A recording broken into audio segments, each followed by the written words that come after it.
So we're going to touch on a couple of different topics that have come up over this past week. It's been a lot out here in the news. It just seems like, since everything is still on lockdown and some places reopening, seems to be a lot of news these days. So hopefully I'll see you this time throughout the entire live stream because y'all all disappeared the last time. I wasn't seeing anybody. Everybody was gone. And I know some of you said you could still hear me, but it was just really awkward because when I looked up at the number, it said no one was even in the chat. So I ultimately just got off and I was right in the middle of telling you some more information about, Ahmad Arbery.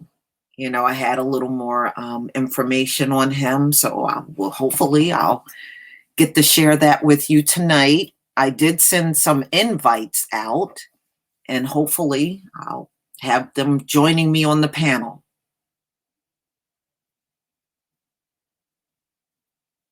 Yeah, people said they heard me, but it was just real strange. When I looked over at the chat, it said 0 people were in the chat.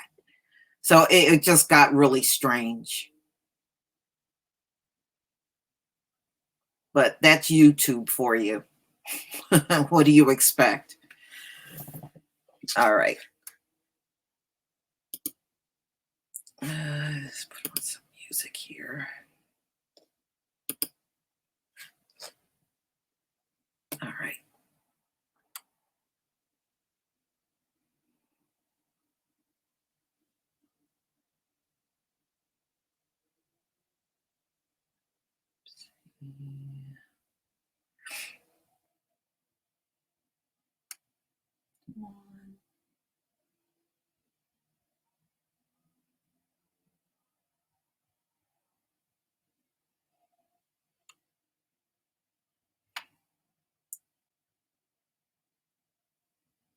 Oh, this is weird. The heck? All right.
we're gonna get started. All right. I'm going to just start over with the Ahmad Arbery where I left off. So let me I got to pull up the article that I was going to go over. Let's see here. And then I'll share my screen. Let's see here.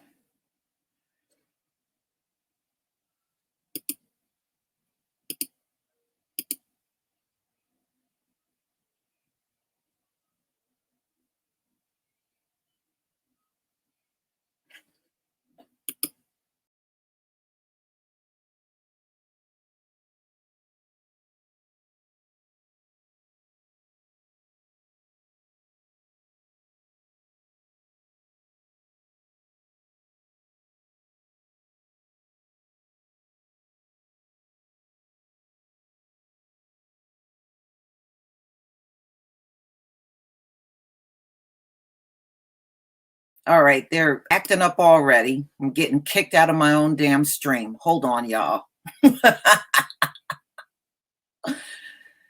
True Royal, I sent you an invite. I don't know if you saw it. All right, let me just do it this way. The hell with this damn thing. Share my screen. All right. Give me a 1 if you can see the screen. If you can see my screen, please give me a 1.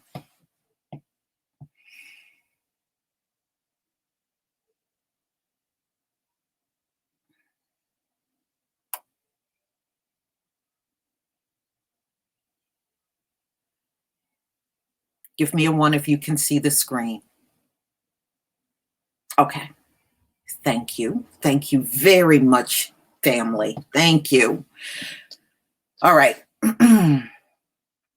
Let's get into this. There's so much coming out about this story. So much, y'all. Now, they're saying, now this came out on TMZ, May 15th, 2020. And they're now, according to what they're saying, is the police encouraged this Gregory McMichael to be a vigilante in his neighborhood. He was encouraged to do this stuff. So Gregory McMichael, one of Ahmad Arbery's alleged murderers, was a point person for cops just months before the killing, because we've learned police told at least one neighbor if there was a trespass, he could call McMichael and not them. Now, what the hell is up with that? What do you mean call McMichael and not the police if you see something going on in your neighborhood? He ain't a cop. Why would people be instructed to call this man? You know, that I found that to be really odd.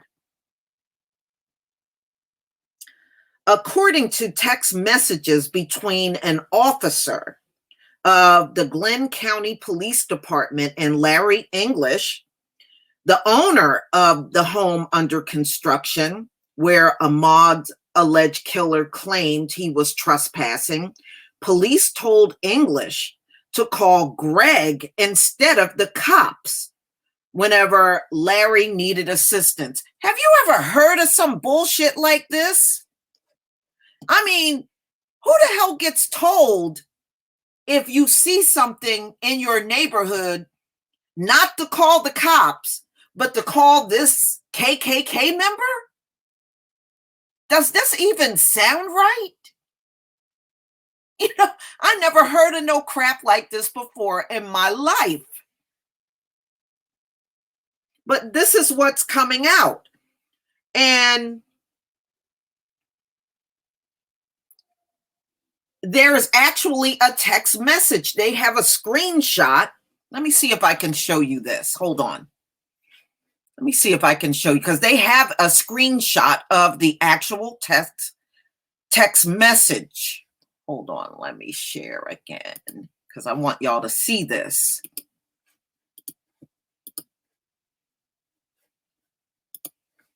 Here's the screenshot of the text message.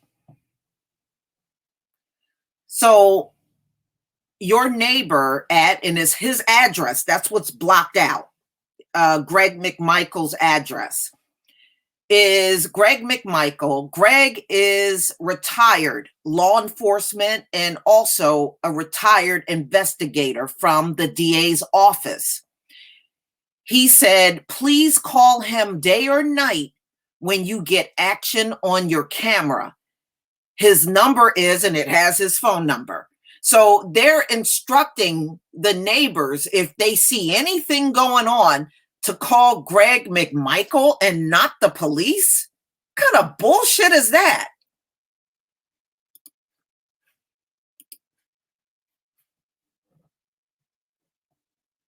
Oh, you want me to hold on, I'll go back to it. You want me to blow it up? Not a problem. Hold on.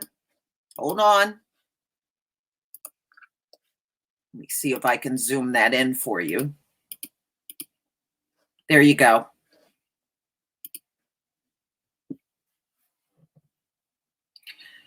So look like this goes back to December 20th, 2019 at 9:40 a.m.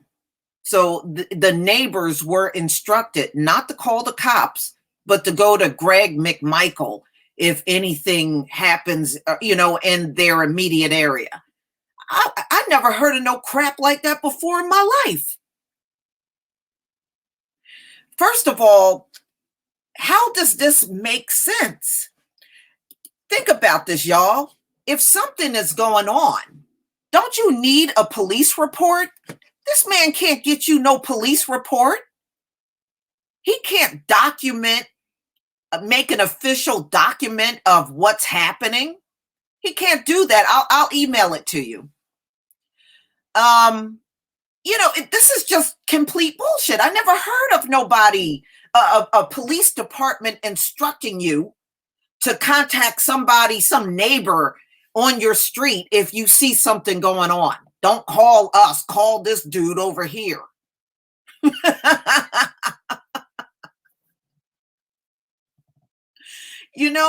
But this is the madness, y'all, that we're seeing in this case. It's almost like the more we go along, the crazier this shit gets. Yeah, George Zimmerman acting like he was in charge of the neighborhood. I doubt if those people there even wanted him to do that. He seems to be so unlikable. And now this is what we're seeing. But doesn't this reflect badly on the police department? You know what I'm saying? How does the police department look good in this whole thing? And how is this going to fare in court when it comes out that they pretty much encouraged this guy to patrol his neighborhood and telling this homeowner, no, don't pick up the phone and call us. Call this dude over here if you got any problems.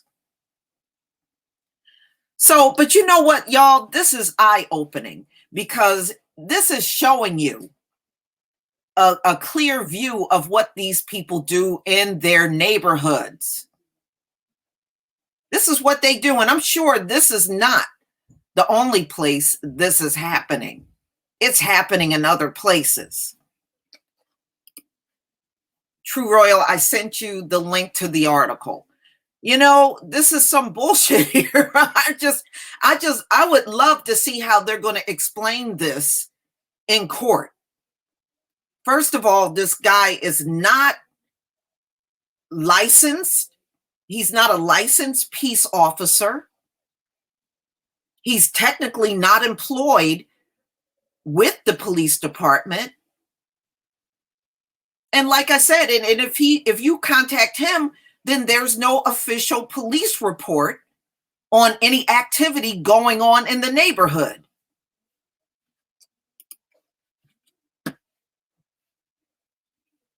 Yeah, exactly. The police force is filled with corruption for them to even do something like that, or even tell the people that live around there like that.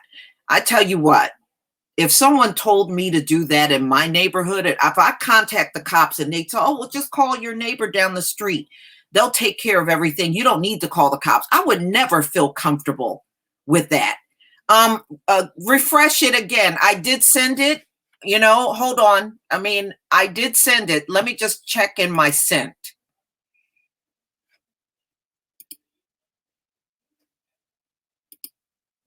Yeah, try to refresh. I did send it.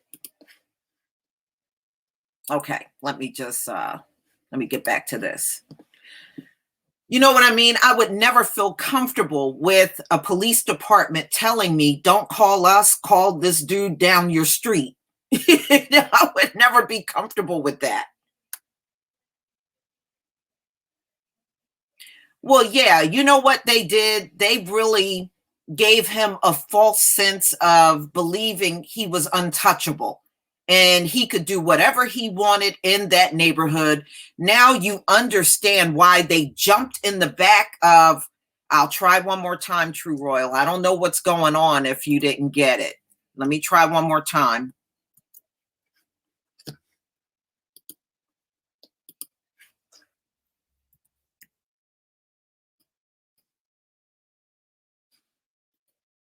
All right, I sent it again. Give it a few minutes because I did send it twice. Okay, that doesn't even make any sense. And I don't know how the police got away with doing something like that. What if, it, look at what happened. A murder happened. And they're telling people, don't call the police, call this dude. I mean, look at those two hillbillies. Who would be comfortable being in contact with them to take care of your situation? I sure wouldn't be comfortable with that. Now, somebody also told me he was seeing Ahmad Arbery was seeing a white girl, but I didn't see no evidence of that. Now, his ex-girlfriend came forward and gave a statement of, about feeling bad that he was gone, but she was a sister. Her name was, that's right. The story is from TMZ. Open it up, True Royal. Just open it up. It is a TMZ story. The girlfriend that spoke, her name was Shanice Johnson, and she was a sister. So I don't know where, that's why I didn't say anything about that, because I didn't see no evidence of him with a Becky. I didn't see it. But if y'all saw it, just let me know. The only one I saw that was connected to him was an ex-girlfriend, and that ex-girlfriend was Black.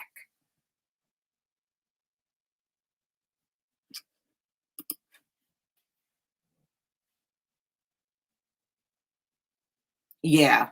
Yeah. And that DA, she is so shady. It's not even funny. Okay, come on over. Do you have the link? Okay, I sent LVZ a link. I'll send you another one, LVZ. Hold on.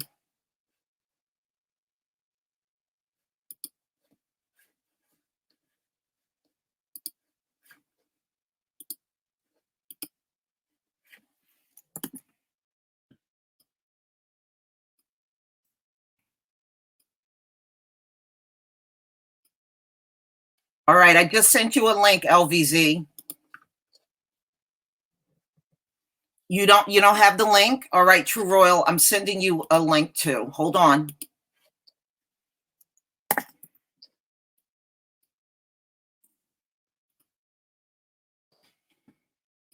Okay, I just sent it.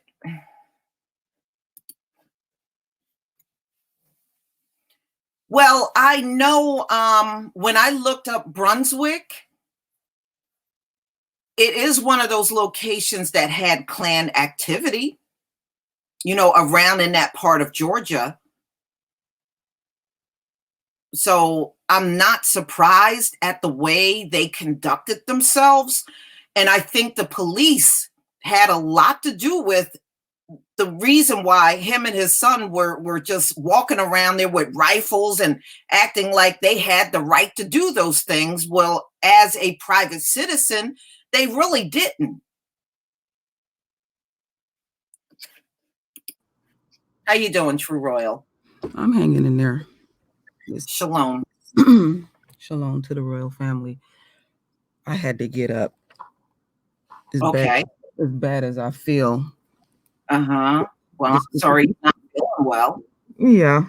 But this shit just pissing me off. It made me get up out the bed because y'all know I've Hmm. been doing some very deep research Yeah. about this case, and wow, that's all I can say. I mean, what I wanted to say is, I was raised in white neighborhoods, nothing to be Hmm. impressive about, and I live in a white neighborhood now.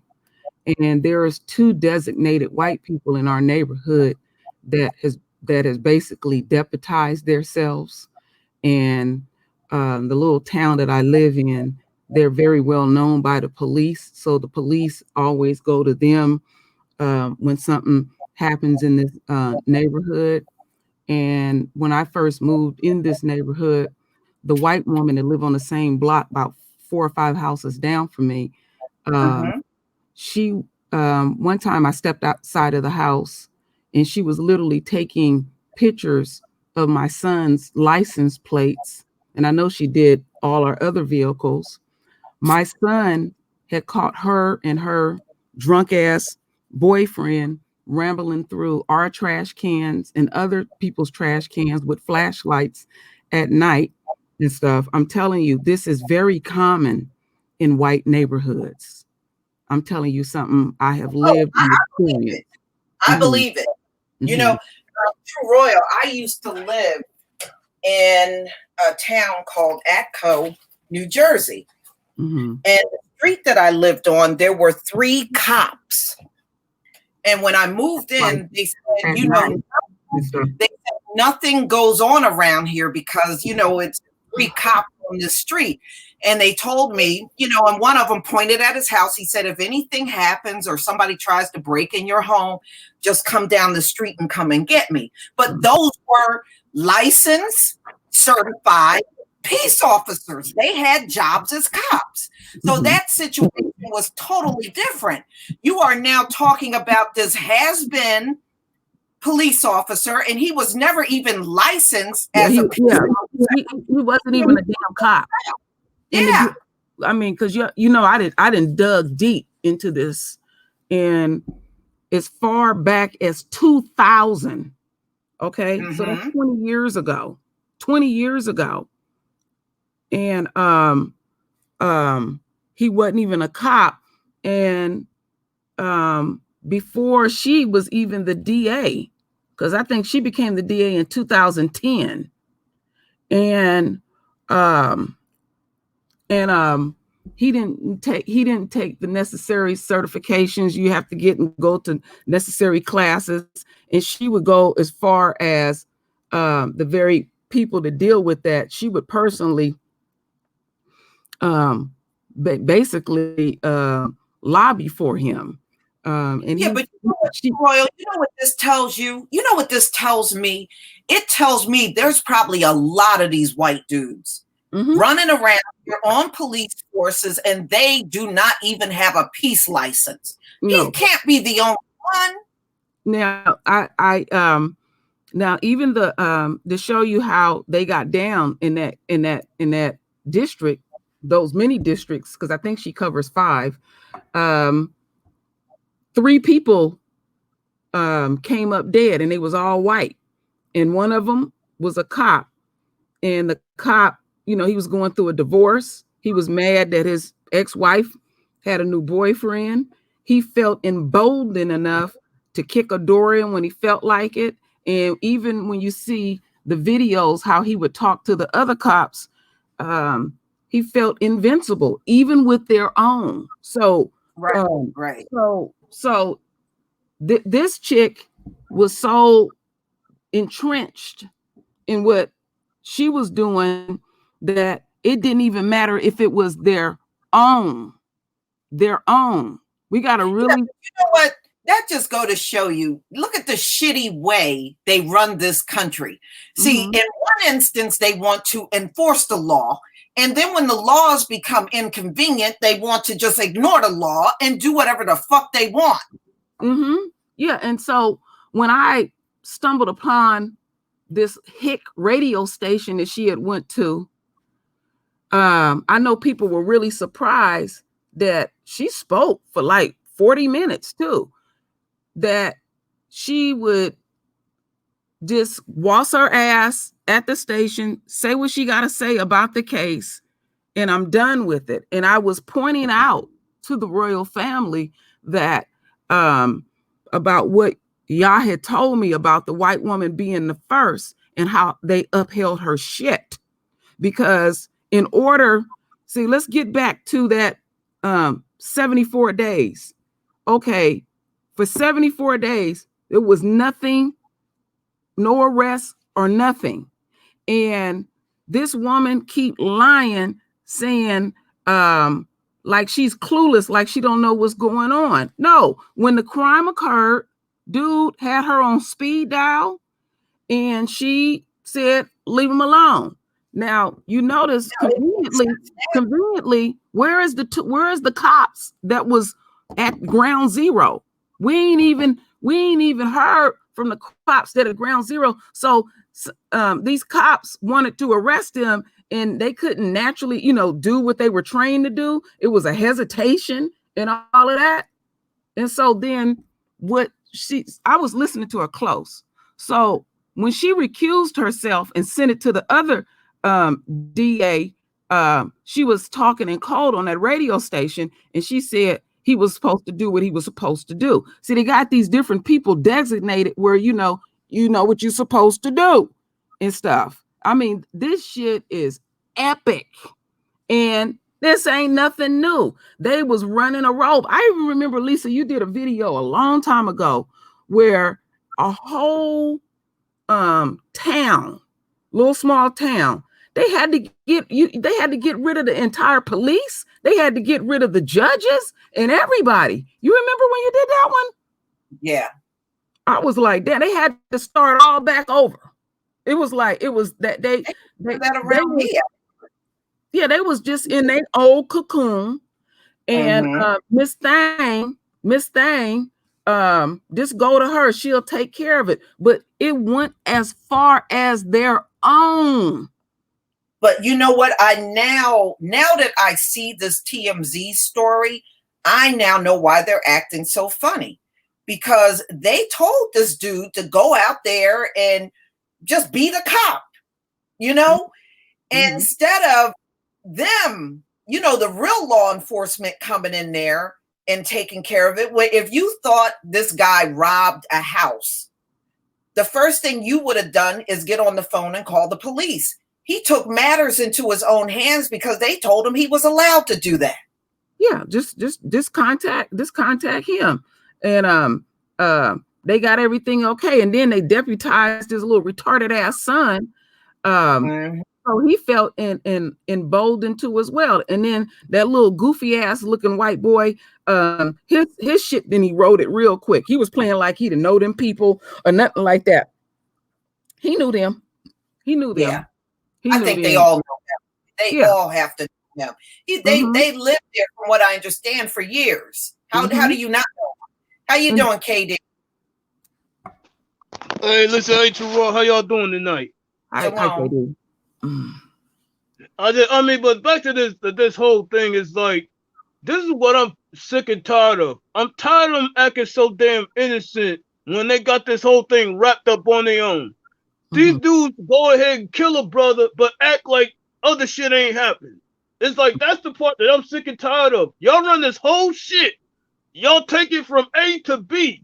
You had your own kill this dude, but act like nothing happened. I'm tired of that.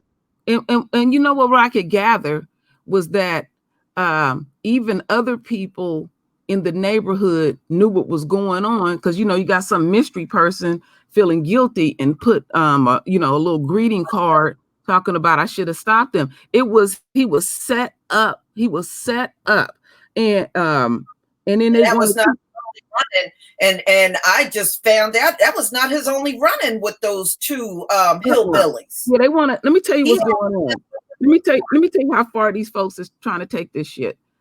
They are pulling up the entire family's criminal history. And I'm like, one does not have to do with the other. And then they keep showing footage of him possibly going on the property. I seen a white girl and her old man going on the property. The owner said he got footage of multiple people walking up on that property, and he said not one person took a thing. But he said he actually got video footage of multiple people going up there. And that is not unusual, because I have a construction background. People are curious. They just really curious with construction. They'll come and ask you questions. They want to look around and stuff like that. It is not unusual at all. Because one of my subs, he's a project manager, been in the trades 30 years, and he said it's not unusual to walk on construction sites. People do that. They peek in, they look, and all of that. And they said a lot of times Arbery that was his little stop right there where he would get his little drink of water.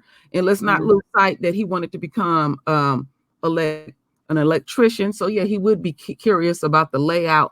But still, at the end of the day, one doesn't have to do with the other. But this one thing that I want to say real quick that's really irritating to me, and I had pointed it out in my video.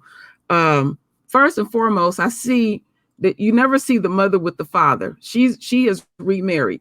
So what they did, and I know some people already know. Now remember, for 74 days, they didn't have shit to do with this family. They pussyfoot around, they was just silent until that video came out. So now I think on his birthday, they declare that his day, and and they give this little piece of wood with some paper on it and shit like that. And I've been saying that I made a promise to the royal family that after that Amber Geiger shit, that I would not let myself emotionally get invested in a case. And I'm watching the family, and what they doing now is they checking out the players in the family. They softening them up and stuff, and a damn placard with the son's name on it, and I feel great. Oh, everybody gonna take care of us and all this kind of shit like that. And our folks, we're gonna have to learn how to shut the fuck up. You got a lawyer, don't talk, and don't accept nothing from these people. Nothing. You don't accept no little some shit on some paper. And then when they have these town hall meetings, we need to stop showing up to all of that. That'll give a deeper message, but it just is sickening. So you got some little bisexual ass dude that's trying to further his political career, and he was just, this was so wonderful, and they was in tears and all of this, but you didn't have nothing to do with them for 74 fucking days. Come on now. We're gonna have to stop this. Give me 1 second. Give me 1 second. Night to Shady, thank you for the super sticker. LVZ, welcome to the panel. How you doing, brother? I'm good. What's up, y'all? Hey, what's up, VZ? Ain't nothing. I was going to the wrong. What the hell is going on? I thought it was today. Yeah. No, but back to Roy's point, because I remember when I was 12 years old with my uncle in California, I walked across a construction site, but I didn't go all the way to the way the dude did, though. What you mean 12 years old? Nigga, I walked on a construction site the other day. I had to take a piss. Ain't nobody gonna shoot me. Fuck all that. We walk on construction all the time. Yeah. Especially if you live in a big city. Yeah, people do it all the time. Because even houses, like they'll build some houses and they'll have like a few of the houses set up. They already fully furnished and everything. And they don't lock doors on construction sites. They just simply don't. I'm just telling y'all something I really know. But hold up, True World. LVZ, I wanted to ask you, what do you think about what I just said? How the police told the neighbors that they had a problem to go to Greg McMichael and it was no need to call the cops. So this man was literally, the cops allowed him to be a vigilante in his own neighborhood. Damn, I didn't know that. Yeah. Just call Greg. And this motherfucker, look, because of lack of training, wasn't a real officer. No, never was. He wasn't trained all the way through to be actually declared an officer. So us calling him that is actually a mischaracterization of him. LVZ, I want to add something to what you're saying. With him, they dug so deep into his records, his supervisors never rated him above good. They said he was highly disorganized and all that. He couldn't pass the fucking test. That's the same thing like this college scandal. They set this shit up for their own and they still can't pass the test. Even Turin did a video. They had an open book test for some cops. They couldn't even pass the open book test. But you know what? Like I said, this is an example of how it is probably in police forces all across America. You got a lot of these white cops out here that do not have their peace officer license, and they are on these police forces. This man can't be the only one. He can't be. But you know what I wanted to add to that also? So either you have a designated police in these white neighborhoods that they know about that you can go to first, or if they don't have that, the situation that I have in where I live at right now, where you got this white girl and her sorry ass boyfriend that walks around with flashlights at night, digging in people's trash cans. Let me tell you how far they go with this shit. Way down the street around the corner from me is a little small gas station. And the guy that owned it, he's from another country. And he told my husband that he wanted to build a car wash because there was no car wash in our area. Do you know that white woman and mainly her raggedy boyfriend, now this is a dude who still live at home with his mama and his mother like in her 80s, that he went to the commissioners and bitched about he didn't want car wash in their neighborhood, and do you know they granted it? They granted it. Now this guy knew nothing in the neighborhood. He just but these people never had to do much to get things their way. Yeah. They have designed for them. Look, this right? Why they talk about somebody being in an abandoned building, right? When you got homeless people that do that all the time, if that's the case, they should be murdered we should be saying homeless people shot and killed all the time, right? In every state. Yeah. Yeah. Because they sleep in abandoned building and they get caught in abandoned building. You don't choke them out. You can't do a citizen's arrest. If that's the case, it ain't no homeless people alive there in Georgia, right? Yeah, and how the hell are you doing a citizen's arrest for what? And when you listen to the 911 recording that I played, even the 911 operator said, well, what is he doing? What is he doing? I heard that. I finally heard it. She was like, well, what is it? You got to tell me he doing something. And he never said what he was doing wrong. Did you hear how that fat motherfucker was out of breath? Just sitting there, just breathing real hard and stuff. That boy, that retarded he produced ain't never left home. And he was all out of breath. Oh, like this was the worst thing in the world and stuff. That's what them hillbillies look like. Big head, beady eyes. Yeah. He was trying to chase after him, but he got like 12 steps, and this fat, out of shape, balding, funny looking, regressive looking ass couldn't get but a few steps. How Lord, the He was nigga's out of breath faster for a than us. long time, LBZ. He was out of breath for a long ass time. Yeah. But this is not uncommon.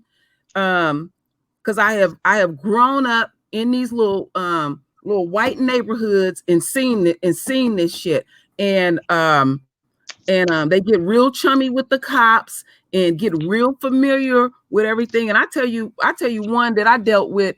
I was still living in the Haight-Ashbury, and in the Haight, you still have remnants of hippies, believe it or not, to this day.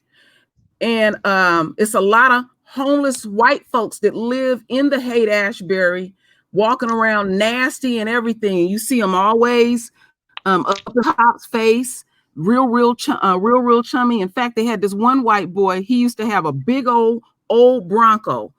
This white boy was so nasty, his skin looked like motor oil was poured on it. And he was always in the cop's face, and the cops would always ask them questions and everything.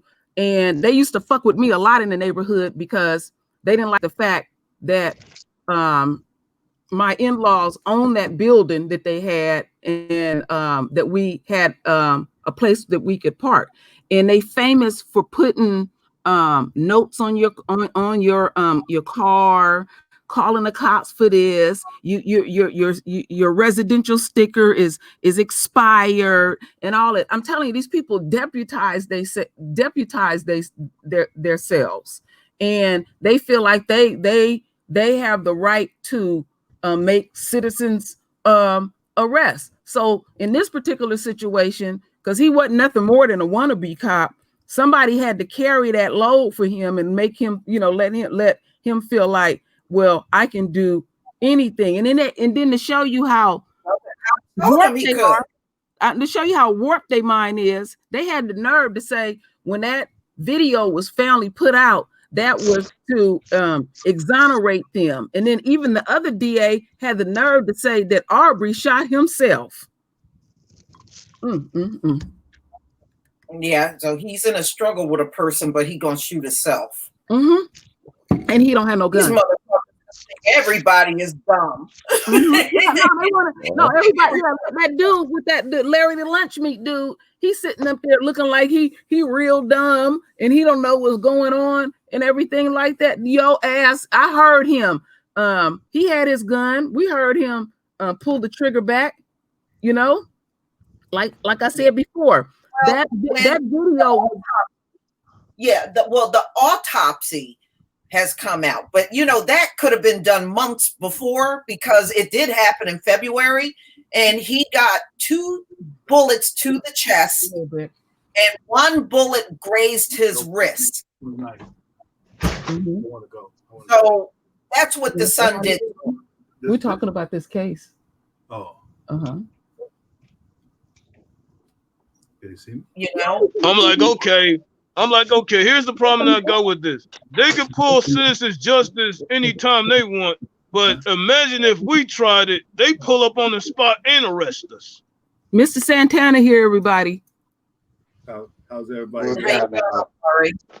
That's good. Good to see We're talking about this raggedy ass case and what's going on. You got any opinions? No, I really don't. It's just sad in 2020 that we're still dealing with this mess. And I was glad that the militia came out and had their presence shown. And that's going to be happening more to keep messing with us. Yeah, it needs to happen more. Yeah, but it need to happen more. The good thing is that at least it was a good response to it. It wasn't a bunch of Sambos out there. Oh Lord, don't come out there with this food in there with these Lord Jesus. Yeah. Or they have Al Sharpton show up, people tired of that shit. Pick up the purr. We need Sean White Right, fuck that. Yeah, damn right. This is how shit should be react. You need to stop protesting in the streets. You supposed to protest right in front of their fucking house, armed like this. That way, they got to worry. Now you got to worry. Is my little blonde head, blue eyed baby okay? Is my wife okay? Now they got the same. Now they got the same worries that we got. Yeah, well, it's you know. Am I safe at home? Yeah, well, the thing about they're dealing with the situation that we deal with every day. As far as being laid off, and played out, and now they're dealing with reality, which is good. COVID-19. Yeah, they losing their damn mind. Now they about to go to work and catch the disease, all die. And the funny thing about it is they can't handle this shit for 5 minutes. No, that's it. So when it do open up, we have to be very careful going out among those peckerwoods. We have to still stay in and basically and just pick your place. Oh hell no! I'm not helping them do shit. No, you got to know how to just maneuver through the world. I play poker, and I'm not going to even play poker because last time I played poker, it was a nasty peckerwood that's leaning over, coughing and everything else. So we just got to be careful where we go and just stay with the family. I say if they want to save this thing, they can save this thing by their damn self. I ain't helping shit. You know what? As they open up the cases is still. The video we listened to yesterday, Lisa did over in Georgia, in a 24-hour span. What about? It was about, I think, was it a 70 over 700 people? Yeah, 700 people. Yeah, and they didn't fully open up yet, and the numbers are still rising. 750 cases in 24 hours. The thing I got gets me is that you got to go online and get tested. You shouldn't have to go online. They should have a place, especially in our community, where they can just roll up in a wagon and test us like that, because that's keeping us out of because a lot of black people don't have no computers. So don't need to say that. What you're saying is the truth and common sense, but we got a contingency of black people. Oh no, they coming through with the truck. They gonna put a computer chip in my asshole. Look, niggas need to stop. Niggas need to stop with this old dumb shit. Oh, they gonna put a microchip in my asshole. They not gonna look. They already got microchips on your dumb ass. It's called GPS, a cell phone. You niggas, it's called your debit card. You niggas microchip yourself every day to make sure that they know where to find you. I seen it. I know when a nigga lost his phone. Because they all got the same look. They patting their pants, looking around like they lost one of their children. I said, Slim, you probably left it in your car. I need my phone. I said, my homie, no, you really don't. But that's a way for them to track you. So they don't need to do all that shit. They already know how to do that. I wanted to point something else out to show you how deep they get down. That case that I'm talking about, where that white girl got killed by her husband. So he killed her, he killed himself, her, and her new boyfriend. When they had killed that other white girl, where they did a low speed chase, that DA went to the lawyer that was defending them, gave them all the information, let them even sit in on the grand jury and everything like that. And I said, when I did that video, I said, if I didn't show the players in it, didn't show no faces, and just you heard audio, you would have thought that was black folks. That's how she got down. That's what they do to us every day. And then what pissed me off about the thing, now all these white boys want to serve her up.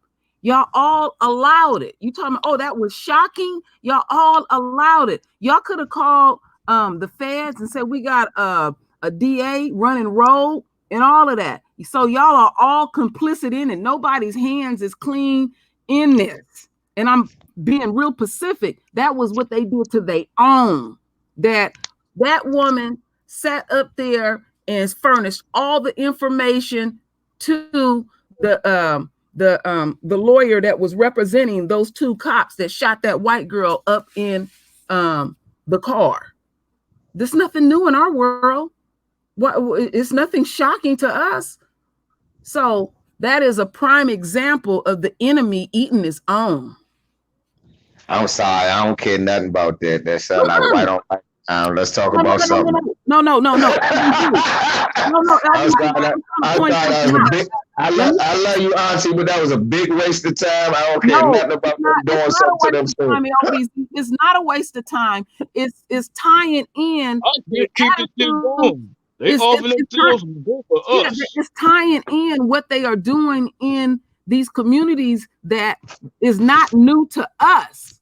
And then what I'm trying to say is, LVZ, they sitting up here acting like they so fucking shocked that this DA was allowed to get away. You said they don't. Hold up. I'm stopping you. You know why I'm stopping you? Because you even said it. They're acting. Therefore, you know, like I know that they know. The only thing they doing is they showing. The only thing they doing is the same thing they doing with this little these little marches. They going, don't treat us like Negroes. They not really shocked. They not acting. These motherfuckers know that they do that. They just look. They just saying, don't treat us like them. That's all. Yeah. They ain't shocked though. No, what got me with that whole thing is they're acting like this was the most egregious thing. One talking about, oh, I cried when it happened and all that. We don't give a fuck about that at all. Fuck your tears, man. Fuck y'all tears. Yeah, and you're shocked with that, but you didn't do anything. They do us like this every day.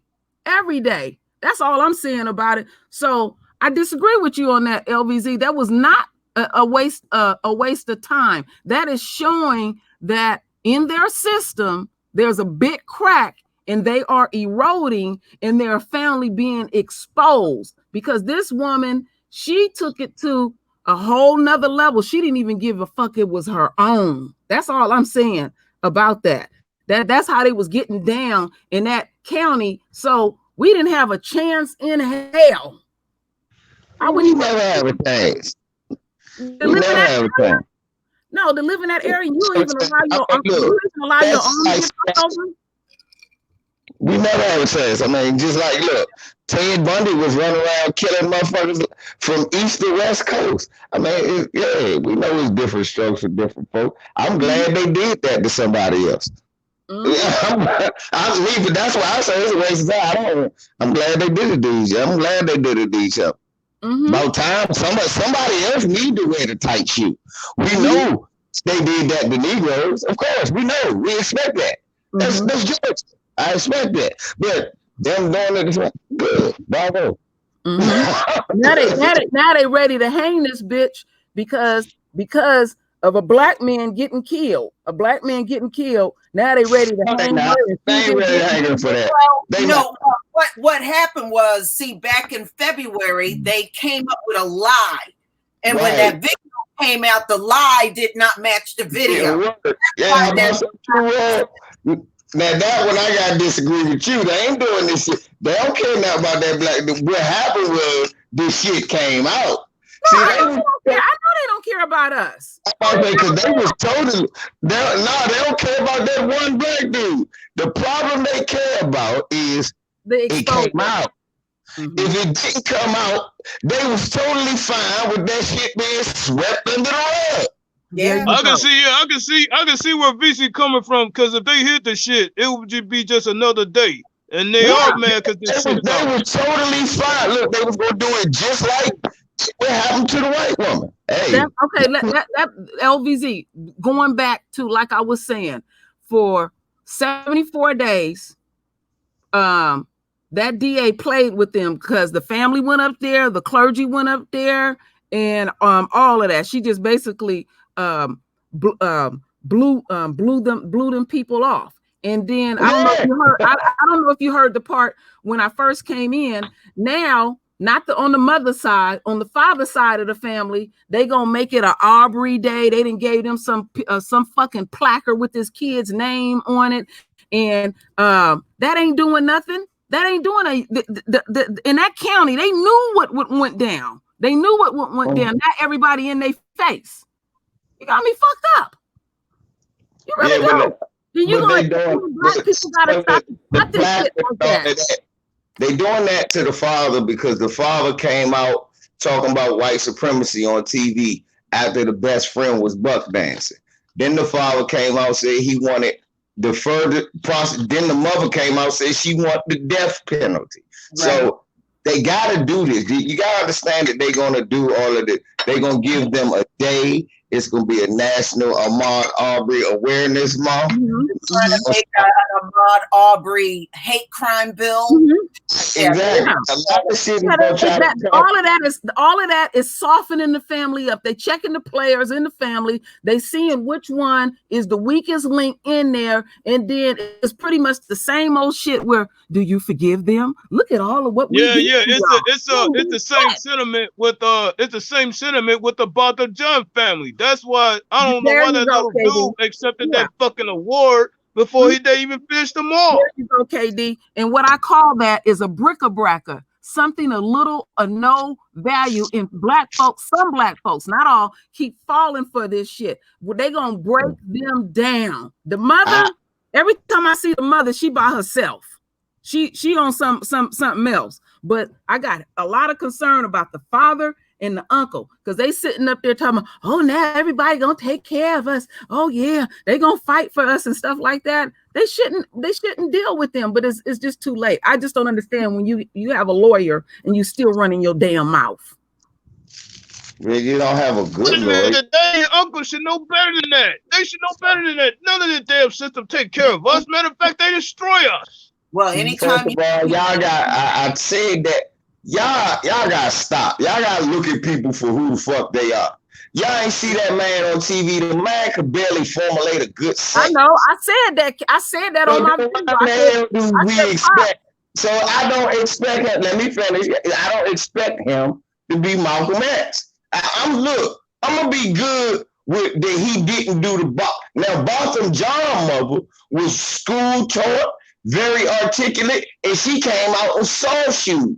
This country, backwoods, sharecropping Negro said, look here, I want them to punish them to the furthest extent of the laws.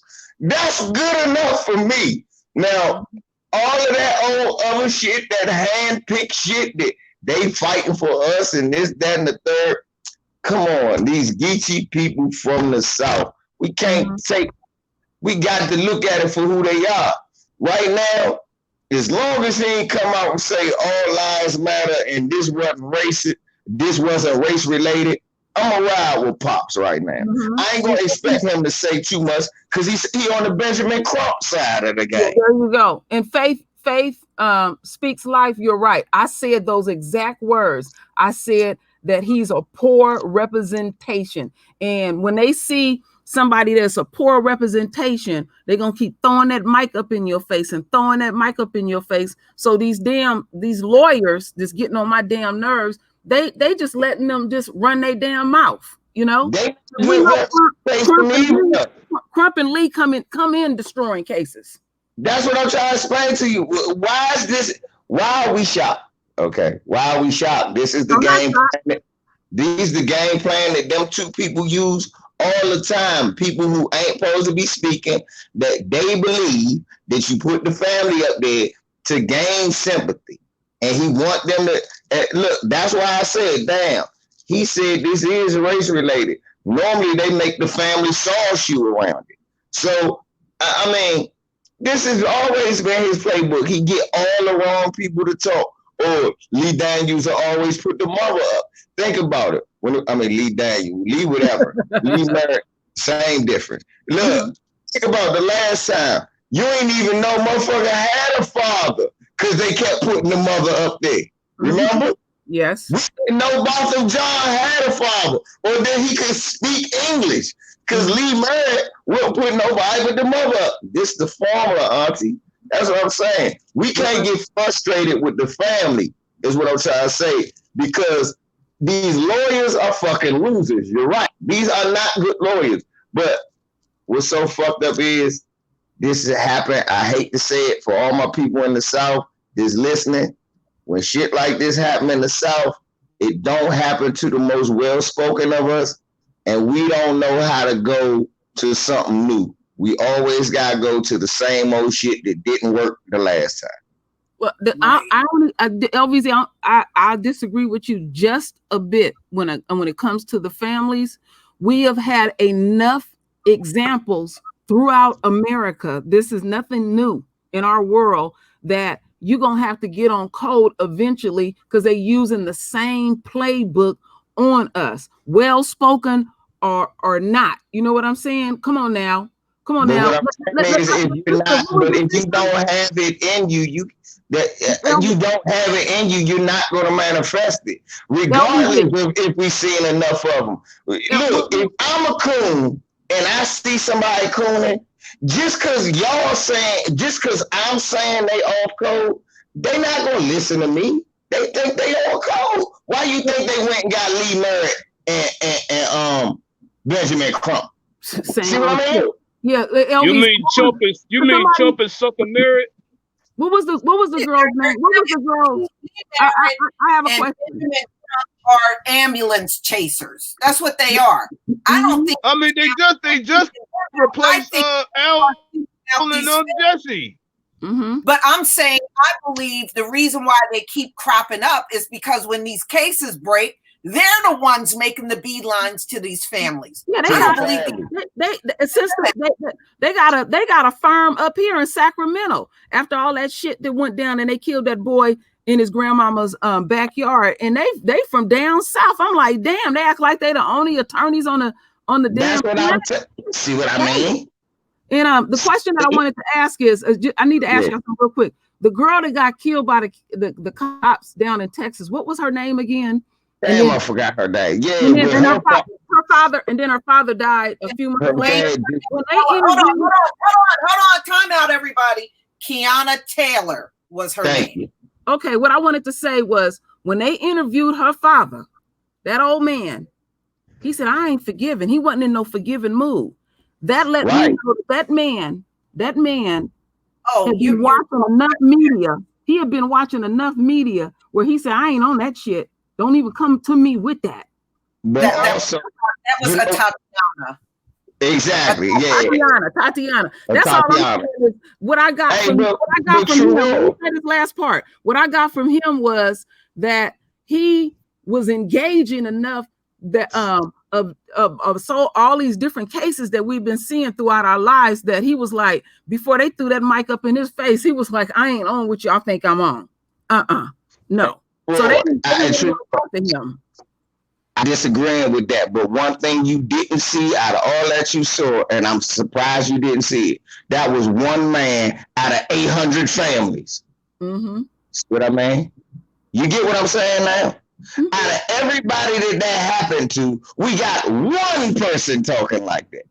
You see what I'm saying? And then on top of that, LVZ, to add to what you're saying, now Lee's greasy ass, because they wanted to make a spectacle of her funeral along with the corrupt aunt and stuff like that. He was with the aunt, you know what I'm saying, trying to negotiate a Lolo deal. And the man already had a policy on his daughter. He said, I will bury my daughter. And Lee gonna get up there and he talking about he upset. We already have the money because people had been donating money, and they had to go as far as going to court. Said they ain't need no money. No, just to have a low-key funeral. They didn't want to make Tatiana, he didn't want his daughter's funeral a spectacle. And that was Lee, because I'm telling you some stuff I know behind the scenes. People that I talk to, and I can't give up the names. Lee, I put it to you like this. He is trying to be the next rock star attorney. All right. And he has fucked some people along the way. Well, we already know that. I mean, that's why him and Crump pop up now. Johnny Cochran left that spot. I'm not mad at that. I'm just mad that they not Johnny Cochran. Damn, they sure be fuck up some cases, and then you got Crump. He can barely fucking speak his damn self. It's just every time I see them, I just cringe. And look, I'm just gonna call them two the new Alan Jesse, because that's what they appear like to me. This is what I'm trying to say to y'all, man. Okay, go ahead. I'm starting to see some shit. This shit is crazy, y'all. Look, I'm starting to see. I'm wondering, okay, He lived in that neighborhood, right, Lisa? Ahmad lived in that neighborhood where them white folks killed him, right? Because you can't be jogging in the neighborhood. Lisa, right. tell us that real quick, because I didn't even know that. Hold up. Nah, let me finish. So this is what I'm saying, right? They said that they ain't never seen him before, but they saw him before. Yeah, they did. They said they never saw him before, but they saw him before. That was the first thing. This is what I started thinking. They seen this motherfucker before, and they know they seen his parents and the household he came from. They figured he was easy pickings. Well, I mean, there was an article that came out in the New York Post that said he had a previous run-in with those two hillbillies. And I'm trying to tell you, they knew who he was. Lisa, the other part that you told me that I didn't run into, you told me a few days ago where Mr. Arbery lived. Remember, you were in the was right around the corner from where they lived. Right. See what I mean? He was right there. Now, how the fuck you ain't never see one time everybody else say, "Oh, we seen him jogging." Yeah, and they said the kids in the neighborhood knew who he was too. White children and black neighbors. They were saying this dude lived 3 to 5 miles away from that neighborhood. What he was doing in that neighborhood, and I that's where I missed my mark. So basically, they lied to somebody. They lied to somebody talking about they didn't see where I missed my mark at was where the first article that I read, they said everybody would always see him run through the neighborhood, and it wasn't unusual for him to play a little game of basketball with some of the kids, you know, when he would do his jog. He'd pay a couple of games, and then he'll go on and jog. And I said, damn, that should have clicked in that he was really, really close to the neighborhood. So when Lisa told me literally around the corner, I'm like, damn. Yvonne just said exactly what I was thinking. They seen him, they had a run-in with him before, right? Just hear me out, True. They had a run-in with him before. They didn't like how it turned out because it didn't come out the way that they wanted to. They wanted to be able to do something to this Negro. They saw him before. I guarantee one day they was driving in the neighborhood, somebody went, "That's that nigger. If I ever catch him or see him, I'm going to such and such." I swear to God. They had a bone to pick with him. That's what I'm trying to say. They saw his house. They saw his house. They know the family. They knew, hey, they ain't gonna be able to. That's why they was able to say, "Oh, he lost," and just dismiss the family like that. He knew. I'm telling you, they knew. You're right. Yeah.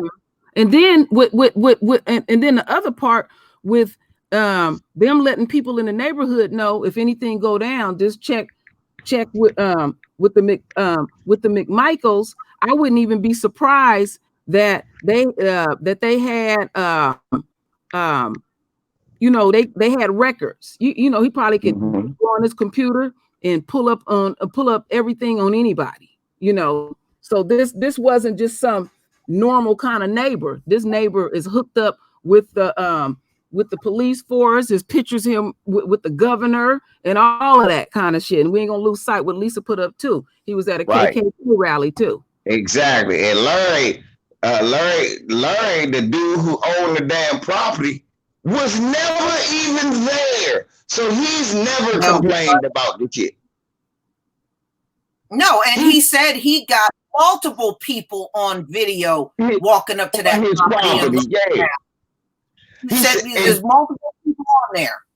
And he described what happened in that video where they tried to make it like, "Oh, look, he was in the house a day before." Now, look, I'm going to show you how devious the news is.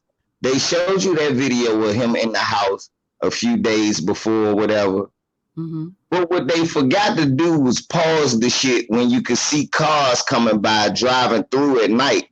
You could see headlights of cars. You could see straight through the house. There were no walls, no doors, no windows yet. It was just straight foundation.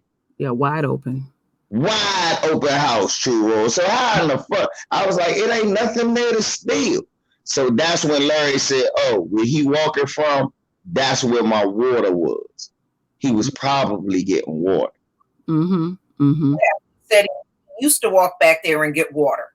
Mm-hmm. So obviously it was not a problem for the man that owned the property. So what the fuck are they coming down the street getting all involved in something that Right. really doesn't concern them at all? And who the fuck is the third guy with the camera? Why is he even involved? You don't even live next door to the empty house. Mm-hmm. Right. The rednecks, Yeah. they don't live. The rednecks at least live next door to the empty house. Mm-hmm. Them two, I know why them two was out there. They feel like they control everything around their house.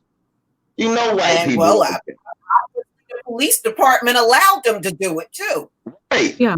Yeah. We know that was their designated guy. You know, that was their designated guy. I see that we got some white supremacists up in here. Y'all need to hang around so y'all can get this. You know, y'all need to really stay here and just stay here so y'all can just really absorb how fucked up your people. Yeah. We have seen how great your high IQs have been working through this whole pandemic. Yeah, it's working in motion. Yeah, it's working in motion. All right. That high IQ is showing us all. It's showing us all nothing. It's showing us all that you ain't shit. Yeah. Yeah. I want to go back with the high IQ where the McMichaels was all upset because a gun was stolen out of the truck and stuff like that. Who leaves a vehicle, put a gun in a vehicle and just leave it in there like that? You take your gun wherever you go. They also lied and said it was a rash of break-ins in the neighborhood, and they come to find out that shit was a lie. Yeah, I read an article where they said it was a light-skinned black man with twisties in his hair, and he had a tattoo, and they even said what it said on the tattoo. Man. You know, the lies they tell, you know, but you know, their IQ is real high. All this shit is just to get us distracted and talk about shit that ain't got nothing to do with what really happened. The lynching. That's all we never need to get off of the lynching. All of that, oh, we got another look. Oh, we got a phone call. None of that shit is equal. All they trying to do is try to find a way to trick a nigga into saying he deserved to be murdered. Yeah, and you got some out here like Candace Owens and them saying that shit already. You're right, LBZ. We have to. The only thing that we need to continue to focus on is exactly what we were looking at when he was slaughtered, right there. All that other stuff, LBZ is absolutely right. Those are different distractions. You got to keep your eye focused on the prize. And you know, it puts me when they get caught like that. Well, what happened before the footage? Fuck all of that. We didn't see all of that. Well, we see the thing and stop fucking with my head. Look, when y'all gonna realize that we ain't seen what happened before the footage?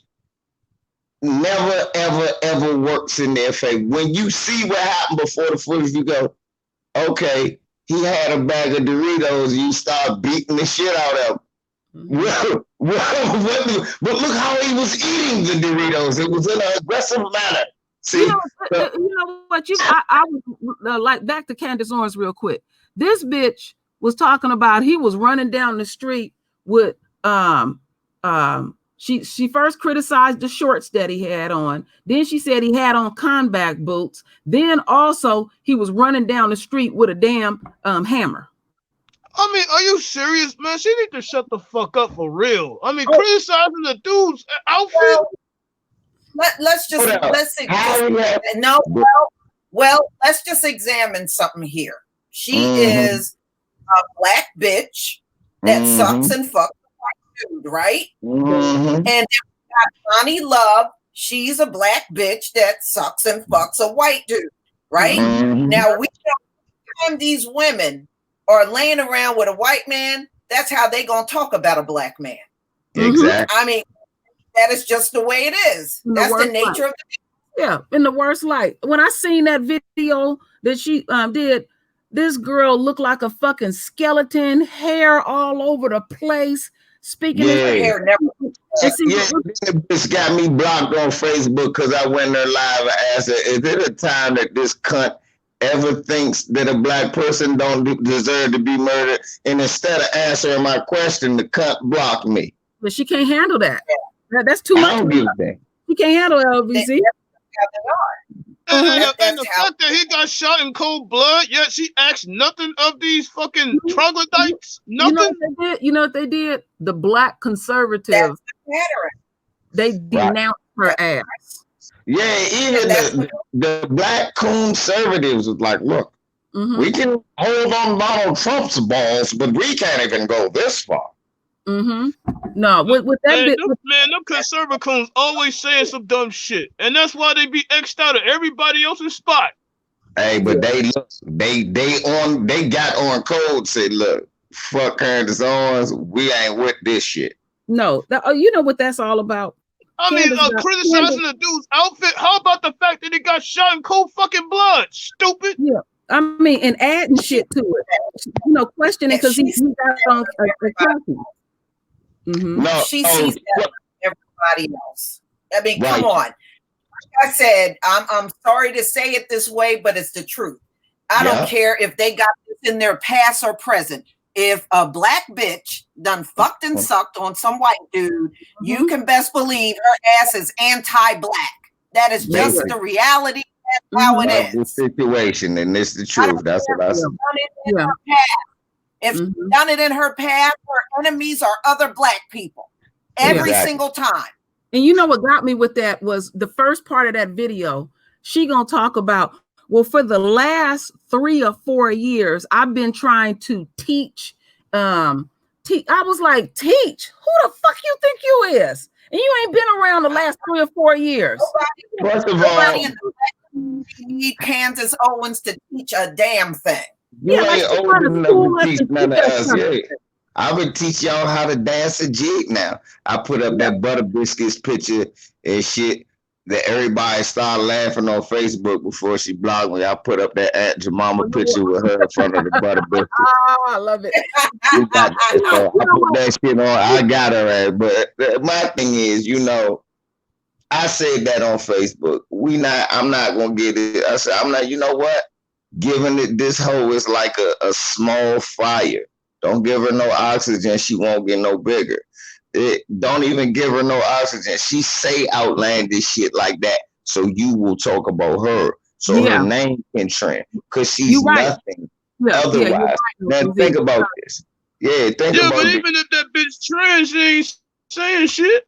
Well, see what's going on is, okay, what's going on with her is, because LVZ is absolutely right. She purposely did certain things to trend. See, what happened was when her book was launched, it was launched right in the midst of the shutdown, and people wasn't buying her book or talking about her. So she was trying to say or do anything to get attention. She's been fighting with different people, you know, interjecting herself. So she said, oh yeah, I'll get on this Arbery thing and just be outlandish because she even going to stores, her and her dumbass husband with no mask on or nothing, just trying to get some type of attention.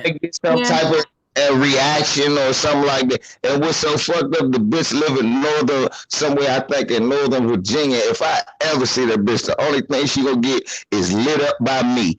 And if my boyfriend jump out there, I'm a 2-piece that cracker and go ahead and bail myself out. Oh man.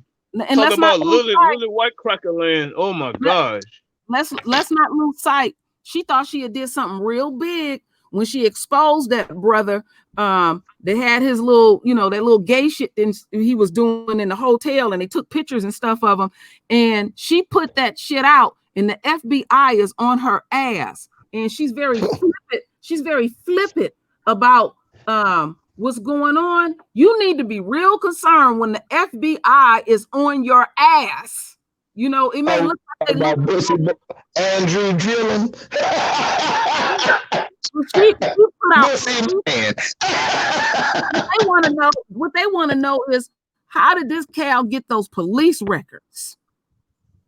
So she gonna get her nigga moment, and it's gonna be epic.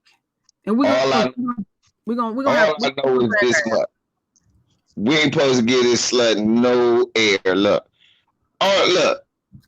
Once the bitch say cargo shorts and combat, I said, well, first of all, he don't got on combat boots. Secondly, I see crackers jogging in cargo shorts and little short gay shorts and all. Niggas don't jog in gay shorts. I see niggas jogging in Timbs, Nike sweats, anything. We don't jog like most Caucasians. They got the little fanny pack with the little. Man, hell no. We don't do no fucking fanny pack and shit.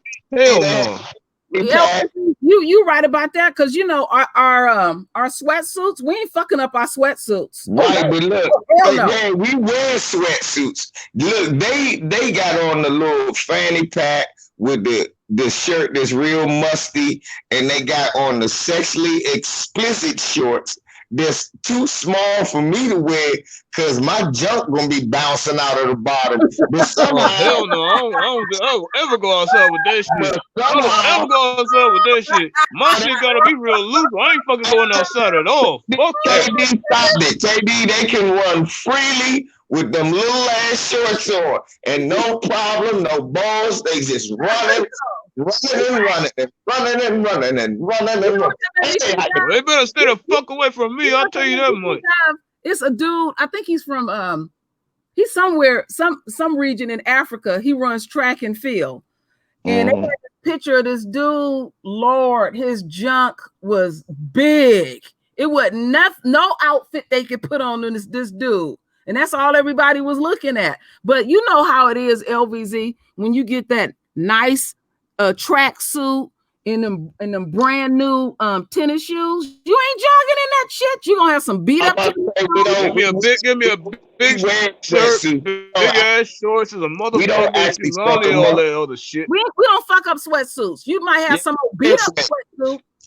We wear sweatsuits. We don't actually do work in sweatsuits. We do work in other shit. We don't do shit in really. I've never seen a brother put on a Jordan sweatsuit and then go jogging. I never seen. Hell no, I should have held done. Back in the day when people used to wear the Felon sweatsuit, they was wearing with the gray heels, on this shit. No, even when we go on vacation, my husband always wear his sweatsuits. That's his vacation clothes and his brand new tennis shoes. Exactly. Yeah, I walk in them. Yeah, I walk in them, especially if it was some nice Grand Hill feelers back in the day. Yeah, I walk in them. Yeah. That's like when Lisa showed that video of that Klansman came in there. She said, yeah, she looked right at his tennis shoes. She said, we know that's a white boy there. Them tennis shoes was beat up. No. What the fuck is this Mimi character talking about? Who got all them kids? Don't know. Well, anyway. I know one thing though, y'all. This is not to get sidetracked too much though. You know what I'm saying? Today I was at motherfucking Costco, and I was walking to get some bananas, and it was this white woman. Now keep in mind, y'all, we got masks on. I got a bandana with a mask in between the bandana, right? Then I got a mask over top of the outside of the bandana. So I'm triple protected, right? Somehow this woman's smell creeped in between my mask. I'm like, God damn, this bitch a bitch. Oh, Lord. Unique Hill, get this Peckerwood out of here. Y'all don't just delete his message. You hide him on this channel. I ain't modded up. I would get him out myself, but I'm not modded up.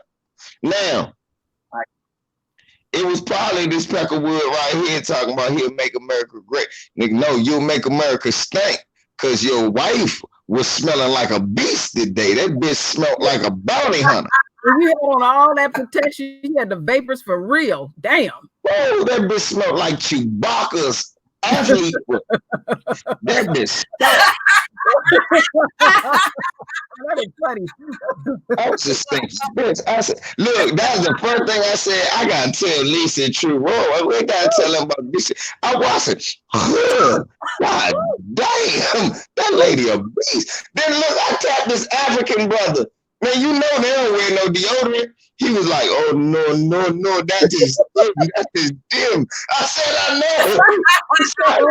She's a beast. Brother. That's all he said. Well, I said, God damn, that bitch a beast. Oh, that is funny. Oh Lord, that's a shame. You know that you know that shit. You got all that on. LVZ, type something. I'm gonna mod you up. Bet. There I go. All right. Oh yeah. Somebody said Candace Owens got the Stacey Dash syndrome. Stacey Dash is shit. She gonna get it. She gonna get that real fucking soon.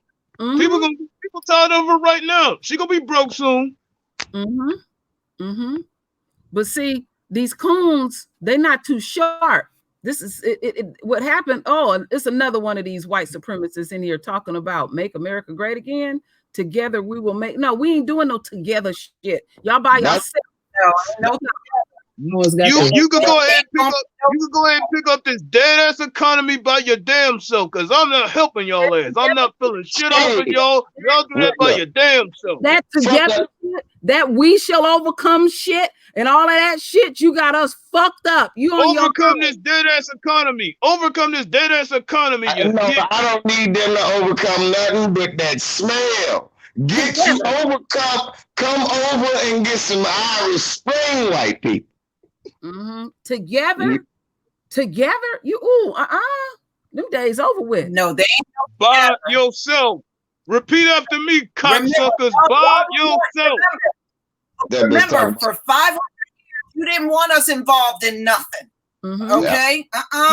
Yeah, they think called by yourself. That's the new damn slogan. By yourself. Yeah. I always been down for Jim. I'm gonna tell y'all straight up. The Jim Crow laws, I had no problem with that separation shit. We drink out the separate, have separate bathrooms, drinking fountains, and all that. We need to go back to all of that. Yeah, because integration was a hell of a drug. We should have never took that. In stores, we don't buy your shit or anything like that. Let's implement all of that. But look, I got something for him because I know what he hate. Watch this. Oh, white man. Oh, your president's retarded. Oh, I'm smarter than him.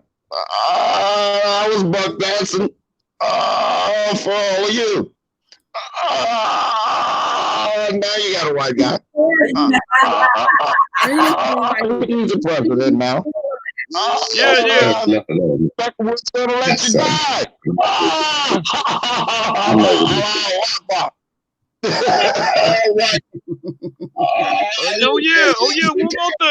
One more thing. With that Lysol and that Clorox, like your president, you could do that all by your damn self too. Oh yeah, they need it. But you know what? A lot of them been I've been catching stories. I know Lisa have too. It's been people still using drinking bleach and all kind of shit. Yeah, gargling with bleach. Yeah, but no. Remember, you did not want nothing to do with us. The only time you crapped your head up was when the police was killing us. You would rear your head up to cheer it on. So now, no, there is no we. It ain't no together. All that mess. No. He put that in his name, but he ain't mean with us. He when he means together, he means white folk. Look, this had me laughing. I saw it. They had me laughing so hard. I was like, look, we got black people. Y'all know I don't like Barack Obama. I didn't even vote for him. But I didn't either. Yeah, but come on, y'all. Let's have some common sense now. We know that he has nothing to do with the coronavirus. Yeah. How he's Yeah. treating white folks with stupid white folks by just Barack Obama's name shows you how much they hate black people. Do you understand? Yeah. Barack, they know Yeah. that we know Barack Obama worked for them basically. He did more for Yeah. them than Trump did. And these He did damn near motherfuckers, everything for them. Yeah, Shit. and the Mitch well, McConnell telling him to shut up. I'm like, wow. yeah, and look how they treat him after he do all of this to take care of them. But that's how much they despise us. Mm-hmm. I just want people to Right. pay attention to that. That's why we don't have no kumbaya moments, because history Yeah, shows fuck all us that come together bullshit. No, y'all do this. Y'all hang that shit up by yourself. Clean this motherfucker up. all that kumbaya stuff. No, We hell already no. That shit done with. As soon as you get everything you want, you're gonna go right back to being a rotten motherfucker again. No, we're not going for that We're garbage not anymore. going for that shit. We just say a motherfucker give you everything you want. And look, I keep telling people this. I keep saying, man, how do we keep jettisoning the fact that as soon as Barack Obama became president, something happened to a black man, a coon. We forget that Skip Gates got assaulted on his front porch by police, and Barack Obama drunk a beer with the cops. Yeah. Who did it? I remember that was the first thing that happened since he got in the office. But And no, bro, back up for just a second. First, Barack Obama spoke from the heart and spoke real. The very next day, he had a different conversation. Remember? Exactly. Remember? Well, yeah, because he said the cop acted. Well, he did. He was when the he cop acted he said the cop spoke stupid. White folks said you ain't supposed to criticize the cop. This, that, and the third. He came out and drunk a beer. That set the template to what was going to end up happening to us. Then next thing you see, Eric Garner, Alton Sterling, Trayvon, this person, that person, this black girl, this black person, that black person, this black person. Slip. And look, meanwhile, he was passing laws giving gay white people stuff, giving white women stuff. He was giving the immigrants their citizenship. And we'll all the motherfuckers turn around. Pretty much he was being a bitch, and yet the enemy still said fuck him. KD, stop me. Don't stop me from cooking right now. Okay. So look, he gave them everything they wanted, y'all. And then what ended up happening? They all turned around and voted for Trump. We just didn't vote. And then Michelle Obama came out and said she mad at us. Well, like I said, I usually don't disrespect Michelle Obama, but Michelle Obama can kiss my ass. Exactly. Well, look, nobody had nothing to say. We're all, to all them white folk who voted for Obama, but then turned to Trump. Nobody got nothing to say to all them Spanish folks who voted for Obama, but then turned to Trump. So this the medicine you got to take. You poured that teaspoonful of that cyanide and you put it in your mouth. Don't look for me to slap the spoon away no more. It's your turn. You got to taste this shit. This is why COVID is really fucking y'all up bad. Big time. Sure is. Open y'all don't go by what they're telling you on TV. Open up those obituaries in your area and you'll see who's really dying.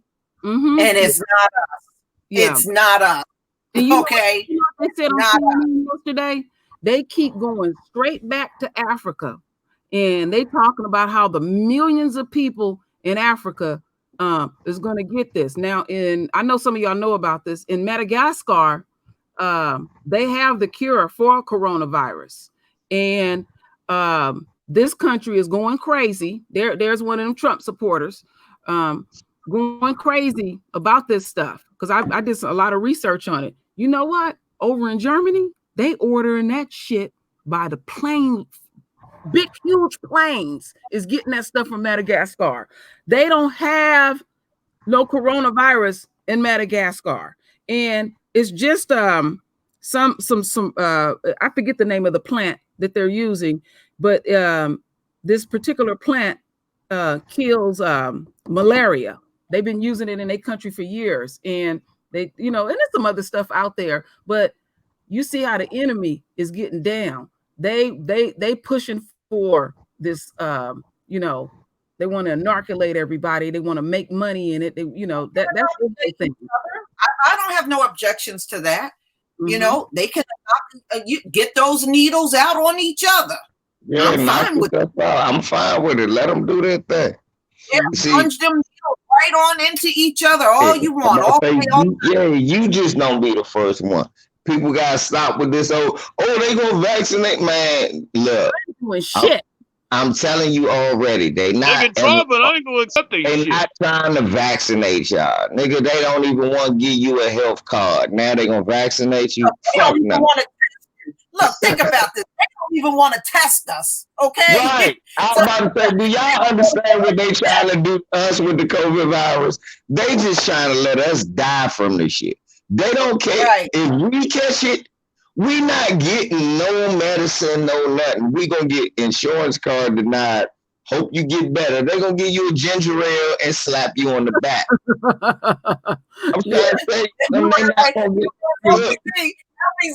LVZ, you know what they got? They got that bottle of aspirin from the dollar store. Here you go.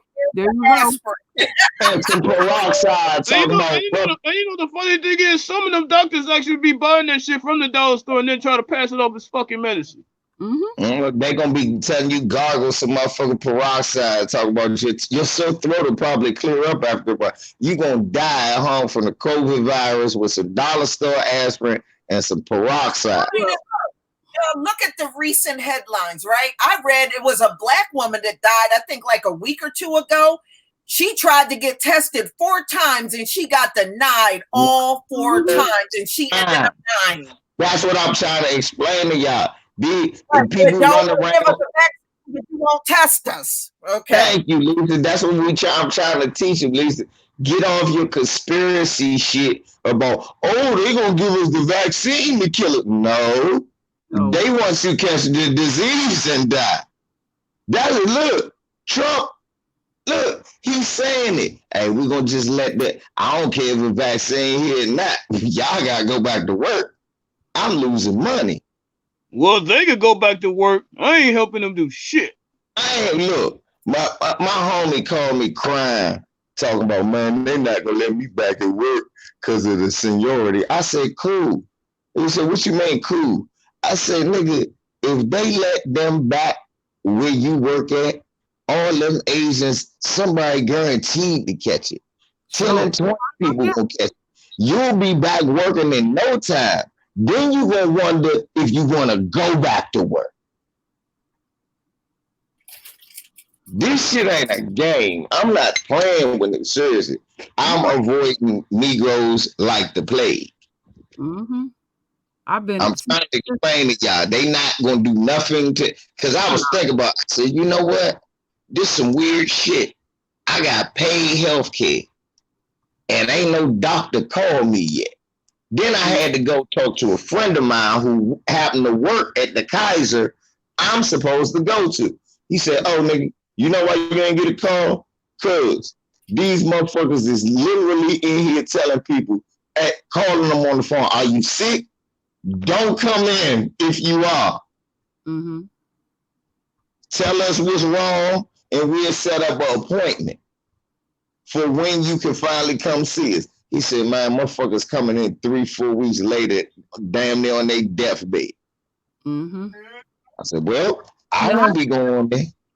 And it's useless even going to the hospital. You better get up on this internet and start looking at some of this herbal stuff that will that will help. And I got that email, Lisa. Thank you for that. We happen to have that too. I ain't even giving up no names. Anybody want to? It's like if you go to the hospital, you might as well consider yourself sick and dead. Yeah. I mean, it's a concentrated form of that shit in the hospital. Soon as you go in there, you breathing that shit. Oh, hell no. And I'm about to say, look, this the first. Think about this shit. This how sick this shit is. The doctors dying from the shit. Mm-hmm. Yep. Come on, y'all. Look. I was listening to a video earlier this morning. They say that now, because they learn something every day. Now, which we already been talked about. Oh, you can get it through your eyes. Yes. Yeah. Yeah, we already know that. The hospital is the most filthiest place to be. So why would anybody even want to attempt to enter into one of those places? Rona, that's what I call a Rona, is showing out. The kids is getting it. Now they got dealing with the children. Then they catching something different from it. Yes. Did you see that shit? Yeah. To something different. Now they catching some whole different shit. You know what, LVZ, they said there are cases in other states of kids getting it, and they're in the process of testing them. They're showing the same symptoms as those children are in New York. And they don't know what that shit is. You know how helpless that fucking feeling is as a parent when you go to the doctor and you think that's the right thing to do, and them motherfuckers look at you with the Scooby-Doo face and go, right on. Yeah. Like, what? Especially when it comes to, because one thing I had sent this COVID link. Eyes. You're right, Lord Ball. COVID eyes, COVID toes. Oh yeah. Lisa, coming out too. Oh hell yeah, COVID toes. Lisa, did you get an opportunity to check that doctor's video out that I send you? Like when they do the autopsies and the other shit that they finding, when they do it's so much that they got to learn about this stuff. This shit. I mean, this thing just ravishes the whole body. That's how it's appearing. Mm-hmm. Yeah, because I mean, like what?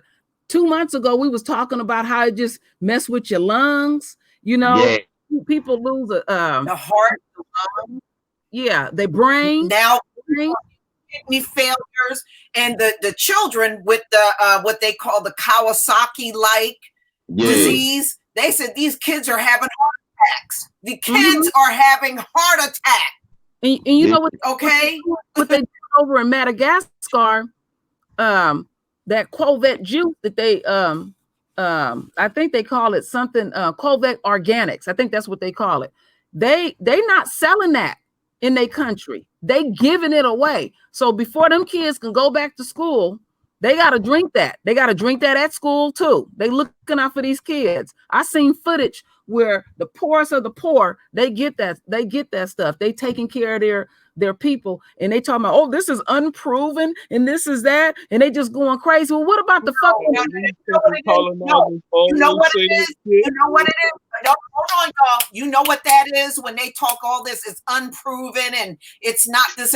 They didn't come up with it. There you go. Right. They did not come up with it, and that's where that bullshit is coming from. They didn't come up with it. Yeah, they got to be the first on every damn thing. And what the fuck you mean? Everything they come with dies. So why we talk about it? I'm telling you, some of them European countries. Katie, they can't even perfect getting rid of the common cold. The common cold has been around for thousands of years, and these mofos still can't get rid of it. Nope. And look at another thing. They still sunburn. Okay, they've been sunburned since they've been on the planet, and they still can't fix that either. So them coming up with a vaccine is downright laughable. Them coming up with a vaccine is downright laughable. I mean, for real. I'm gonna say it like this: the vaccine ain't gonna come from America. Never has. No. When a vaccine has never come from Spanish flu, did not come from here. None of that shit's gonna. If it comes from here, it's not gonna work. It's gonna only be about money if it comes from here. It's not gonna come from here. I was looking at that shit the other day. I said, well, they got one foreign motherfucker in there. They ain't gonna make no vaccine. I don't ever remember a vaccine coming from here that works. You know one thing that they did, LVZ, is over in Africa, they have dealt with so many plagues and pandemics that the way that they approaching it is totally different how this country is. They are way more prepared how to deal with this stuff, because they didn't went over to them, them Europeans, and went to over to Africa and just inoculated our folks, killed our folks, all just use our folks as lab rats. So That's true. they are pissed because they keep looking at them talking about, oh, it's gonna be bodies all over Africa and everything. And I'm looking at articles now, because I'm gonna send a link so people that want to read it later, that there's no evidence that there is a cure for this. Everybody drinking it over there. And I know they keep okay, if everything's go ahead. I'm about to say, they keep saying, right, KD? They keep saying that they've been saying since the beginning, why haven't it hit them? Why haven't it hit them? I ain't know nothing about no drinking nothing, but this is one thing I have noticed. Watch this. They keep saying, why ain't hit them? It ain't hit them. It's gonna hit them. Man, they gonna get sick. Oh, we need to get them millions of tests. Mm-hmm. And I was going, why? Then I start thinking, they not asking for them. And then I start looking, because I look at the stats all the time. Africa has coronavirus deaths. We got, South Africa got like 260. Some other countries got like 150, stuff like low numbers. In other words, they know that it's there.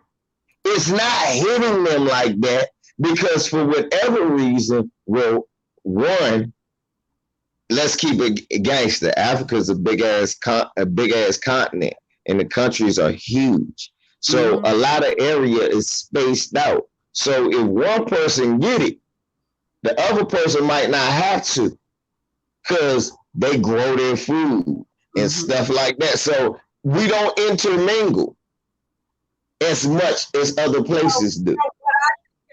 Well, LVZ, I'm going to give you my theory on what I think it is.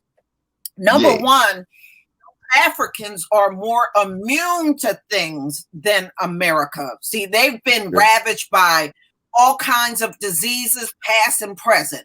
So each time they get those things, their immune system becomes stronger and stronger. I don't think this is about no damn hot weather like they're telling you. I believe the reason Africans ain't getting it is all about genetics. They are just a stronger people genetically, and that's why they're not getting it. Because they won't admit that. They're going to tell you some bullshit about, oh, it's hot. It's the hot weather. Well, fuck it. It's hot in Florida right now. My uncle's down there. He told me it's 95 degrees. Yes, and the cases of Florida are going up. Yeah. And the cases of Florida is still going up. This hot weather ain't cured shit of that. Ain't cured that shit at all. Lisa, you know what, Lisa? Where my uncle is, down where my uncle is, y'all, it's been in the 80s since March. Okay? Now, what hot weather are you talking about? Because their numbers are still going up. You even got that racist ass governor that said this, hiding his numbers. He knows something is up. Yeah, I know. Curious. Thank you for the super chat. I can't find the cure online. In addition, I can't find on the dark web. The NSA is working overtime to keep the Madagascar remedy from us. However, I'm going to get it. Yeah, I've been doing the same thing. The thing I was trying to find it, and they blocking that shit. They do not want us to get a hold of that at all. No, that's telling you. Look, I know what we can do. All we got to do is hook up with somebody from Africa. You don't need to go through this. You got Dr. You got to talk to somebody over there that can get it for you. There you go. Yeah, that's what you got. I'm about to say. All they need to do is hit up Dr. Mummy. She probably know where some of the Madagascar doctors at. But look, I mean, you gotta just get rid of the middleman, okay? The ones that are trying to block us from it, and just go straight to the source. You're going to have to hook up with somebody from Africa. But check this out. These European countries, they not on what Trump is on and shit. They going to Madagascar getting that stuff.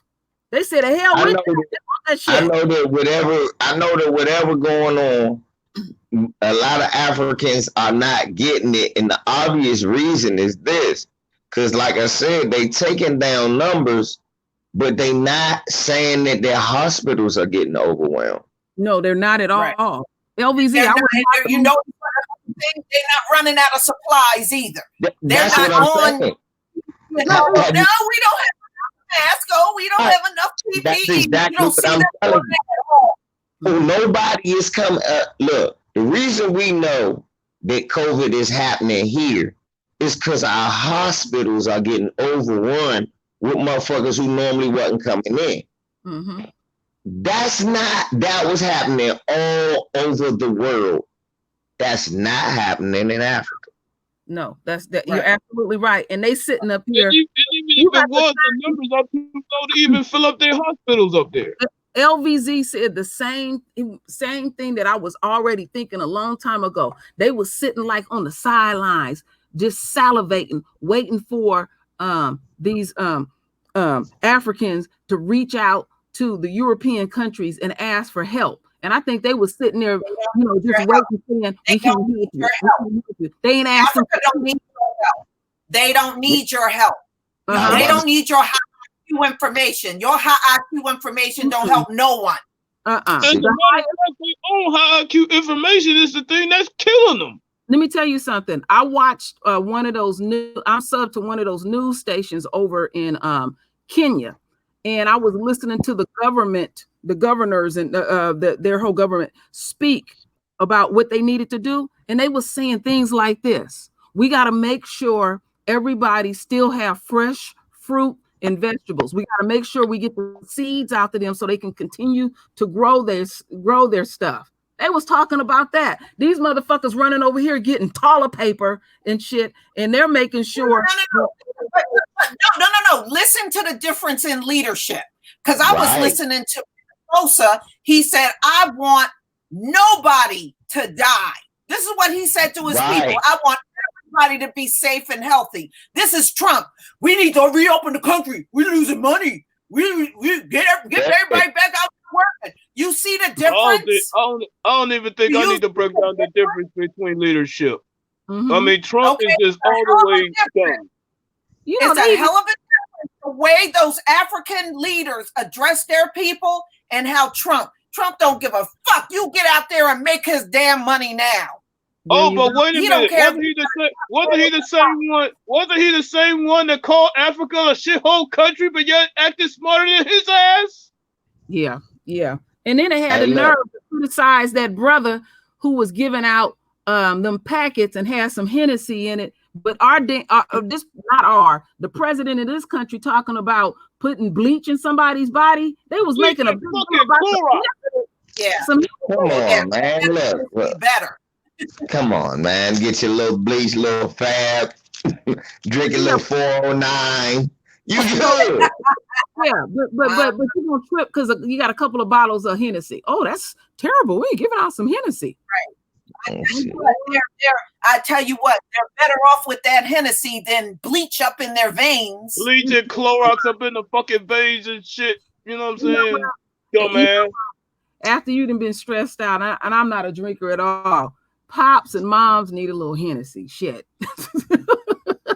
Right. And what the hell? I'm like, what the hell wrong with that? You chilling at home anyway. Who the hell you hurting? Mm-hmm. No, KD. And you don't see nobody in Africa storming a government building demanding that they open some damn AK-47s and all that dumb shit. I know, isn't that crazy? I mean, you gonna kill amoeba? You don't see the government bend into their wheel. You don't see the government bend into the wheel either. Back in my state, they was in the fucking Capitol with AK-47s, Uzis, and all that shit talking about reopening the state. And they made them open it back up, KD. Yeah, you know what? Let they horses out there. Yeah, over in Africa in the shithole, they're chilling out, and over here they up there in the state capitals with some damn weapons. What you gonna do? Shoot a virus? Have y'all seen them videos, them fighting in front of the restaurants and stuff? They sitting out there 3 hours waiting to go into a restaurant. Cook your shit at home. Damn. No, this the most gangster. This the lazy people are. I was just thinking about what y'all said about the difference in leadership. No, this the difference. The difference in leadership ain't only that those brothers know how to command the attention of their people and try to do what's best for them. This is the difference in leadership, y'all. A continent versus a country. Yeah. 87,000 dead to less than 2,000. Yeah. All of the continent of Africa got less than 2,000 people dead. Right. You can laugh your ass off about Africa all you want. You got all the dead bodies. Just remember that. You got the dead bodies. Oh, and these are the statistics that came from a so-called shithole country. See, I'd rather be in no shithole country with those statistics rather than here with a bunch of bodies. Let me show you how the way white folks, or I call them the enemy, is. They glory hogs. Like when there's a disaster here in the country, you know, like there's a flood or something like that, and you see them running with their own boats and all that kind of stuff like that. They want to be praised for that because they did that.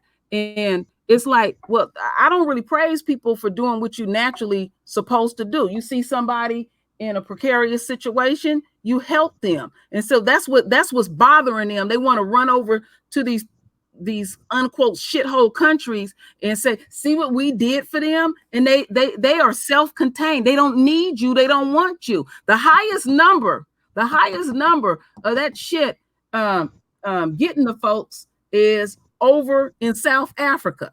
And see, that is not just black folks, because there's still a bunch of colonizers still. And I bet them numbers from South Africa are mostly from them colonizers. It is. That's where the disease came from. That colonizer, KD. Patient Zero was a colonizer, KD. They came from Europe, just like where did Patient Zero in New York come from, Lisa? Tell him again. He did come from China. He came from the UK. Patient Zero from New York came from the UK, y'all. Europe. Yep. This is what I kept repeating. Don't you remember Trump put a ban on people coming over here from Europe because they kept bringing it into the country. This is what I kept repeating at the beginning phase of this, when one of the doctors spoke up in DC from the CDC. He was speaking very coded, and he said this exactly. He said, people leave this country, go to Europe, and come back to Europe, and then we get cases of it. He said it 3 times. Let me say one more thing. Then he said, but we don't understand why they're not getting it in alarming rates in Africa. This man said this. Genetics. Because what he's saying is, because they said that in this documentary I watched, people from Europe go to Africa, like black people and regular people here go to Puerto Rico and Cuba. Europeans go to Africa like that. So that's why they wonder how the hell catch it. We go over there all the time. No, and this is another thing. And I had talked to Lisa about this. When I did my research, who is spreading diseases is wealthy white people. They have the means to travel. Now check this out. Because I've been doing a lot of research, and I do a lot of research about them fake kings and queens over across the pond. Any diseases that they deem peasants would get, it would always be in them damn palaces too. They would get the smallpox, bubonic plague and all of that. They would get just as ravaged. But look at this. Ground zero here in the Bay Area was in Santa Clara. It was a Chinese man, wealthy, from Wuhan. So it's wealthy people that spread it, because we don't have the means to travel the way they travel. How far do we? Because you ain't coming from Europe to here to New York. You're not flying out of JFK and LaGuardia without money. That's not happening, especially at that time. So, and then you fly international. You're not even flying intercontinental within in the place you are. So that's even more money. So yeah, of course you got to have money to have done it. They know who patient zero was, not only because the flight. This how you know he had money. The motherfucker had insurance to go and figure out what he had. Patient zero was telling me didn't die. Lisa was patient zero didn't die. Wow. Lisa was telling me earlier on that over in Wuhan, a lot of them wealthy Asians got their ass up out of there. But how many of them left with it? But see, the thing back to Africa, the thing about Africa, like I said, they haven't been complaining about, man, our hospitals are overrun. People complain they sick. Not asking them for nothing. They ain't asking nobody for nothing, because that if they would need masks, you would see some of their world leaders as First of all, those Africans are smart enough. They would be making their own masks. They wouldn't be sitting around crying like the Americans. Exactly. And then on top of all of that, how in the fuck, if you are the United States, you let South Korea figure out how to get the shit right? South They Korea. let everybody on the planet get it right, because the most deaths are here. The most cases are here. That's and another thing, like I was saying on my channel, and when I read the stats on my channel every other day, I want everybody to keep in mind, while they saying African Americans are most likely to get this and all that. Okay, I'll give them that. I'll play devil's advocate. Okay, but why is it just we the only black people most? Because Jamaicans ain't getting it. Right. Motherfuckers in Barbados ain't getting it. Haitians they not getting it. Right. Why no other black people getting it but these ones? Black Canadians, Afro-Canadians ain't getting it like a motherfucker. No. But you know what this made me think of? And I know Lisa remembers very well too. When HIV came out, okay, we back in African again. And when they were speaking the truth about HIV, it came from white boys traveling. Gay white boys traveling, right, having sex with people all through Africa and wherever else they want. They was the one, and they were wealthy. Damn it! That was that shit. Hold on 1 second. Time out. Give me 1 minute. Thank you, Mike Williams, for the super sticker. Yes, but you know what? And then they turned it to the face of black folks with HIV. Right. Wait a minute. Before they started coming up out of Africa, then all of a sudden, Africans is having sex with green monkeys. First, that didn't make any sense. Consider the high IQ people that came from. That doesn't even make sense. And even African will even tell you, if you try to have sex with that motherfucker, will try to kill your ass. Lisa, it do make sense considering the high IQ people.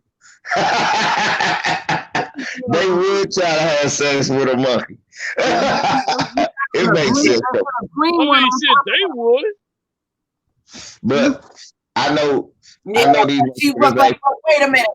But look at it this way. In porn, who's sleeping with the animals? It sure as hell ain't no black women. That's why I say ain't no damn black women doing that shit. Becky sleeping with all kinds of fucking animals.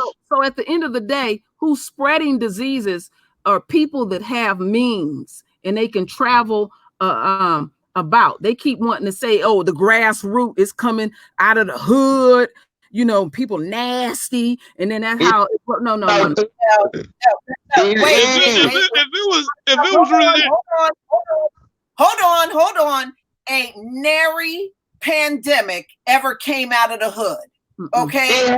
No pandemic has ever come out of the damn hood. But look, it has, but the problem is we done internalized our neighborhood as being the only hood.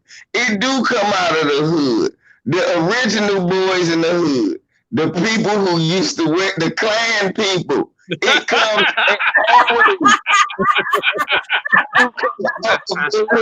I need to stop. It do come out of the hood. It come out from the it do. It comes straight. I'm like, and look, I'm gonna tell you some gangster shit. Give me a second. Loretta, thank you for the super sticker. Go ahead, LBZ. Wait a minute, Loretta. Let me tell you though. This watch how I stab it, true bro. This how you know it comes from the hoods. It comes from the ghetto. Look, it comes from the Greek ghettos because Italy got 37,000. They do got hoods out there. It comes from the European ghettos, KD. Because they got 27,000. That's what I'm agreeing with you. That's what I'm saying. KD, no. It come from the Belgian ghettos. Because they got 20,000. It come from the hood, okay?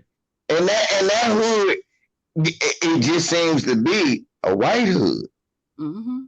So we never gonna mischaracterize where it comes from. It comes from the hood. I know the hood you're talking about, LB. Not the neighborhood. It comes from the hood, though. It comes from the hood. I got the bum. Oh, that's the hood. Maybe not our hoods, but their hood. But it comes from, a hood. Trust me. It comes from the look. Everywhere you look, I looked at that shit. I looked at the numbers. I tell y'all this. If you want to do something and you want to learn something and you want to listen, all y'all biblical people in here, I'm surprised y'all don't Google the coronavirus stats every day. I do. I look at them. I might look at y'all look at the world? Hold on, what stats do you look at? The world or just where you at? I look at my local area, I look at my state, I look at the country, and I look at the world. Mm-hmm. In fact, I look at the world. Go ahead. Go ahead. I look at the world first, Auntie. You know why? Because I look and I go, damn, it's going up. Every last country that has something to do with our slavery, even the Arab ones, is getting fucked up. And I'm like, damn. Mm-hmm. Yeah. Oh, and when you look, you start seeing the Afghans. You like, goddamn, they still involved in trading Africans. Mm-hmm. All of them motherfuckers is having it in their country. No, I look at it too. I look at it daily. In fact, I even send a link to LVZ, so the KD, so he could even look at it, where you could break it all the way down and look at the various countries and stuff. And overwhelmingly, I've seen quite a few over in Africa where they literally didn't have it. The lowest numbers in all of the world. Yeah, and some of them, if they did have it, it would be like maybe 10 or 11 or something like that. No deaths. Seen a lot of it with no deaths at all and everything. Yeah. And I'll check it in the morning, and then I'll check it in the evening. But in this country, you check it in the morning, and it'll jump up 1,000. About 1,000. It jumps up all day. It actually jumps up all day if you watch it in real time. Right. Yeah. Right. Mr. Lawrence, thank you for the super chat. Thank you for the super chat, Mr. Lawrence. But the Congo, like I was looking at the Congo, they been in the 50s forever. I said, God damn, nobody getting sick again over that motherfucker, huh? Yeah, the numbers don't move. It'll just Yeah, and if their numbers move up, it move up so slow that it's like, okay, one or two people catching it, but they not dying. And the reason you know No. it ain't got nothing to do with the fact that they don't got tests is because their hospitals ain't overrun. Mm-hmm. No. And black people ain't gonna lie about this shit. If it's a disease over there, them Africans gonna tell you quick, hey, motherfuckers is dying. Can somebody help? Mm-hmm. Mm-hmm. Yeah. And then You know, for the and most like I part, said, and then for the most part, go ahead, doctors go ahead. and nurses in America, the doctors and nurses in America never been through a pandemic, and that makes all the difference in the world. They literally don't know what to do when you get to the hospital. And They don't know what to do. And in addition to that, their main solution is these damn pills that's coming from the lab. But the solution from the hospitals in Africa are all natural medicine. That to me, that's the real difference right there. It's like this is where I like the approach that the Nation of Islam do when you join the nation and stuff. The first thing they do, they got have a group of folks come and help you, get things together with your diet and stuff. They go straight to your kitchen first because that's your hospital, your kitchen, and Right. and all that kind of stuff like that. Didn't some of these old school doctors back in the day saying food is thy medicine? Because I remember hearing that as a kid. Mm-hmm. Yeah, in the Bible, there's no hospitals. No hospitals. That's what I was saying about when I was listening. We didn't get sick. Remember, we didn't get sick until we came around the high IQ. Prior to that, we weren't getting sick. That's why we didn't need no hospitals. Yeah, the fucking lab rat medicine and shit. Yeah, because they now everything's artificial now. One thing that I learned about them is that they really big on eating. I didn't realize they ate out so much. They really big on them pre-made meals and all of that. I've been seeing a lot of videos. Queen, let me stop you. You know you've been seeing them old fat ass motherfuckers all over the place up there where you are. Yeah. Right. Yes. I didn't know I mean, it's really that important that food get delivered to them.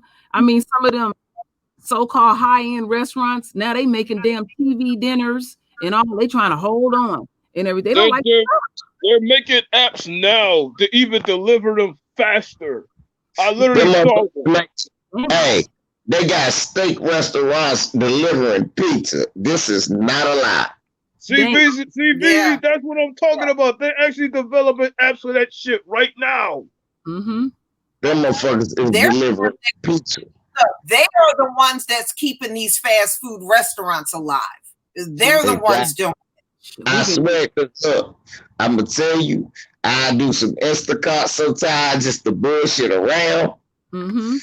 Man, it don't be nothing but black people at the grocery stores, masked up and ready to go. LV, you're right about that because when you do Instacart here, it ain't for nothing. My bad, Queen. I got you. When you do Instacart here, Queen, it ain't nothing but for black people. Wow. Somebody in here. I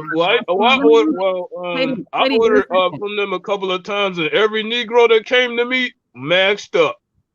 In here, Joyce said my son had COVID. He got cured with my olive leaf extract. See right there? See that's that? great. That's wonderful. That is wonderful. I'm glad that your old son was healed. Yeah, he was able to react good too. I keep putting the link in. Anybody want to check out that what they using over there in Madagascar? And if anybody that can find where you can purchase this stuff, email me, please, because I've been looking. It's just Thank you, somebody. Look, give me one. Metho Nelson for the super chat. Go ahead, LVZ. I was about to say what Metho says, sis. Metho ain't right. It's genetics. It's just some people got it. I'm telling y'all, that's what it is. Now, the black people that's dying, I'm not saying their genetics are weak. What I'm saying is the black people that's dying have been broken down. Look, we look, How about the, stress, the rest? right? Stress and working years around these motherfuckers has broken your body down. Yeah. And if and you Yeah. can't say And a it lot, has. There you go. a lot of them are essential workers out there. Your essential workers are Black. That's what it's really appealing to you. And they stressed out, but a lot of them don't make the money they deserve.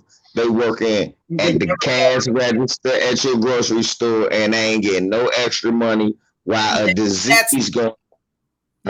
This country is hooked on paying you slave wages. Exactly. They run everything like a plantation. They got that embedded in their mind. Everything they run it like a plantation.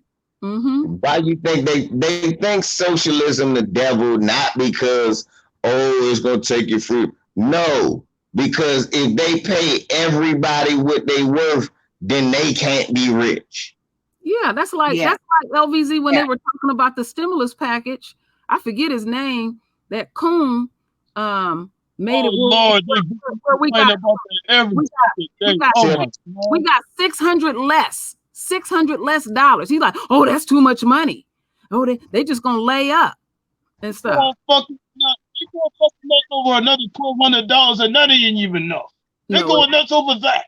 Well, it needs to be ongoing. That's the problem. They want to just give you little baby spoonfuls at a time, and that ain't gonna work. And you got people that have applied for unemployment. You got a bunch of people in this country that applied for unemployment, and they still haven't even gotten their first check yet.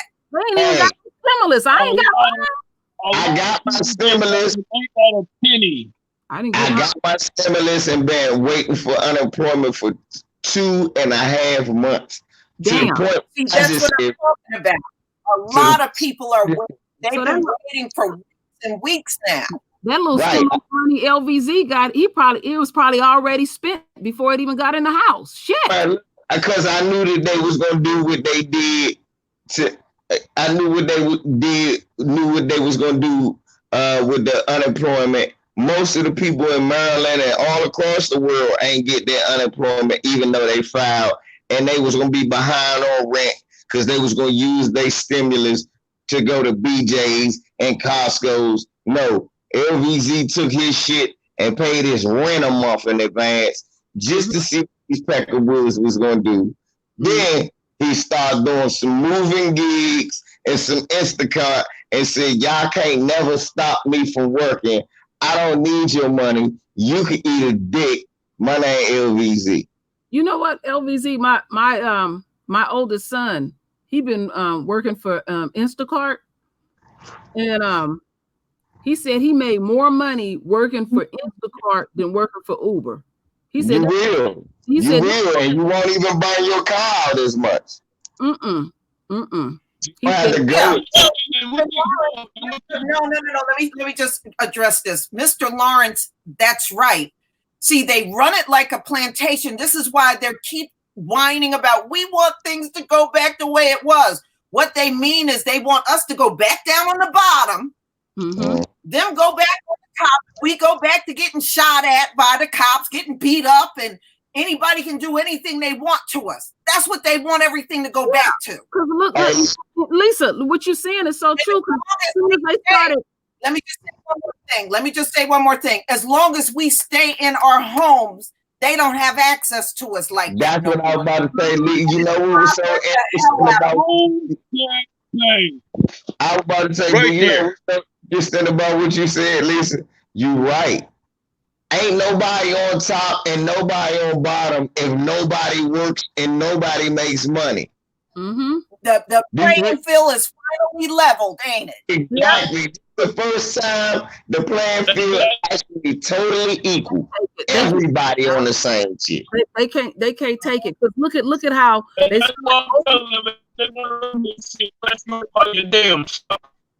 you see how quick they started opening up the country, and the cops come straight head right at us. Now you concerned about us. They haven't had access to us all that time. Yep, exactly. Running to release that demonic energy just going overboard. You don't give a fuck about us wearing no damn mask. You don't give a fuck about us social distancing. Oh, you really care that you got to take it to that extreme? That they had cops know you can't arrest people because they didn't social distance or they didn't have a mask and all of that kind of stuff like that. So this teacher, think about it. They didn't have to be told that, because when they encounter white people that aren't doing it, what do? Give them a mask. Give them a mask. But see, this is why they did need to be told that, though, Lisa. These motherfuckers didn't know what I was telling you was true. See, the law enforcement, they are the enforcement wing, but just like the muscle in any gang or any corporate, like the mob, the muscle is the last shit to know what the bosses is going to do. So the bosses was like, hey, look, this virus coming out. That's why I told people, listen to the news now. The news not talking to black people right now. They talking to each other. They talking around you, black people. They not talking to you. They talk, hey, look, wear a mask, white people. We don't want you to die. That's why they like, why is your dumb ass riding? We expect the black people to be doing this dumb shit, not you. That's why they kid. Seriously, the police did not know, Lisa, that, nah, you don't got to beat them up. We don't want them to wear masks. We want them to spread that shit. We not going to take care of them in the hospital. We going to let them die. Y'all ain't got to beat them up. Y'all ain't got to do that. That's why they had to tell them, hey, nah, y'all can lay off. Because at first they thought, oh, it's open season. That was gangster. How you do that? I know. They really want access to our energy. And I'll keep telling them, hell no, not another fucking ounce of my energy ever again. Mm-hmm. I wanted to share something with y'all that I had told Lisa a couple of days ago. My husband has a friend that lives in a live care facility, and it's pretty much run by black folks, and not a one person has coronavirus in that place.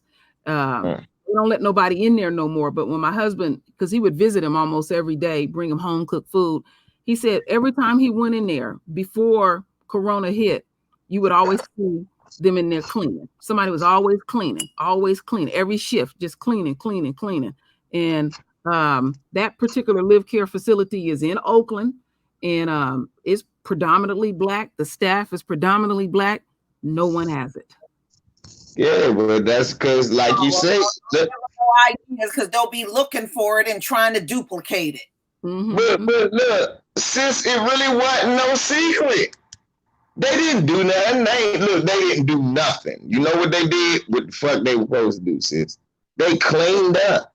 It's hard. Yeah. They told you off the break, the disease can't live on the surface. Well, if you ain't just trying to hurry up and just make money, and you like, hold up, nah, when motherfucker leave, you gotta clean up. I don't care, they gotta wait, they gotta take their time. We gonna clean up. We gonna do this the right way. It's hard for a disease to get there. Yeah, what you're doing is you're cleaning over clean. You don't wait till it's butt nasty. So he said his partner told him, he said they have 3 shifts, and all of those shifts go in there and clean. And he said, since the coronavirus, they've been cleaning even more so. Right. And see, and because them brothers, now they've been quarantined, this, that, and the third, they ain't going to come into no contact with nobody. And all they going to do is go back to work, clean up this. Yeah, they not going to have that problem. You know what LVZ, let me tell you something I seen. I was watching one of them prison shows one time, and this brother took a t-shirt, and it was soapy. He washed the bars, the floor, the ceiling, everything. Then I seen another prison show where it was women in prison, and in each cell there was 6 women, and it was one chick in there. She was hardcore. She ran it like she was in the military. She said, you can get sick in this bitch. And she made them clean up every day. She said, you can get sick real quick You got to keep that sucker clean. Yeah, because all types of life form to come through that motherfucker. That's the truth. You do gotta keep it. Yeah, All right, time out. We got to move on to the next subject. I mean, I know everybody's on a roll, but okay. So we need to talk about HR 6666. All right, Bobby Rush. I don't know about it. I gotta listen. Okay. I know what it is. They talking about, all this forced testing, forced vaccination type of stuff. That's what that bill is mainly about. Okay, let me get into it. All right. So it's the Trace Act. Democratic Rep. Bobby Rush, COVID-19 bill, HR 6666. Sparked backlash. Now, remember, this is a former Black Panther. Exactly. You would never know what he's doing. So the Illinois U.S. House of Representative Bobby L. Rush $100 billion grant program imposed by the HR 6666 Trace bill has sparked backlash from those who believe it would be unconstitutional. Rush introduced the HR 6666 Trace Act, formerly known as COVID-19 Testing, Reaching and Contacting Everyone Act. On May 1st, the act would create grants for healthcare, school-based, academic, and nonprofit entities to run mobile testing sites and hire staff to test. Okay. Now, the biggest thing about this, he wants to target low income and people in urban areas. Okay. Go ahead. I'm about to say I'm not mad at nothing right now because that shit just sound like back when we was kids. Lisa, remember they used to have that truck to come around out of school and they give us the little speed test and they'd test us and then drive off and nothing else will happen. That's what this shit. Yeah. All right. So let me go on. So, however, the Action Network started a petition to stop the unconstitutional illegal Trace Act, HR 6666, to prevent the bill from being adopted by Congress. The petition, which has since become unavailable, read in part, it is a stunningly illegal power grab beyond what the Constitution offers the Congress. An outright assault on people to be deplored by all. And it's also a massive waste of $100 billion allocated for 2020 alone. Oh, there you go, right there. I was about to say, Lisa. I was about to say, Lisa, you gotta tell me something dubious. All you said was a test. All they try to do is test. Yeah, they not giving you no medicine. Look, all they saying is if you got it, they know. That's it. Well, they do that anyway with any other. So I'm saying it's something in there that make this more than because right now it just sounds like they arguing about money.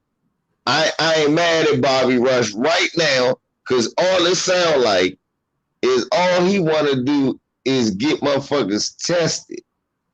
And so what he wants to do is send these mobile units out where they come to your house. Yeah, go ahead, LVZ. But that's what the Panthers did.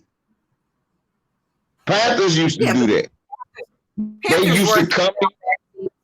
No, they ain't had no car. Look, the Panthers used to come to your house and test you and find out who got what diseases because they ain't fuck with the government. But all he told when he saying mobile unit, it sound like a car gonna drive around it. Nah. What he talking about is exactly what we went through when we was kids. It used to be a big ass trailer car. Y'all remember that? Y'all remember the Winnebago with the nurse in it? They used to do the reflex test, and then they give you the little tuberculosis test. Circle your joint and say, call this number if the bumps don't go away or whatever shit like that. And then normally nobody had TB because nobody catches tuberculosis, and they find out who got it, and that was it. But that's what this sound like to me. I'm gonna be honest. That's what it sound like to me. Okay.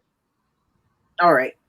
So what they want to do essentially is send people out into the poorest parts of the country and do testing on those people. And that's what's upsetting a lot of folks because, you know, people are like, no, I don't want anybody coming to my house to do anything. If I need to be tested, I'll go to a testing site. Oh, no, they ain't coming to your house. They not coming to your house, though. That's what I'm trying to tell you. They not coming to your house. They don't got that kind of manpower. That for real, they don't got that kind of they don't got enough people to do the census. Why you think they mail it to you? They don't got enough people to do this shit. And then they can't hire people to do it. They gotta have medical professionals, and half of them dying. So what they gonna do is they gonna have a testing site, like I said, a big ass truck where you can just come through if you pull and get free. Southwest, they used to do that all the time. Where I grew up at in DC, they had Marion Barry used to pay for that with our tax money. But it was to make sure we was all okay. That's all, make sure we ain't had no disease. Because he used to say the hospitals don't care about it. Okay, so this is what it says. Okay, HR 6666 introduced by Bobby Rush of Illinois to allow HHS to grant entities to test and contact trace U.S. citizens even at their own homes. So that's what they're saying. They are going to come out to your home with this. No, they think when they say trace and contact, you know, even they. I know with that, but again, we already have that list. For real, we do. If you go to the health department, right, and you got a disease, if you catch an STD and go to the health department, they ask for the numbers of the people you slept with, and then they give you a card and they call them people. And if them people too scared to get tested, they'll come out to your house. But they gotta fund money for that. This a big, so you can't just do this on that scale without having a whole bunch of money. And that's what they arguing about. That's what the white folks argue about. With people, with normal people. I don't trust nothing this government want to give me. I'm about to say what y'all scared of is the government, and I understand that, but I'm trying to keep it 100 for real, because I've seen that happen before, and it wasn't nothing dubious. It was just niggas getting tested. Ain't nothing wrong with getting tested. If you told me that they was coming and making you take a vaccination, I got a problem. If you told me that they, like somebody said, they taking your kids, you didn't say that. If they say that, I got a problem. But you telling me they just testing. I'm gonna be honest, I don't have a problem. Only thing, I'm gonna tell you the truth. It's funny though, how they gonna do it? They don't got enough tests to test the rich people. Well, that's part of it too. But you know what, LVZ? One part that you got to also consider: the test is lousy. You get a lot of false positives. It's giving you a lot of false negatives. The test ain't worth shit. That's what I'm saying. So how are they going to do this? How are they going to enact this when they don't even have a test that works? Look, like you said, look, Almond J, she didn't say that. You said that. That bill she just read didn't say we gonna come in your house and if anybody no, that bill said we gonna do mobilized testing up to going to so when they say up to that mean they willing to send a motherfucker to your house.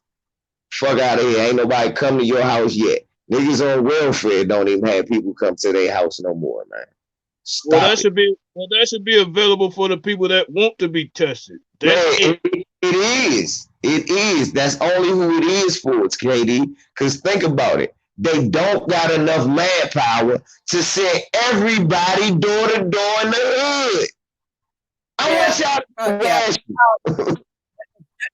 Give me a second here. Demetrius, thank you for the super chat. When Black congressmen are able to introduce bills to Congress, understand Anglo liberals are behind the scam bag. This bill trash repreparations. Well, Man, that's shut up. I'm about to say. Because this is exactly what they'll do. They'll earmark that money as liberals and then go, remember the COVID virus? We gave all you niggers tests when nobody could get any. That was $100 billion right there. No, give them reparations. Yeah. Amen. No, you ain't finna to replace my reparations with some lame ass test. And now your test is horrible. Now that's some shit they'll do. Now, let's be honest though. We gotta be. Ain't nobody going door to door in the hood. We know. Look, the Jehovah Witnesses can't even go door to door in the motherfucking hood, and you tell me a nigga knock on your door. That part I don't miss. I don't miss that part. But listen, that's what I'm saying. If Jehovah Witnesses can't go door to door in the hood without missing everybody in the hood, how the fuck is the government gonna knock on your door talking about we gonna give you a test? No, that's not happening. What's gonna happen is Section 8 folks, white folk, toothless white folks, gonna have to get a test. And they gonna get a test. What's gonna happen is well, it's just like when people were talking all that FEMA crap. Some of them still do. Oh, FEMA's going to round people up. FEMA works like shit. Look at how they left Puerto Rico. Do you really think an organization that left FEMA going to round people up? They ain't even getting niggas money for Katrina yet. I don't think they got enough money to round you up. First of all, FEMA don't have that kind of manpower. That's what I'm saying. Like Lisa, we got to calm them down. I just want people to understand. Look, they not going to come to your house door to door talking about testing you with y'all crazy paranoid black ass. Nigga, I'd be scared to deliver half of y'all mail, let alone come to, hello, yes, my name's Mr. White Man. I'm going to give you a test. Okay, that's okay. That nigga got a gun. Ain't nobody playing like that. What they gonna do? Next thing, if they do, they ain't gonna do it though. Like you said, they got bad tests. No much. Look, Trump got all the good tests. No, Trump got all the tests. No, in the NBA, we don't got no tests. Listen, LVZ. So he just trying to fake look out. But no, I mean, I feel y'all. I don't want nobody coming to my house neither, but ain't nobody gonna come to my house. I know that. I know ain't nobody coming to our house. What's gonna end up happening? The motherfuckers gonna be scared.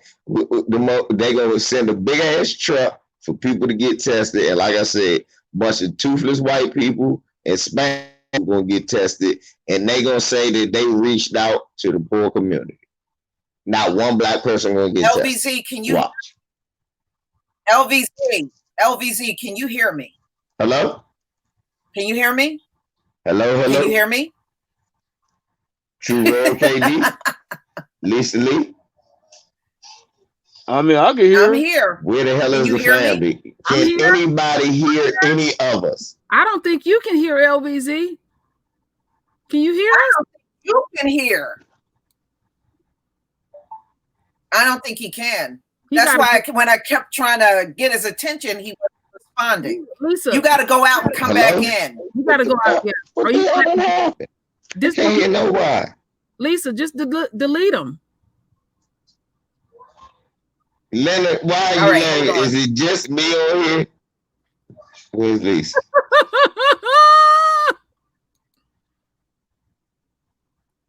Can you hear me? I can hear you, Lisa. I don't think he can. So y'all can hear me. Yeah, but I don't hear Lisa. Yeah, I think true roll. I don't think he can. You can't hear me. When I kept trying to he was responding. I couldn't hear you. Come back in. You gotta go out again. Damn, I hear feedback and all kind of shit. Yeah, he going to come back out again, man. Yeah. Are you gonna have to eject him? You have to eject him, Lisa, so he can come back in. No, he's already out. Let's see if he can come back in. Okay. He's gonna come back in. It's gonna be a second. Here he is. All right. LVZ. Hello. Okay, there we go. What the hell? I couldn't hear none of y'all. I was trying to get your attention. You kept talking, and I said, "Wait a minute! I don't think he can hear me." Yeah, because y'all was talking over each other. I don't think he recognized that. I couldn't hear nobody. He wasn't hearing me. I know, because he would never have done that. Mm-hmm. Nah, and look, then I was looking. I was looking at my other phone, and I saw your pulse was moving. I said, "What the hell is going on?" I kept going, "Hello, hello, hello." Can somebody hear? Is anybody here?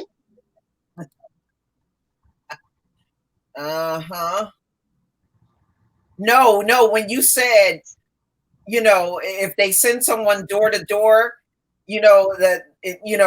Mr. High IQ will show up at the door and he'll hear a gunfire. What I was going to say to you, he would have said, "Oh, gunfire. Nobody in this neighborhood got it." He would have ran out.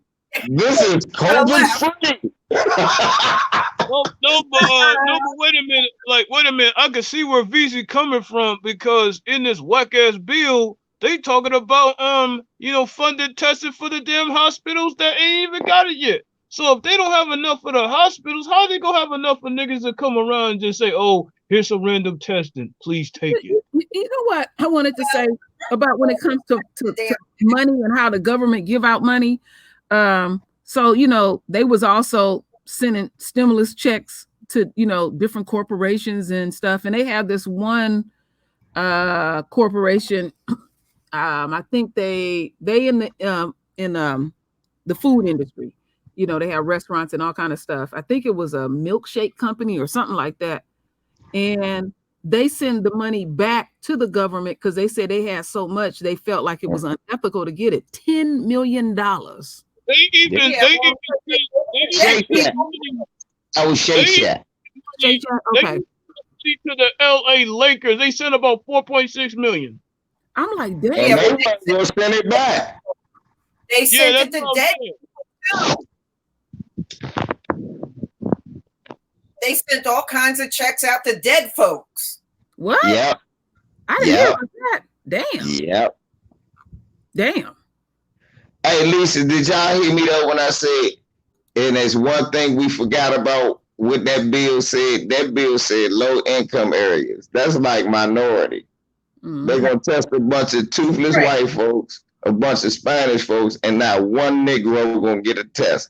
Motherfuckers going to be sick with the COVID virus. And like you said, they're going to go to the hospital 9 times. They say, "You ain't got it. Suck on 2 lemons and drink a lime juice and you'll be all right." I'm trying to tell you what. Don't look. Y'all look. Y'all the ones that taught me that when they start saying low income area, minority, unless they talking about law enforcement, they talking about giving everybody but black people something. Right now, they talking about giving somebody something that nobody got, a test. When the fuck they gave black people something that nobody got that ain't the COVID virus? They ain't gonna give us no test, y'all. They gonna give their Spanish people tests. They gonna get them toothless white people that Lisa been showing pictures of since 2015. So, hey, look, they gonna show Honey Boo Boo that was on True World channel in 2014. Grown Honey Boo Boo. They all gonna get tests. And us, we ain't gonna get no test. It's gonna be one truck. It's gonna come on a Thursday, 2:00 in the morning, and they gonna say, we went in the African American neighborhood to test and no one showed up. Yeah. I'm telling you, watch, y'all. Look, we being paranoid for nothing. Keep your eye on the fucking ball. These assholes are crying because ain't nobody working, and it's grinding them to a standstill. Man, seems to me if a nigga just said fuck it, you could hurt this country by just saying you could fuck it.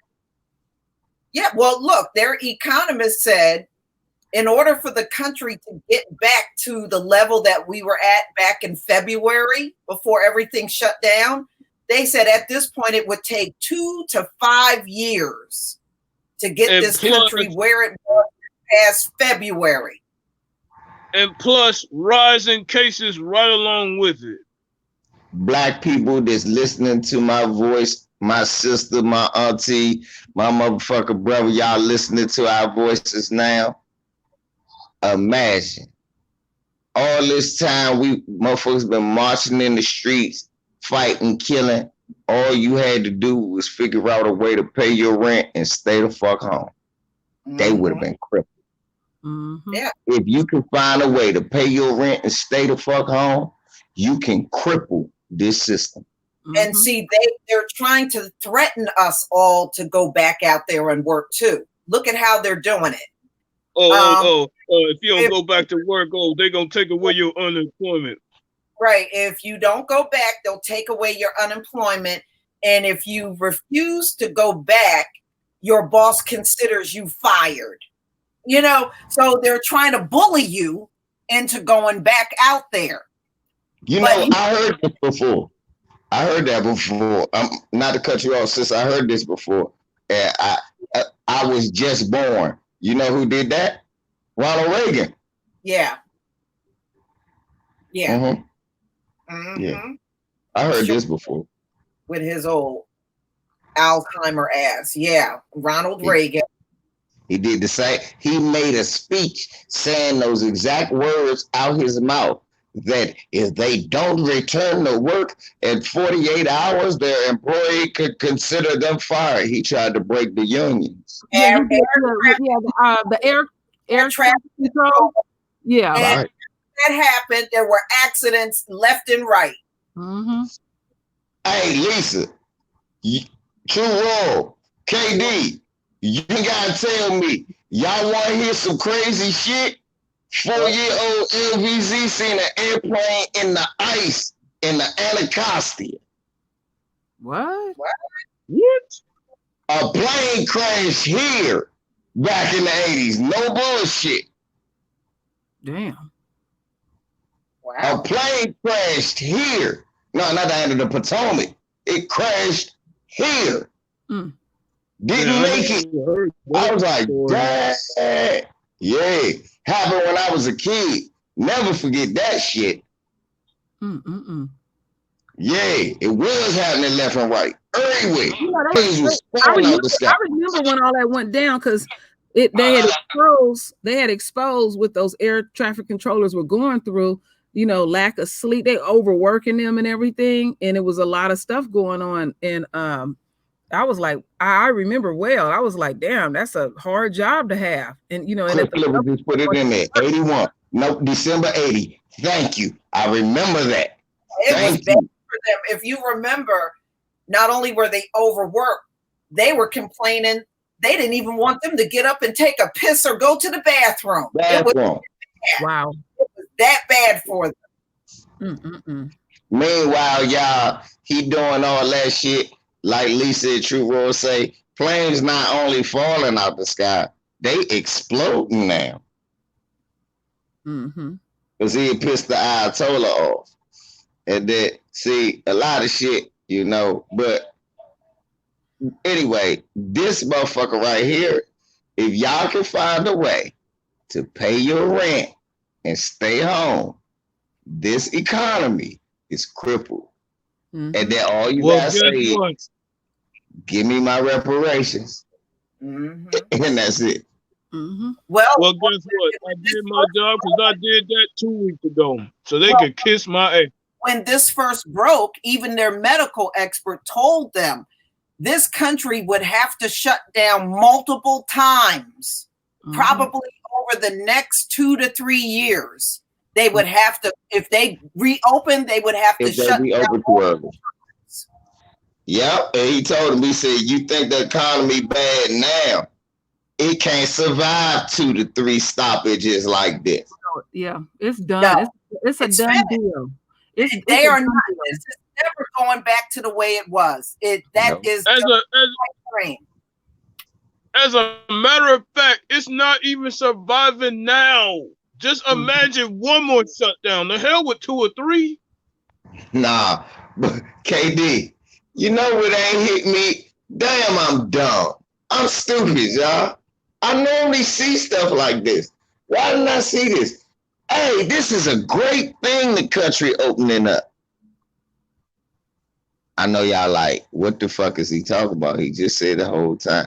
Yeah, but the only people going back to work are people who are Trump supporters that really wanted to. So the people that's most likely I to, said that shit dreams ago.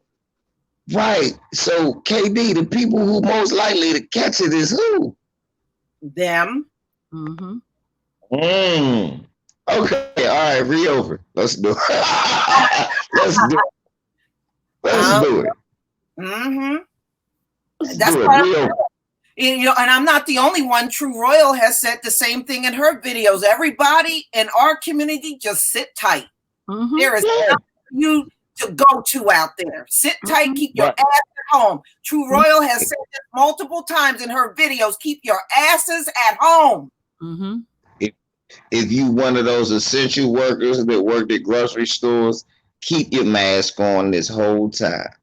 Tell them don't take that plastic down, because now those people who want to get the virus because they believe in Trump, they're going to be coming to your grocery store now, and they ain't going to be masked up. They ain't going to be nothing. So you be protected.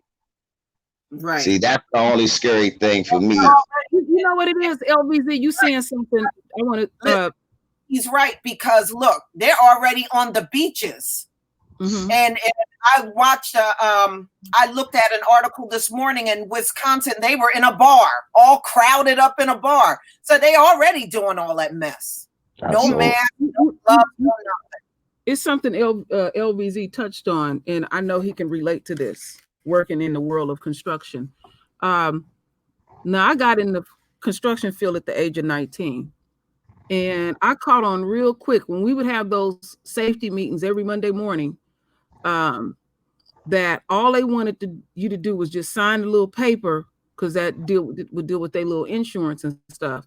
And I remember I said to a brother, because we was on a really dangerous job, I said, you better come up with your own safety plan, because these motherfuckers is not trying to be safe and stuff. You know, you got a handful of companies that really mean it and everything. And that's how you got to take this approach with coronavirus. And I've said, like, when you have to necessarily go out, you got to plan that and navigate yourself through the world. And also, if you have a child, have that child watch your back, because they good at it. They'll be like, mommy, don't touch that elevator button. Dad, you said don't touch that. Don't get mad at that child, because they good at that. They good at watching us and everything. And that teaches them how to navigate through this world. We can't go through this world willy-nilly. That's what I learned about working in the world of construction, because I took my safety serious. I didn't see some people get fucked up real bad. And it was always some white boy that would get fucked up real bad being a kamikaze out there, because they don't take safety serious and stuff. Exactly. You got to come up with your own plan. And what I noticed, I've only been out 4 times since this whole shit then went down. And those 4 times I went out, one time I went to the grocery store. every black person that I seen, they was overly protected, like LVZ. He got the bandana, a filter on, this on, that on. I done seen folks got socks on their arms, covered up their head, and all that. We ain't trying to get this shit. They coming up with their own protection plan. Well, we that's why, isn't that why your governor closed the beach again? Because they were all out there. Nobody was social distancing. They were all on top of each other out on the beach, and he got mad and had to close the beaches again. Yeah, it's crazy because a beach is the most filthiest place in the world. That sand holds diseases. I'm telling you something I know. Yeah, I want to hear some gangster shit. I give it to this Republican bastard here. He said he catch your ass out there, you getting locked up. You better not be on that motherfucking beach. Yeah. Sand. And look at them protesting. They don't have no mask on. They're all piled up like sardines up at the Capitol, screaming and hollering.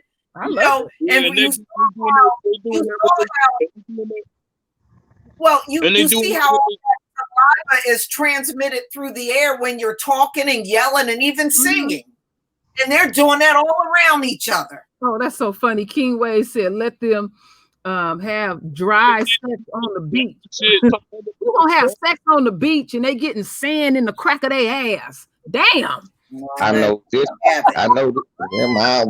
It smell like dog and sand. You see the movies where they had them love scenes and they on the beach, screwing on the beach, and I'm thinking to myself, because my mind just go like that. I'm like, ain't they gonna get sand in their ass? Salt water and shit all in their ass.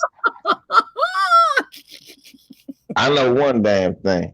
That, like I said, that Peckerwood told these motherfuckers, you bet not. They had a riot here, a rally here in Annapolis, and the shit was so funny.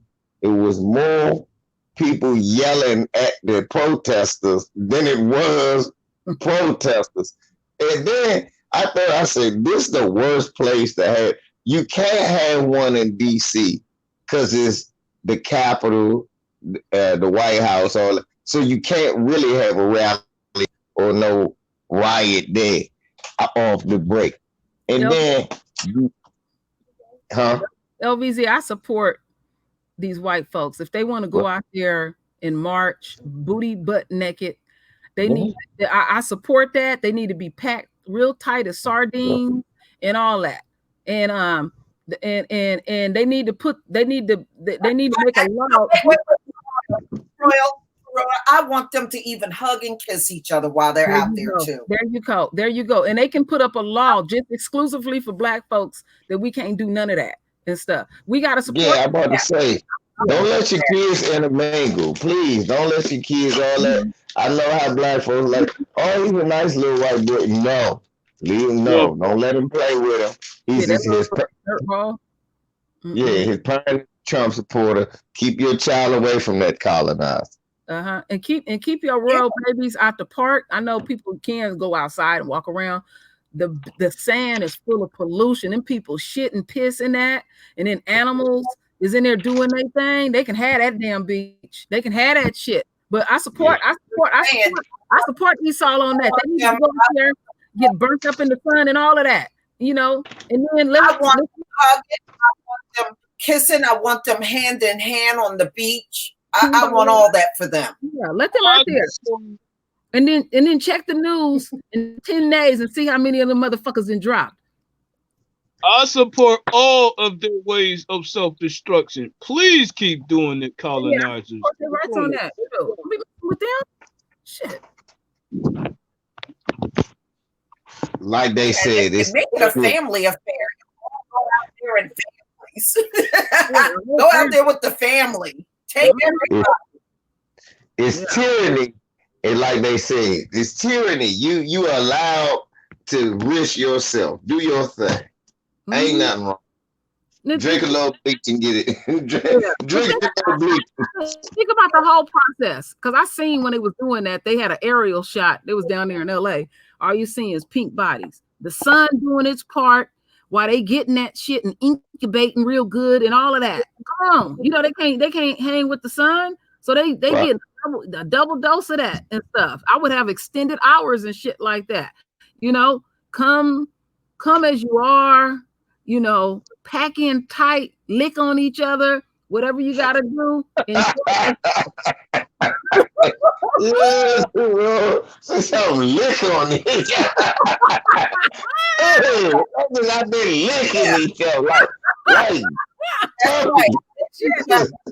And you know, and back in the day, you know, people used to give each other them hickeys. Go back to giving them hickeys and shit. Hey, go on back to old school. Yeah, throw back. Shit. Wet willies even. I don't care. My life. And if you got a cough or sneeze, don't even worry about covering your mouth. You just let it all go. Ooh, Lisa, you told on me. I used to have to come home with hickeys on my neck. My mom would be like, "What you got your neck covered up for? It's hot." You know, black mamas. It's hot. Take that. What's your neck looking like that for? Being high yellow. Ooh, you told on me back in the day. I told on myself actually. Oh my goodness, yeah, they can do that. All of that. These pepper is crazy. Look, let them do their thing. It's tyranny. You got to stand against the government. Don't let the government tell you what to do.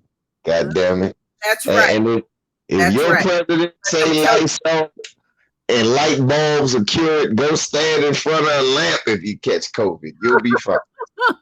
We say hand out hogweed and lime martinis. That's right.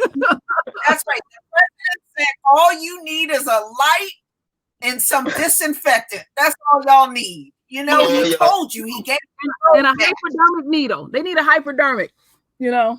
Right. Shoot that shit. You can believe. Shit. Hey, I was looking at that. They said, "Oh yes, those are still happening." I said, "I bet they are." Talk about the heroin deaths. Talk about that. You know what gives me? Them suckers had signs up like they had been on the plantation all their life. Oh, I'm free. I'm free at last. I'm like, are they serious? Are they serious? They said being at home was like slavery. Didn't they say being at home is like slavery?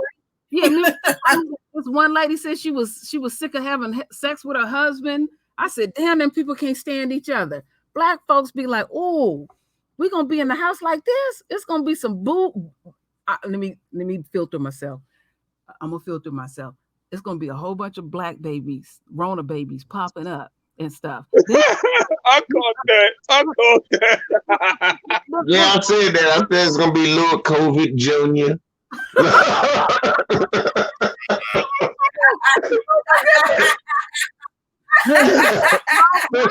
Little COVID Junior. I sent it right before she took it back. I said, I know what she's saying.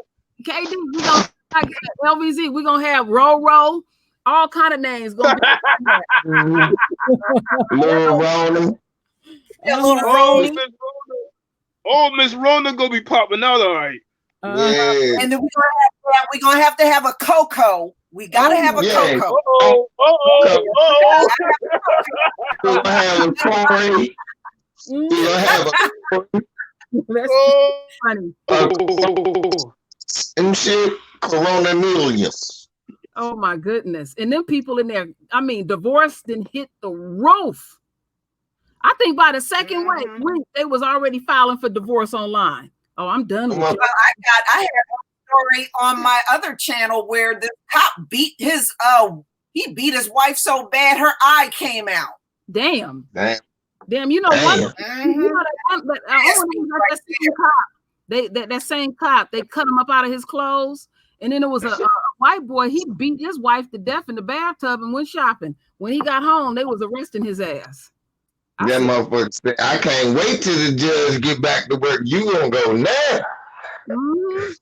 Get this divorce now. I'm gonna beat you to death. That's crazy. Rona baby. And all y'all can do is just, ooh, wait. In the hood, I seen in the hood, folks would get out, social distance. They was doing the electric slide. And over in Europe, in a white neighborhood, they was playing bingo. They had this old dude with a big PA system, giving out toilet paper, laundry detergent.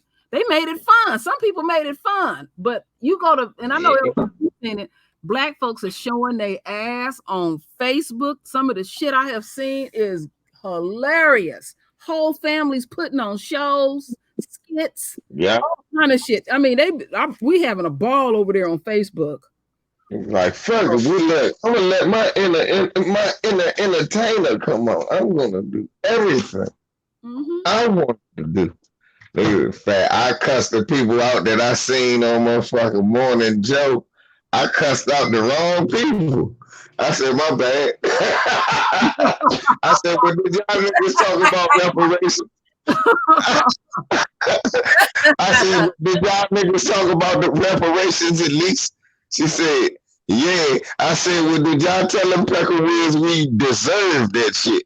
She ain't say that. I said, well, my bad. I thought you was one of the people that was buck dancing. I had to get you. Because they always put the coons on TV. They don't never put the other people on TV. Right, you're right. But No. They can't handle that. On a serious note, I've been saying since these white folks is going crazy because they have to be shut in and stuff. It's like having some caged animals in. They got to release that energy. See, they gonna go to work and fuck with us on the street and all of that, and all that pent up shit is in them. They gonna go in on each other. No, exactly. That's the way it should be. That's okay. That's the way it should be. Let them go in on each other. Yeah, you can get some good sex and go to sleep. No, I'm gonna beat your ass. Goodness. Then I'm gonna get some sex and go to sleep. You saw the boxer what the white boxer was showing you. He was showing you how to knock a bitch out. Y'all know about that. Billy Joe Saunders, the white boxer from Britain. He said, "Look, I know it's corona. This was just 2 weeks into the virus. So I know you've been up here with your lady. You taught him. You wanna thrust that left hand. That he's showing you how to hit her like a boxer, then knock her out. She's sleep now. You don't have to worry about her talking anymore, Mike. There you go. Here's my thanks to help you for the coronavirus." I said, "Damn. So you at home with your lady for 2 weeks. Only thing you think about is knocking her out, huh?" Yeah. Black folks be in the house, Chris, in every room. So, we never did it in the garage. The filing of divorces are going through the roof. Just in 8-week period. Mm-hmm. Damn. Filing for divorce. Damn. So it's worse than what it was? Mm-hmm. Remember, they already was the leader in divorce. It's worse. Look, they already was saying 55% of white people end up in a divorce after 10 years at least. Mm-hmm. Damn. So what they saying is, I'm about to say now what they saying is 3 out of every 4 marriages is going to end through the coronavirus, y'all. Mm-hmm. See, they don't tell you shit like that. They'll tell you shit like black men don't get fathers. Yeah, they'll tell you shit. But see, that'll be on the divorce paper. No fault, COVID, virus, divorce. Yeah, but COVID. Wait a minute, Lisa. Let us run the court system when they divorce each other and stuff. Mm-hmm. That shit on the paper and stuff. Each individual. What you get? What happened? Well, he wanted me to have sex with him every night. And I only do that on every other Thursday night when he get paid. We don't, not every night, Thursday night, see, and the white boys used to tell me this shit at work. They would only get sex Thursday night. All right. Well, that's going to show you that the only reason why they were halfway surviving is because they really weren't around each other that much. Everybody was working. The kids were in school. That time apart. That's the only thing that was really keeping them together. Mm-hmm. Yeah. A bunch of white boys would tell me, on Thursday, I'm gonna get some ass because I get paid Friday. They know it like clockwork. See, that's fucking manipulation. You know why I thought you was gonna say they get some on Thursday? Because the Cosby Show come on. I'm talking about white folks, not us. I am too, Churro. And they gonna watch the Cosby Show? Shit, his wife watched the Cosby. His wife like soul pole is what I'm trying to say. Her favorite show coming up. She look, oh, that Theo. When he gets a little older, I would just ravage him. White boys. She be looking at stuff. Ooh, she be looking at Theo. He ain't even know. Why does she watch the Cosby Show? I used to wonder that. Why did these when I go to school out in Maryland, when my father first brought me out in Maryland, I was like, why all these white teachers out here watch the Cosby Show? Now that I'm older and being around Sherrod, they was looking at Theo. Okay. I feel you. Also, real shit going on. I was peeping that too. Like a couple of Becky teachers, actually turned on the damn Cosby Show when I was in fucking school. Wow. They loved it. Am I lying? Thank you, KD. I knew it wasn't just me. Man, it was white teachers coming up. Lisa, they loved the Cosby Show, and I ain't know why. I swear. On a couple of days ago, you know what I'm saying, when I was rolling in school and stuff, when we used to have free time, a couple of them actually turned on the damn television, watching the damn Cosby Show. Maybe you remember like on rainy days, and we have recess on rainy days. You could, I guess they would put on the video. They didn't do that with a them. little TV joint, they would. We would play in the hall. We in a different age bracket. We would play in the hall. Yeah. See, they put the TV joint on for us. I'm trying to tell you, look. I've been listening to Lisa's videos and True Raw videos. I got a new mind frame now. They was watching it for them young black boys. Okay. I'm trying to tell you that. Look, that's why a lot of the white dudes is getting some of that. I know what you're saying is true. Yes. I just learned. You see, I just learned something. I'm trying to tell you, y'all taught me that. And y'all taught me that. I don't know how you just learned it. You taught me. When you said Thursday, I said that was when the Cosby Show came on. That's the first thing I thought of. Oh, no. Shit, them white women was fantasizing about Theo. Look, all night long they would go, oh, cockroach, what? That's not my name. Oh, no, I was saying it was one on the wall, honey. Oh, wow. Yeah, I'm talking about what the white boys would tell me at work. Yeah, they was. But they know what their wife wasn't telling them. Even Thursday night, it was clockwork because they want to get that check Friday. And she wanted to get that check. Yeah, but when I was in school, though, a couple of them did turn on that TV show. A couple of them did watch. I believe y'all. She'd go get that check from them on Friday and go cruising the neighborhood looking for young Theo. Look, I bet you Mary Kay Letourneau watched this. Mary Letourneau, she don't got no man now. That's shit, right. He left her. Right. That shit is old. She was trying hard to look young. I knew that he wasn't going to keep that old raggedy looking woman. Come on. When he got around them young girls, I said, that's all it's going to take. He was working. Once he get around, he was working in a nightclub. He had two ass all in front of his face at the nightclubs, and then he come home to that old dried up bitch. Oh, hell no. And she looked beat up now. Whoa, she looks bad. Yeah. I mean, when she was messing with him, he was 13. She was somewhere in her 30s. I think she's in her 60s now. How old is she now? Is she in her 60s?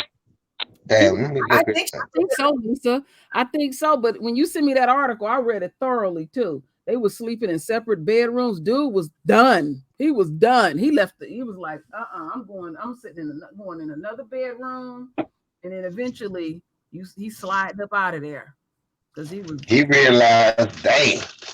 Yeah, that looked like a white prune. There you go, King Wage. That shit looked Yeah. like.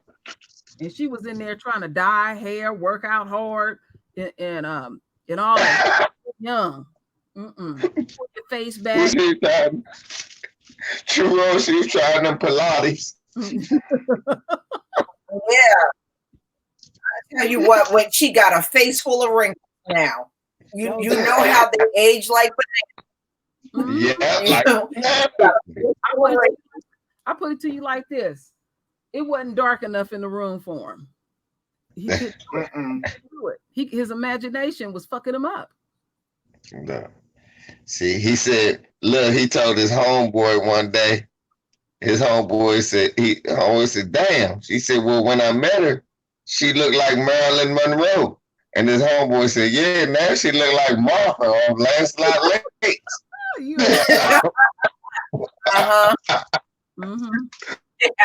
Yeah. Wow.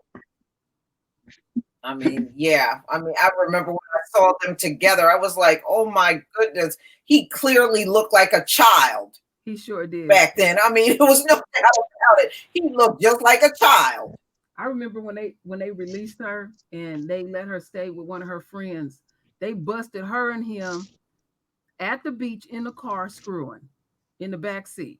And she was already pregnant again. She could not stay away from that. She wanted that dude. But the part that got me was when her ex-husband confronted the little dude out in front of the house. He's looking at this little dude and he's like, this is who was screwing my wife. You little 13-year-old. He said he didn't even had a heart to beat him up. He was just a baby. I can't. Oh, that's nasty. Oh man. He couldn't look. I'd have put his ass over my knee. Young man, this is good for you. All right. In there knocking up his wife, a little 13-year-old. Oh, that's nasty. Come on. I mean, at the end of the day, she initiated that whole relationship. I don't think that child did. She did. No, she knew what to do to him. And I just that's the part that fucks my psyche up. I just What's somebody say? Nasty Karen. She didn't care. She was going. She gambled. And at the end of the day, she lost out. All she got is memories. You think she's gonna get somebody else? You know, she's well known. You gonna be like, ain't you the one that screwed that little boy? Damn. I don't know how you can have that bitch in your house if you got kids. Shit. You can't never let her babysit. Yeah, I know about her father. I know what her father did. Her father had some issues too. Well, Woody Harrelson's father was a serial killer. Why couldn't she be an actress? Oh, Lord. I hear that motherfucking excuse. Woody Harrelson's father was a serial killer. Why the fuck couldn't she be an actress? You Cole came where he said little kid maybe had a bigger pole than the husband. What is it? Oh, Lord. that's pretty damn bad if that's true. 13-year-old. Not to stick up for him. Not to stick up for him, but some little teenagers they do got bigger ones than their daddy. That's real talk. Oh Lord, that's mercy. Poor. Well, that wasn't his daddy, and remember, Shorty.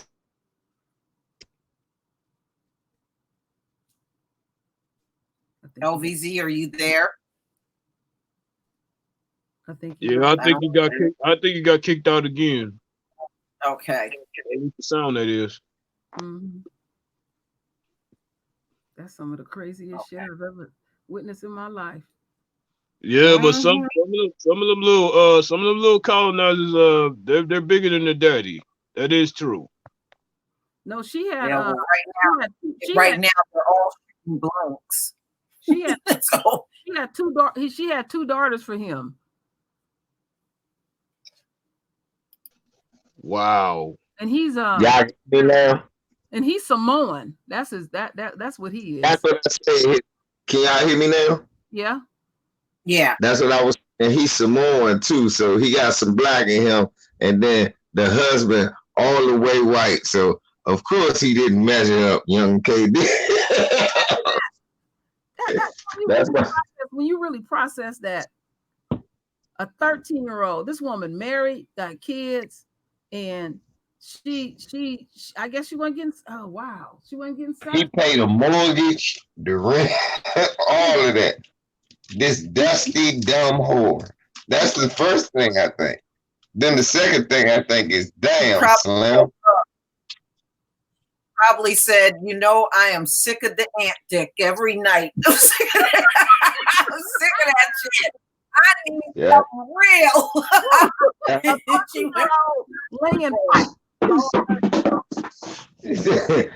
He was happy as shit to get it too. So she said she tired of that. In her classroom, he was making straight. Right.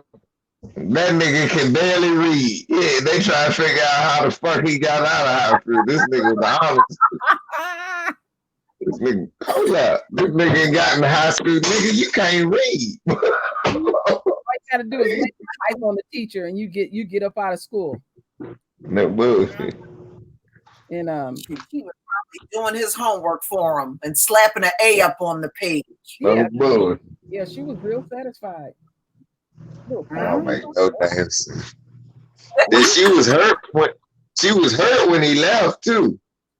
Yeah, she's suffering. Yeah, she was hurt when he left. And what was so funny is she was shocked. I said, bitch. He was 87 years older than that man. She can't compete with that. He works as a DJ in a nightclub. All he sees is ass and titties all night. Night long. And men are busy. Men are very busy. They getting younger every year too. Mm-hmm. Every year they getting younger, firmer, different colors, nationalities, all of that shit. Your ass is gone, Becky. Mm-hmm. Karen. She's a Susan now. Ain't she a Susan? Is she a Susan? I don't know what she was looking at herself, butt naked in the mirror, but them people are not realistic. Your old, dried up, pale, flat ass wasn't looking. You got to stick to somebody your age because he is really young. And which one is she though right now, y'all? Is she a Susan or a Mildred? Which one is she right now? She's not a Karen. She's a Mildred. Karen, she's a Mildred? Yeah. She's a Mildred. Mm-hmm. So it's a drunk. She's a drunk Mildred. Yeah. Right. She went from a Becky to a Mildred. Damn. Mm-hmm.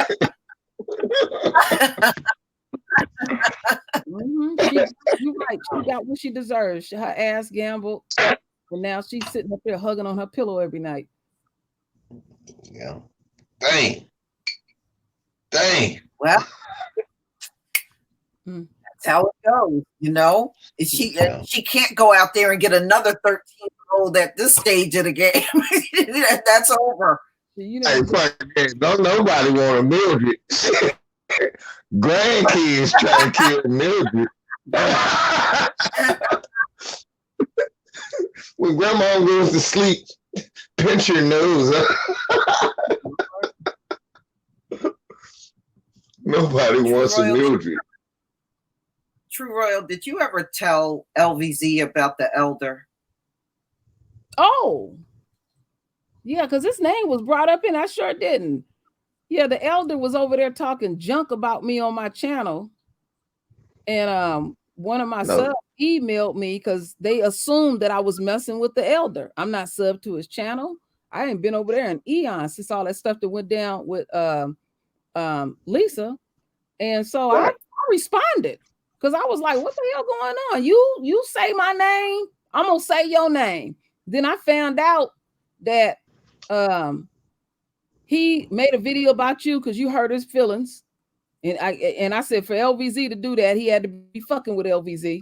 And not bother. That's just like Taz. Taz thought he was gonna mess with you. Boy, that was funny shit. Me and KD was crying. Taz went over there to mess with LVZ. You talking about get your popcorn? I said he don't know what he's stepping in. He's stepping in the den for real. I drank. I'll just say this: Taz ain't had no fucking chance. He was done from the day LVZ opened his fucking mouth that day. Yeah, that he left that shit alone and went back to his little outhouse because he didn't know what he was messing with. But yeah, that was the smartest thing to do. He was smart. He was smart. I like that. That was smart. How the elder did the video, and the person that broke it down for me was Bonbon of all people. She said, "Oh, he was trying to get some money because the first thing he say is something about his Cash App." And he kept saying the royal family, and then somebody else. I forgot who that was. And then when it ended, then he mentioned the Cash App again. So you trying to do a come up on me on some money? He was mentioning Hotef. Well, yeah. Remember that? Yeah. And see, the thing is, let me explain something because there's some few people in here that got channels. I'm gonna tell you how to keep a motherfucker off of you. Now there is no written rule. There is no written rule on YouTube that a person say your name and then they dragging you and you ain't bothering them at all. And then when you respond, they didn't victimize you, but you can't say their name. No, you say their name. You say their name and you keep saying it over and over. So they know the next time if they think about fucking with you that me here, True Royal, I will drag your ass. I will say your name over and over and over and over. And any of your supporters put up videos, I will drag your ass. I'm that type of crazy. Don't fuck with me because I don't fuck with nobody.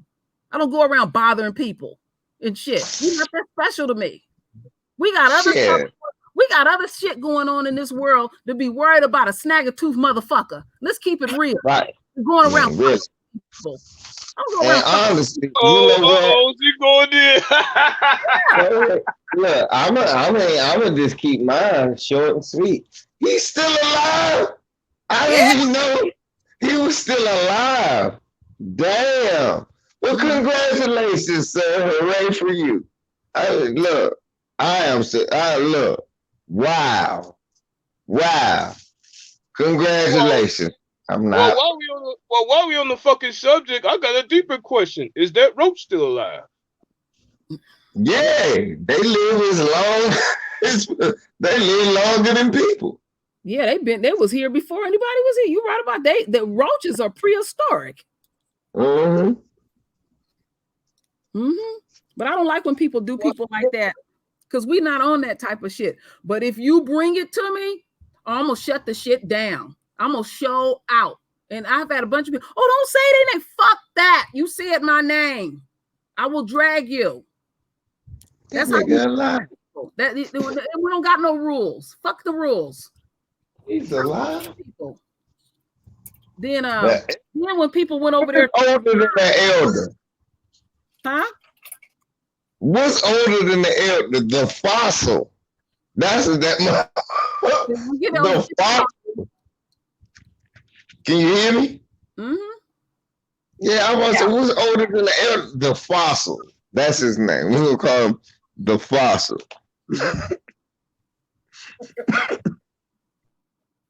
That's what he is. Yeah, them people. He's the ancestor. The ancestor. Messy people on YouTube. The descendant. The messy people on YouTube y'all ain't that special. We got too much shit going on, and the only time you get some attention when you speaking greasy. Other than that, ain't nobody fucking with you. Go over there and look at them videos. The numbers are low. Okay, the numbers are low. But see, when they start the beef stuff, that's the only time when their numbers go up. That says that, you know what I mean? That means your channel has zero substance. Yeah, you got a video. People are Your video been up a week. You got I seen 200 views. Yeah. Oh, but wait a minute. Wasn't it used to getting 3,000 a video or some shit like that? I don't know. And now it went down to 200. That's what that's before it started getting a little loopy. Yeah, That's when he used to be on his medication. Let me tell you something, and even Trump personifies this. I've been saying over and over, when you have a person on a platform long enough, they're gonna reveal thy true self. Okay, Yes, and so we seeing Trump revealing his true self, telling people to shoot up bleach, and now you asking him questions and you don't even know what he's saying. They asked him about that bleach shit again. He was like, no, you don't want to talk about it. He's revealing his true self, because you got to remember, you're trying to look your best, you're trying to talk your best. That is as far as Trump can elevate. This is the first time he's had to be out there damn near every damn day on the world stage. See, he couldn't do what the Cuomo dude was doing in New York. He want to be like him. He hovering over everybody like they don't know. He got experts there, and he hovering over them in that tight ass room, like they don't know what they doing. Trump really think he's smarter than everybody. He really doesn't think his shit don't stink. And you got other people out here in the world of YouTube like that, and that's what I don't like. You will know a motherfucker highly dysfunctional. You'll see them do dysfunctional shit all day, and then when they mention your name, oh, now some rules kick in. No. I'm gonna be just as dysfunctional as your ass. Auntie, with them. Auntie, I'm gonna go a whole nother route. Go ahead. Sir, I apologize, sir. You know what? It's my fault. And I'm gonna tell you why. I have to be man enough to accept when I do things, repercussions happen. In 2015, Barack Obama was president. He lives in Louisiana, correct? Elder? Yeah. Lives in Louisiana?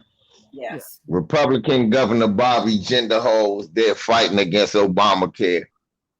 And even though the elder was talking bad about Obamacare, his old ass was on Obamacare. He was fine. Then he did a video, got hella views. Obama saw it. He said, oh, he's talking shit about me. Shell, I should go ride on this toothless fuck. Because that's how he talk when he ain't around. Oh, just let him have it until Trump's president. So he had his medicine and all of that, where he was sane. The Alzheimer's didn't kick in, the dementia didn't kick in. And because remember, he had 3 teeth back then. And I'm done. what happened, Obama got out of office. Trump cut the Obamacare, which means he lost his medicine, and it was because of me that a lot of black people didn't vote. If they did vote, Hillary would at least kept his Obamacare. You did. Mm-hmm. He don't got that now. Now he all off medicine, but he still got his Obama phone. That's how he shoot his videos. And he using his Obama phone to shoot videos with no medication. We got to look at this through a broad spectacle. This is a travesty on so many levels. And I apologize, sir, if I offended you, whoever you may think you are right now. I'm quite sure as you are wiping feces on the wall that you understand that I don't mean to ever disrespect nobody so damn old. If I told him at this age he would die. Thank you. I just had to, because sometimes you just got to be nice to people. Yeah. But when you ain't fuck with nobody. We tried the nice route, Mm-hmm. You You ain't did. At one point in time, I was over there, and I would listen to his live streams. I would be there. I would be there too. And then there was an incident where somebody lied on him. And back then, I would even defend him, whether he knows or not, I did. Mm-hmm. But then when he took the stand that he did, I backed away. I never went back over there. Me too. He lied. I look at it this way. That's a grown man. Mm-hmm. He's not a child. I shouldn't have to defend him. He can fend for himself. And if you want to believe a lie, then go right ahead and believe it. I'm not here to stop you. Mm-hmm. I'm not getting involved like that. So just go on in your merry way and believe what you want. Mm-hmm. But see, when he had his old medication, he couldn't understand that, Lisa. Now off this new medication, plus his head swole up and his hat still the same size. That's cutting off circulation to the brain. Mm-hmm. He's hallucinating. He don't even know who you are, Lisa. For real. I don't give him a pass. You know what the fuck he was doing, because he was saying that cash. I don't know. You know what he think a cash app is? What? He think a cash app is a place next to a liquor store where you cash your check. He don't know what a cash app is. His phone can't even do cash app. He got an Obama phone. That's right. The elder make videos off of flip phones. You seen the quality of some of the videos? I'm like, damn, bro. Come on. I don't even upgrade my phone. I look at his phone like, damn. Yeah. He did a video off of BlackBerry the other day. A BlackBerry, man. Wow. Thanks, I have one of those. This nigga just said BlackBerry. You know that shit phone gotta be old as hell, man. The last time I had a BlackBerry was like the early 2000s. That was the last. That shit gotta be real old as hell. They still you know what? Them BlackBerries is prison phones. Now. Phones, that's what they are now. And Obama phones too, because he used that to shoot his video. On the BlackBerry family.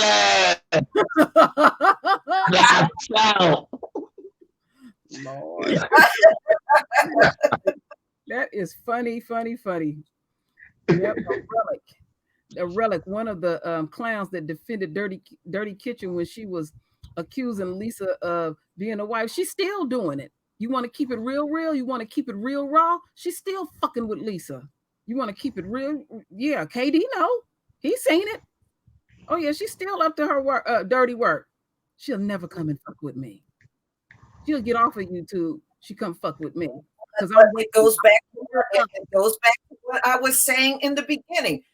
Lonnie Love, Candace Owens, and even former bedwenches. Once they are bedwench, the only thing they do is always turn on their own. They all got that same pattern. Mm-hmm. Yeah. Am I lying? You're not lying. You're not lying. But the part that I never got was, you ain't bothering this person. They ain't on your radar, but they decide to throw your name out. And then when you respond, you don't supposed to say their name. Who made up that fucking rule? No, I make up rules as I go. I got some true royal rules. You know? No, I don't follow those rules. But they all got that pattern, I'm telling you. They love fucking with, if they with a white dude or had a white dude, they love fucking with black people. They sure do. And then what people been saying on my channel when I made that video, oh, I hope y'all can resolve y'all stuff behind the scenes. No, there's no resolving once that kind of shit. I ain't had nothing to do with that person. They don't want to catch with that. Yeah, no. In the front of the scenes. No, and please, y'all stop saying that, especially when you see the circumstances and that person started the whole thing. There's no sitting down and resolving anything at that point. You're busy trying to give somebody dysfunctional and fucked up in the head cover. We need to stop doing that in our community. You know that motherfucker fucked up and you want somebody to babysit them. No, you got to deal with them on their level. And they'll see what kind of crazy you can be and they'll leave you the fuck alone. First of all, I'm sure you cannot deal with nobody on that level. You can't deal with her on her level. So where is that?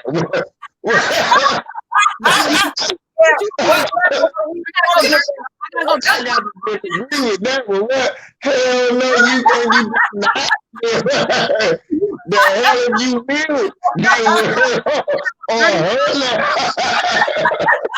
Making videos about my husband, talking about I'm scared of my husband, and seeing this bitch all the way out in the wilderness and out in the wood. You better not go. This bitch, where's she from? Fukushima, Yashima? You can't even talk to you on a BlackBerry. Hell no, I'm not talking to him on no BlackBerry. You better upgrade your shit. Look, she's still doing. Just Sean Page, thank you for the super sticker. Go ahead, LVZ. Yeah. She's still doing videos about Yokohama. I mean, whatever. You know, it's bitch. Don't you know coronavirus going on? She ain't been over there. She's doing videos on people's children. Oh Lord, that's pathetic, right there. Yeah, serious.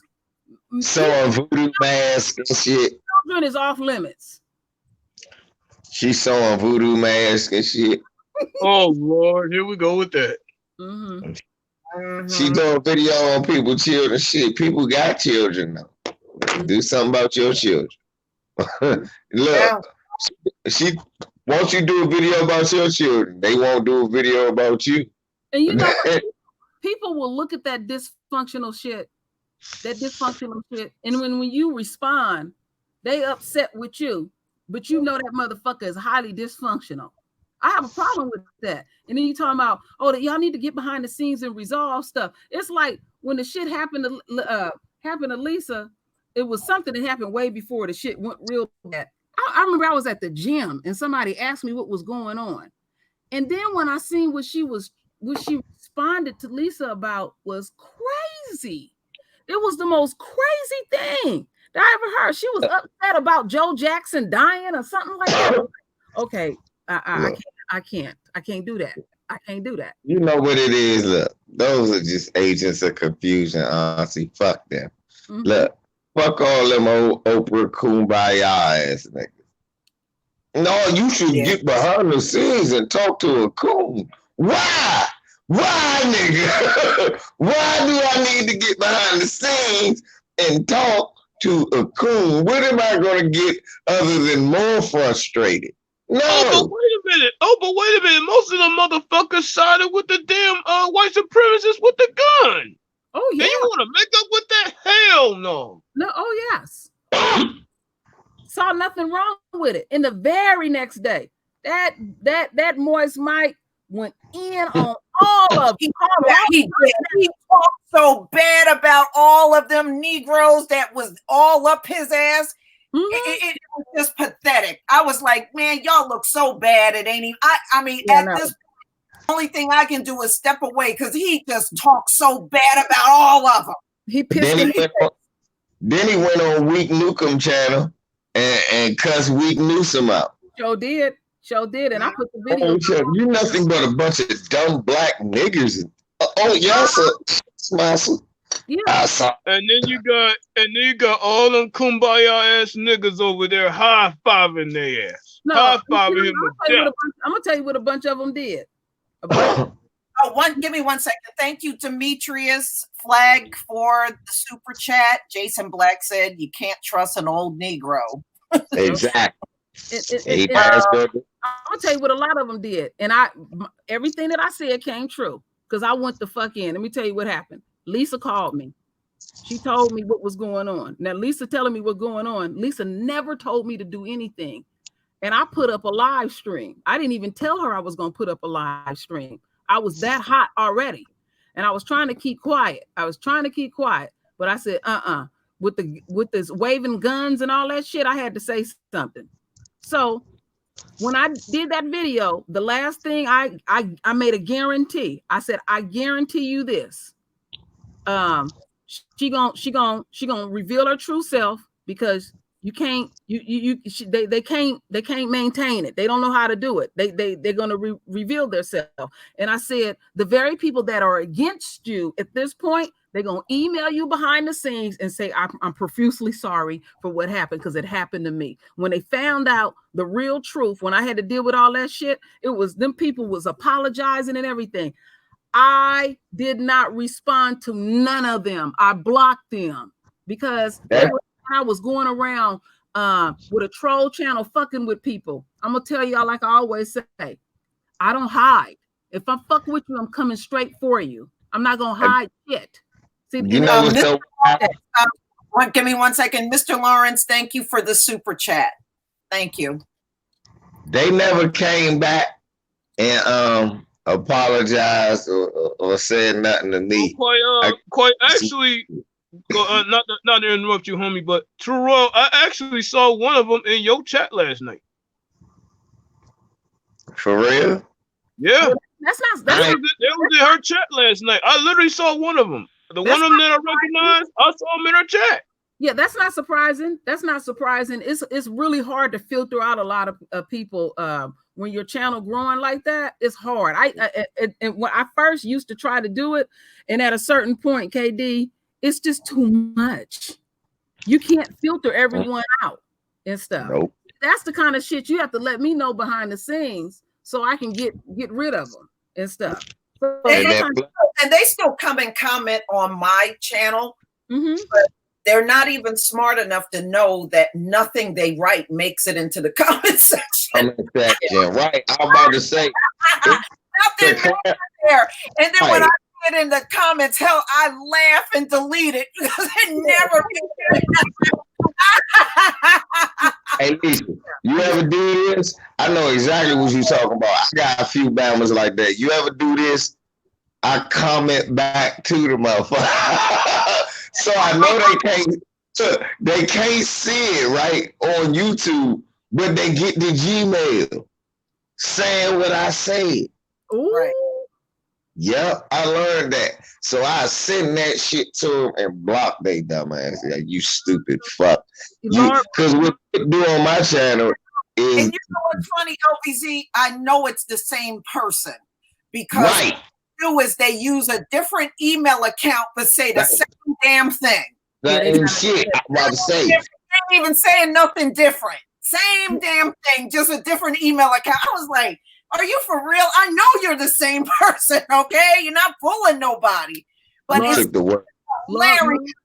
And I just watch the shit and I be laughing because it's so stupid. I know. Being original. Lord Mod, I remember when that happened. Now, we go way back, because you was with me from day one. That happened 4 years ago, what you're talking about. Because I remember she was crying. And when I talked to Harvey behind the scenes, and Harvey don't hardly talk to a lot of people. He don't trust too many people. He told me, he said, you can let people know that she been fucking with me for a long time.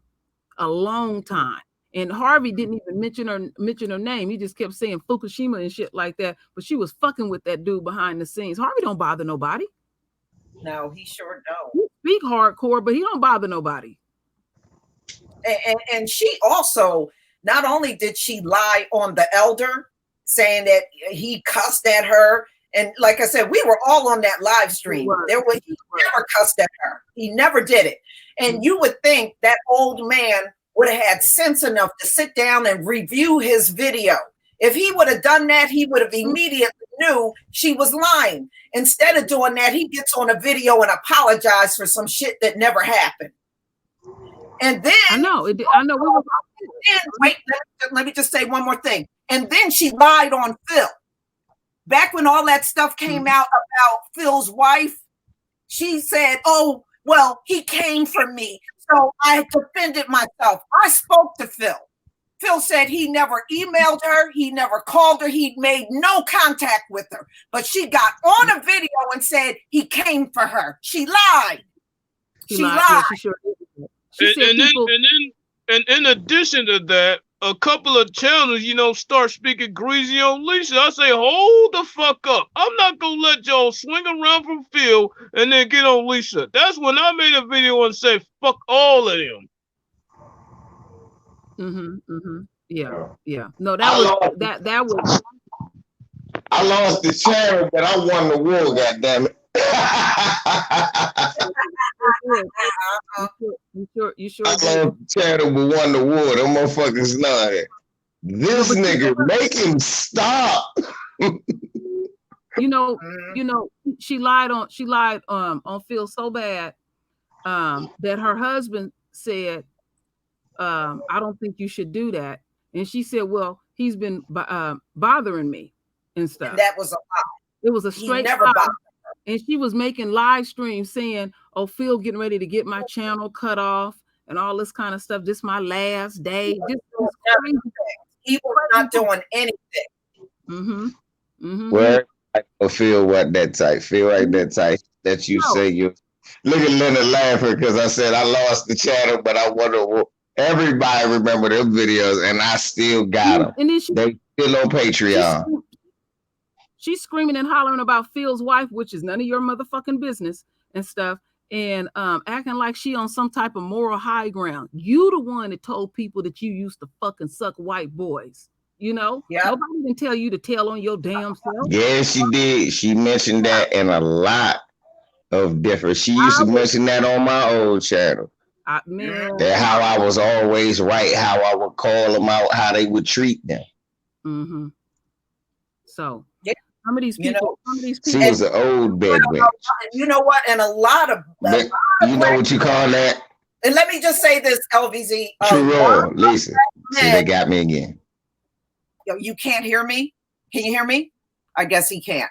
But let me just say this one thing, while he's coming back in. A lot of black men are not down with that shit either. If they know in the past you done fucked and sucked and did all that shit with a white man, they don't even want you. I know a lot of black men that will not touch a black woman like that. Yeah, I'm married. And there's a lot of black women.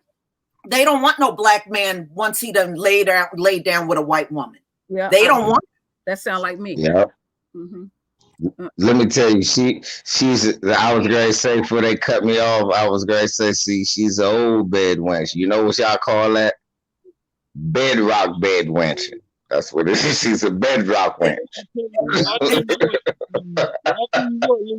The last one I tried, and I found that out, I cut her ass off with quickness. Yeah, I mean, that's what I'm saying, KD. A lot of black men, if they find out you done laid around with a bunch of white guys, they don't even want you. They will not be with no black woman like that. So some men are not particular at all, and some are. That's just the way I can say it. Some men ain't particular at all. They'll say what they can get. Yeah. Get the I'm one gonna tell you, fellas, if she been bedrock wenching, you would know because she'll say yabba dabba do. Don't fuck with that bitch. Leave her alone, right? Yabba dabba do.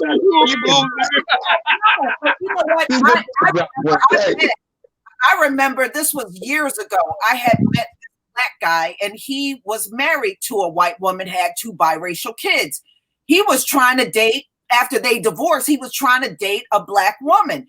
And he was like, what's wrong? Why won't these women date me? I said, you got to look at the big picture. You got 2 kids with this white woman. Any black woman to get with you now got to deal with this white woman because they won't be dealing with your kids. And a lot of black women do not want to be dealing with white women on that kind of level. True. And I mean, he just had to understand that because he was screaming, hey, black women won't even date me. They don't want to be involved with you and some white woman like that. That's awkward to a black woman. Once you got it, once you got a tainted sack, you pretty much fucked. Yep. You know, and it's the same way with black women that have been with white men. A lot of black men are like, no. You know, it's just something awkward about that shit, you know? It is, ain't it? That should be on my mind the whole time. I'd be like, ooh. And I actually, quick story, I actually noticed this with a couple of my homies. Ever since they got with a Becky, They act different. They dress different. They damn near start talking like Brad. I noticed that They in a couple of homies I used to have. take on the spirit. They take on that spirit, you know, Look at and this it's on. always there. Let me tell you something, KD. It's always there. It don't go away. It don't. It don't go away. It's always there. Because see, the thing is, when people are intimate like that, you exchanging energy with that person. You know, and I mean that's you gotta protect yourself like that. I raised my sons like that. I raised them like that. I'm like, you gotta remember, you gotta be real selective who you lay down with, because you know you exchanging that type of energy and everything. That's sacred. And Esau, they don't deal with nothing sacred. They want and look at the vigorness that she goes after other Black people. Who are the people? Crystalline Karazan. For a long time, she was on Cynthia G and Christy. She has a lot of vigor when she goes after other Black people. I noticed that. Just like that same vigor you see in Candace Owens and that damn Lonnie Love with her fat, ugly self. See, and the reason why they're doing that, deep within, Lisa taught me this because I have a daughter with this problem. Deep within, they know they wrong. Right. Always. Why you if you think you so right, why you always gravitating back to Black folks? Why you keep gravitating back? Stay in that fucking world. Stay away from us. And I'm glad Lisa brought up Lonnie Love. I forgot the other thing about bedrock wenches. Some of them built like Dino. So yeah. If she don't say yabba dabba do, she probably built like Dino and got a wig stapled up on top of her head. Got a wig. Or got you know what I think? A wig on top of the head, or a mop growing out of the head. You know what I think? Sometimes I'm just speaking of just women in particular right now that swirl. I think some of them is like they want somebody to be a part of this club that they in because they don't feel right within, so they trying to recruit as many as possible. It's like having a one night stand with someone and you feel some kind of way, like, damn, I did that. Oh wow. Well, they in their minds, a lot of them think that's the ultimate thing is to have somebody white, and it's really it ain't. Wow. Yeah, that's an ultimate thing. Shit. Really, it ain't shit. It ain't shit. What's wrong with my thinking? The ultimate thing is to have a Black man. Lord have mercy. Wow. That's all I can say. Wow. On that one. That is the ultimate thing, to have a Black man. Wow. And we have to celebrate that. We have to keep that forth. That's why I keep saying, you know what? It drives them up the wall when I say my king. You should see the shit that I get that I have to delete. Why are you calling a Black man that? I said he the most wonderful thing that ever hit. Right, but you know what? That's what they really want. You know, it's just like when all that shit came out about Lonnie Love and what she was saying about Black men. I said, you know why she's talking about Black men like that? Because deep down inside, that's what she really wants. But she knows she's settling for that white dude that he won't even introduce his kids to her. She's settling. Yeah, she's settling. Yeah, because niggas know she bedrock ranching. Yeah, see, no one wants the bedrock ranch. This bitch she want to jump in your car, put her feet in the bottom, and run and get it started. Nobody wants a bedrock ranch. She throwing big ass slabs of meat on the back of your car and it's doing wheelies. Nobody wants a bedrock ranch. That is funny. What that shit? I feel you, hood mistress. I feel the same way. I don't understand that type of thinking. I remember I was working with a girl. Me and her had shared the same birthday. When I found out she was on that shit, it was a problem between me and her the whole time we worked together. It was a problem. She was always telling me about some white boy she done laid up with and stuff. And the way I talked, I didn't care who heard it. I said, how would you? And then she got a venereal disease from one of them white boys at work and come and ask me when could she have sex. I said, what did the doctor tell you? She said, well, if I don't have sex with him, I'm gonna lose him. I said, that sounds like a personal problem. I don't know why you coming telling me your problem. Bitch, once you got a disease, he was supposed to be lost. Yeah, he told her for 6 weeks, no sex. She trying to find out, you know, shit, you think I could? I said, what did the doctor say? You got to take your little pills, you know, and do what the doctor said. Don't come asking me that shit. Yeah, bitch, you out there trying to hand people that motherfucking funky monkey. Don't nobody want that. Mm-hmm. Yeah. Y'all been passing the disease back and forth like a goddamn frisbee. Don't you catch it? Don't you catch it? You catch it. No, you catch it. Mhm. Somebody jump into the motherfucking triangle. Hey, can I get a catch? Sure, you catch it too. Yeah. Then look. Then next thing you know, Lisa, health inspector doing trace motherfucking testing, try to find out everybody this dirty bitch just slept with. Mhm. Lord have mercy. Yeah. And now that's embarrassing. Yeah, That's embarrassing, but that don't really happen because you just slept with this like, oh, I only slept with Keith. Keith lying to the inspector. Keith running around giving that shit to people. She done got herself cured.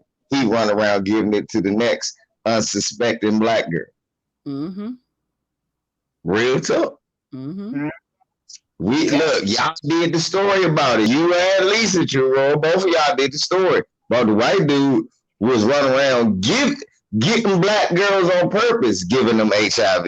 Oh yeah, they thought they had Over them. 600 sisters. Over 600 of them. Yeah. They don't want, you're just a piece of ass to them. They don't want you. Yeah. No, they thought they were doing something special having sex with that nasty looking white boy. Yeah, that demon looking ass devil. Mm-hmm. I seen a bunch of pictures with them girls all curled up with him and shit. His family knew he had that shit. They was in on it too. That's who snitched on him. What, it was his daughter that snitched on him in the end, right? Yeah. Yeah. Oh, okay. Mm-hmm. It was his daughter who snitched on him. In the end, it was her. Mm-mm-mm. The rest of them knew. She ain't know. She said all them girls said, oh, he was sleeping with all these black girls. Just the DJ in South Carolina talk about how many black bodies he got. Mm-hmm. And they so quick that I don't have that. I never had that mentality. I don't understand it. Ain't gonna try. I couldn't get beyond the smell. Right. Forget about going all that. Hold on. You want to talk about smell? Try getting next to Becky's dog ass hair when she trying to ask you for. I'm like, what the fuck is that? I'm like, get the fuck away from me, bitch. KD, did you not hear what I said when we first got on about the incident? With the mask on, I smelled all that. I smelled Becky hair. I smelled Becky body. I said, Jesus. Yeah. Look. Mm-hmm. Right. Look, she was wilting the lettuce.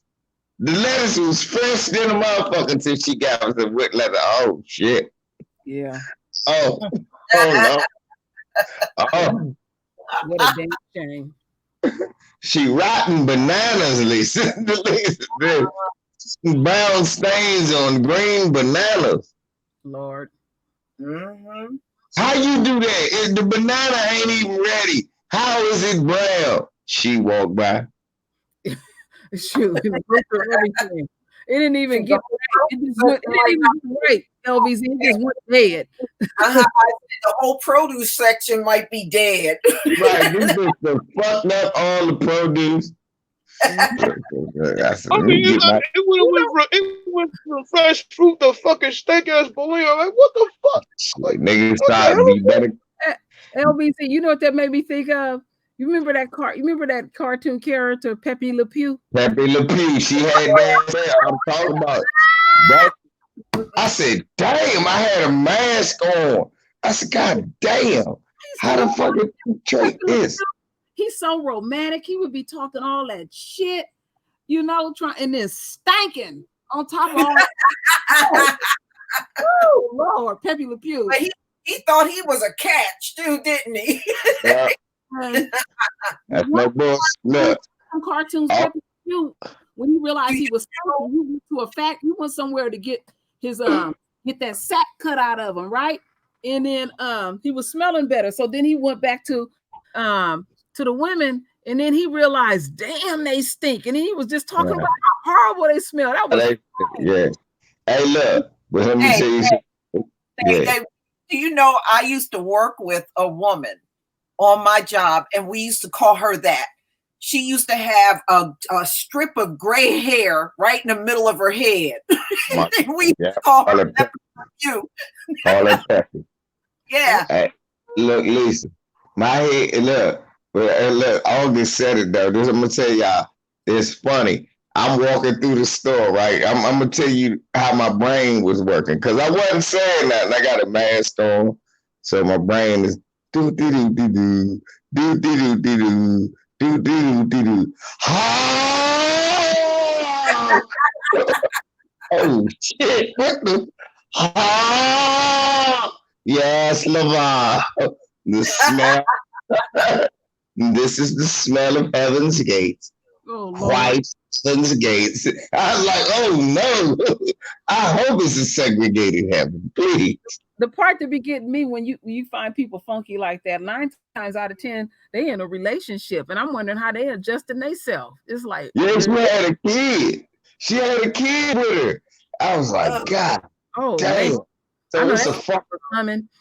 Oof. It's a funkier man. Yeah, give me a second here. Seji Hito, shalom. I see you in the comment section. Seji Hito, what's up, brother? Seji Hito be doing the marathon hangout. I went to sleep and woke up. I was watching it first and went to sleep, woke up. He was still going. Mm-hmm. I was watching his video earlier.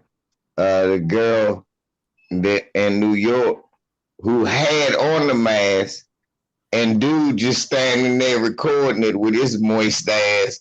Wow. I mean, what about her kid? I mean, no, nigga. You supposed to go, first of all, men, every time we do a video, do I got to teach men how to react in times of crisis? You're not supposed to have your camera out like some little bitch recording what's going on. Somebody else supposed to do that. You give somebody your phone. Hey, hold this. I'm going to go get this baby, and I got to get them off this girl. You got to do something.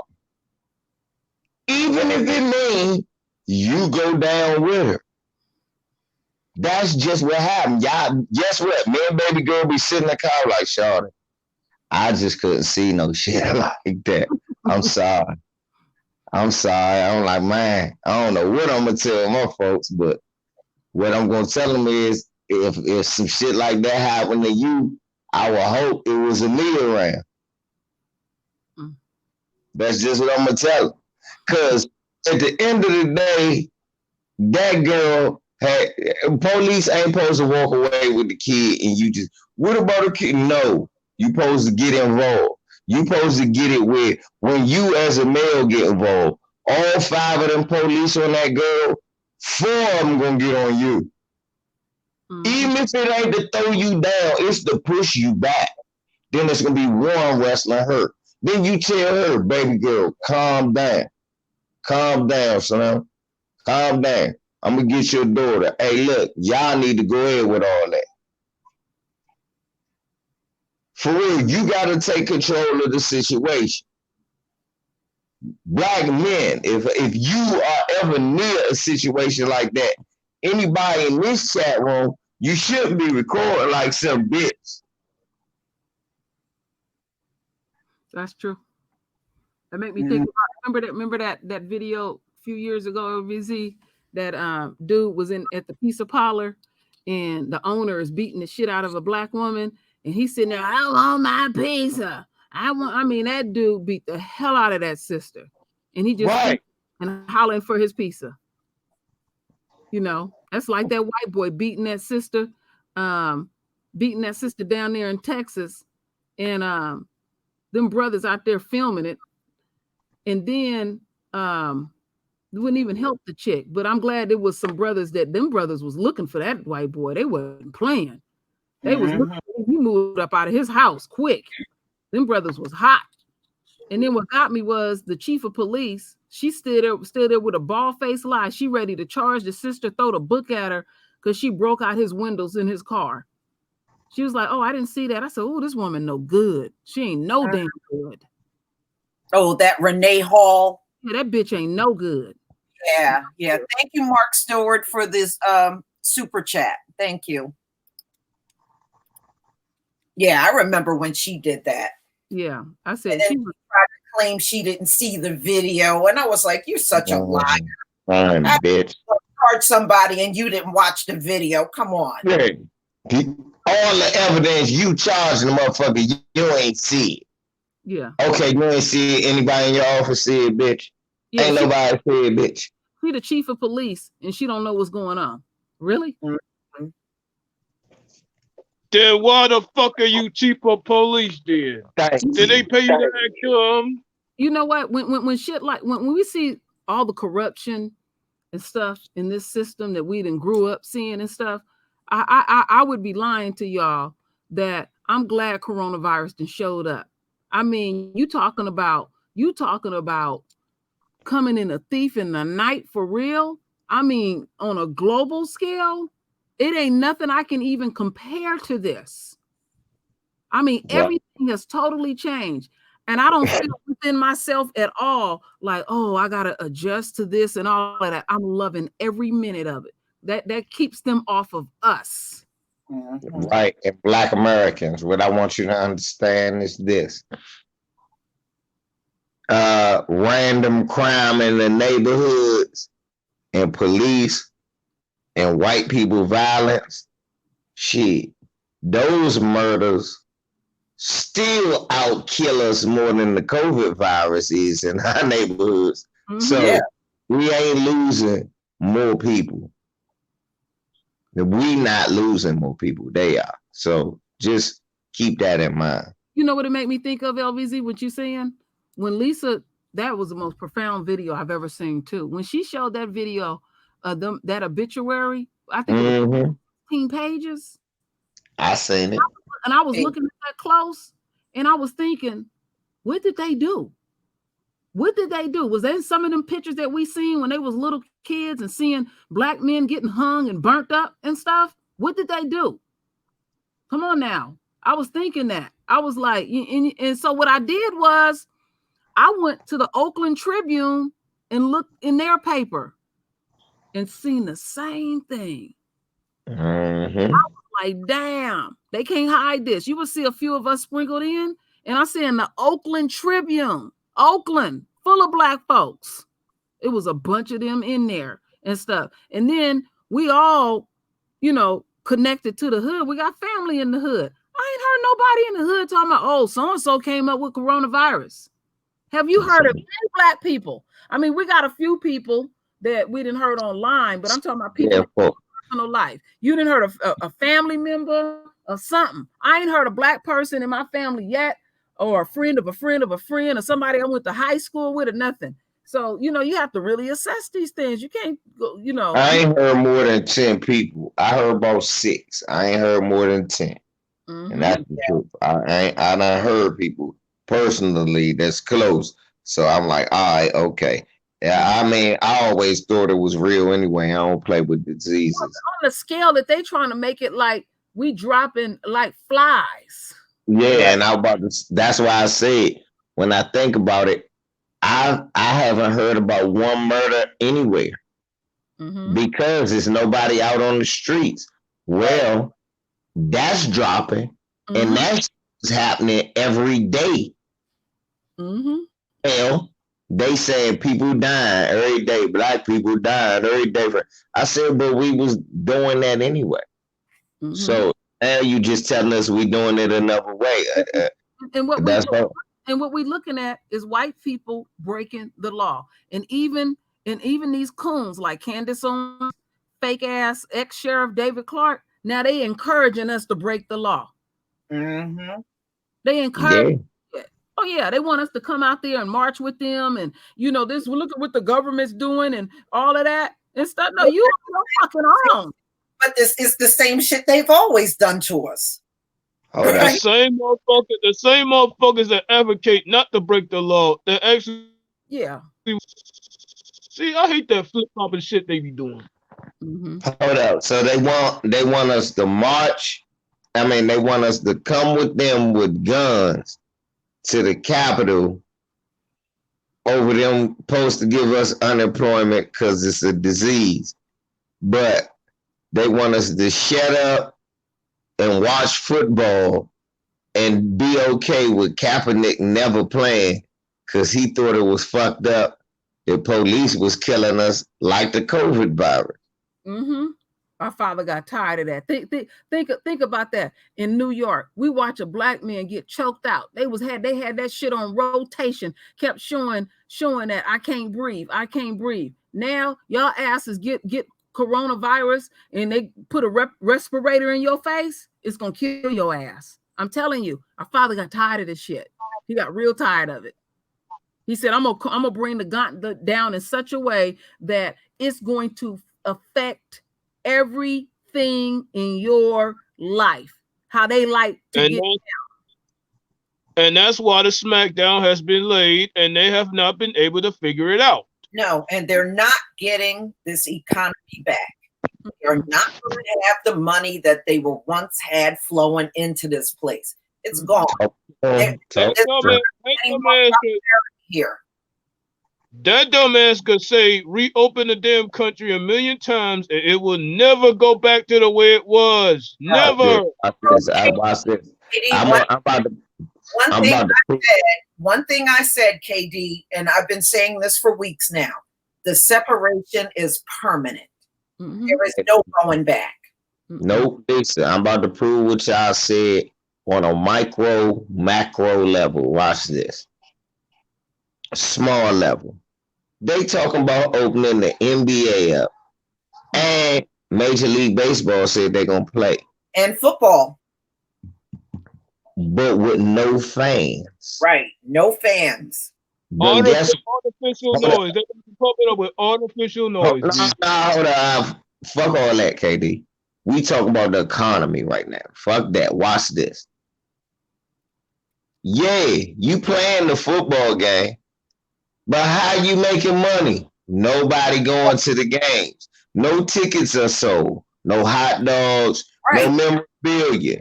No sponsors. No commercial. Because the commercials, those were the companies that sponsored the football and baseball and basketball. Yeah.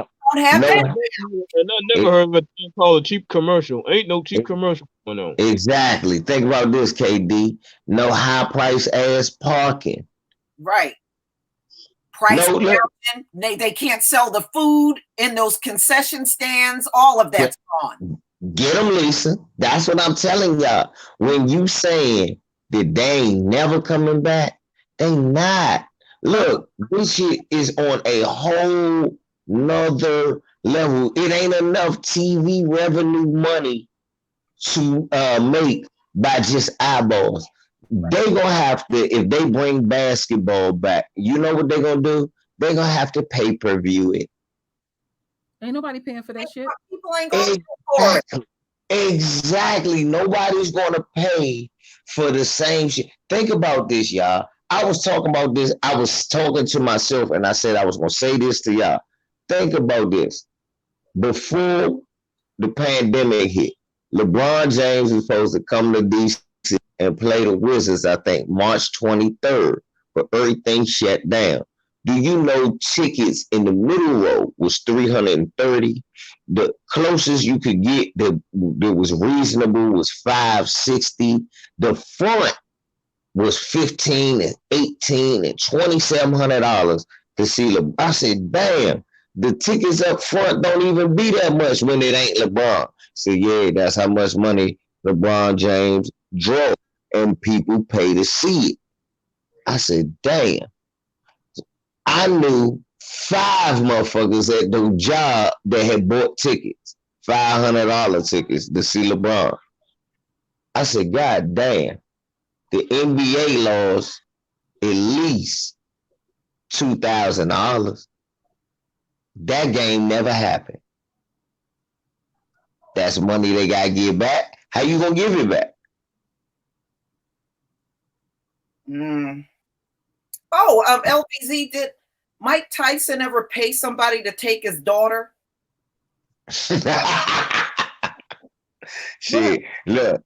Is that why Mike Tyson coming back trying to fight? He gonna use the money.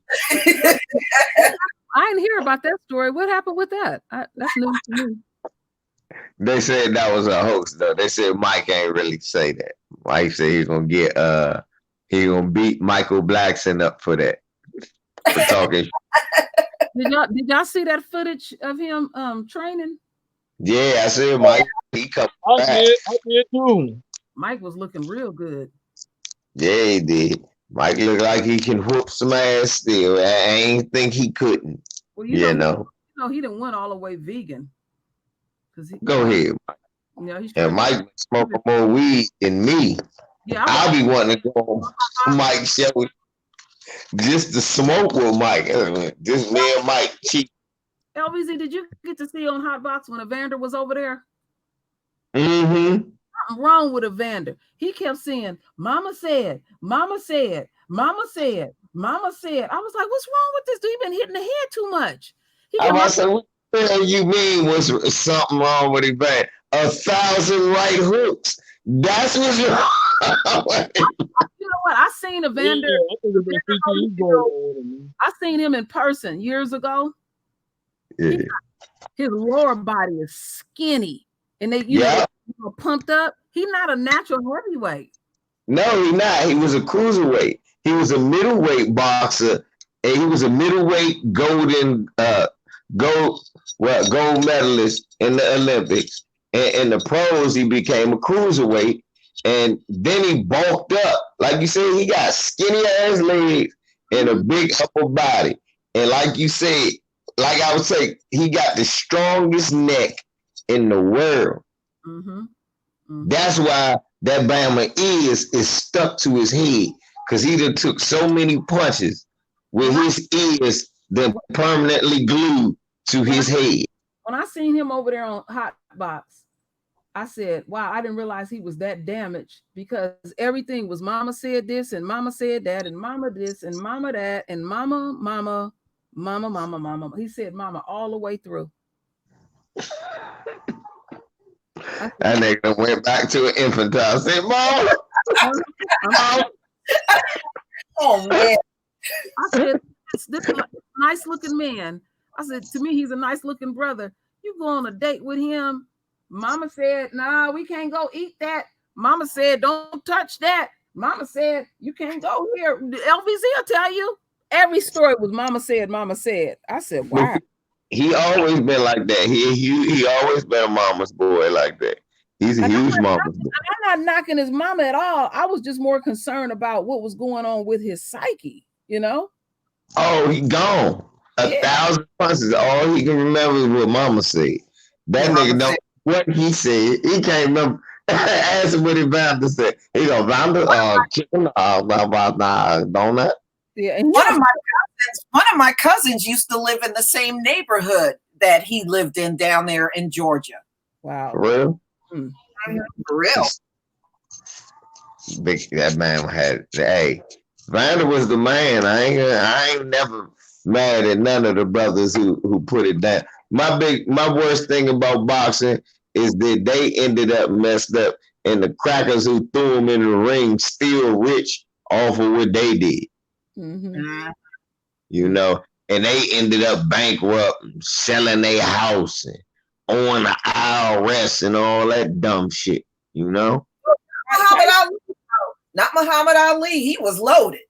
Yeah, Muhammad Ali got his bread in the end. You see what happened when Muhammad Ali died and his children got that money? His son, the one that was real sorry, He was married to this woman, had children with her. Soon as he got that money, he left that woman. I was like, I damn. remember. I was like, wow. Dude was just like, gotta go. Yeah, well, y'all, Muhammad Ali was loaded. Mhm. You hear me? Loaded. He deserved every bit of it. Oh yeah. He- They tried to and ruin his career. I be watching. I still watch Muhammad, some of his stuff. some of y'all that may not know, when Muhammad Ali died, he left $80 million. That's how Yep. much he left his family. $80 million. Wow. Yeah. Wow. And I never forget when Muhammad Ali became one of when he made that movie The Greatest. He had a brother portray Herbert Muhammad go in one of them white man offices and tell them, "Look, every black champion before now has died broke. That is not going to happen to Muhammad Ali." Yeah. The Nation of Islam told them that, look, you might have ripped off a lot of niggas. This here nigga, that won't happen. Mm-hmm. And that's why I say we gotta stop being scared of each other. We know it's some shit with them, but we got to use the Nation of Islam when we can use them. We gotta use our brothers when we can use them. Then there's times where we gonna have to do this shit. And look, y'all gonna have to leave y'all God at home, nigga. Right now it's gonna take some sinister street shit. And right now you God niggas can't help. Mm-hmm. It's just like that. It's like that. So in a war, it's like that. Look, they got priests in the military. Them motherfuckers don't be on the battlefield though.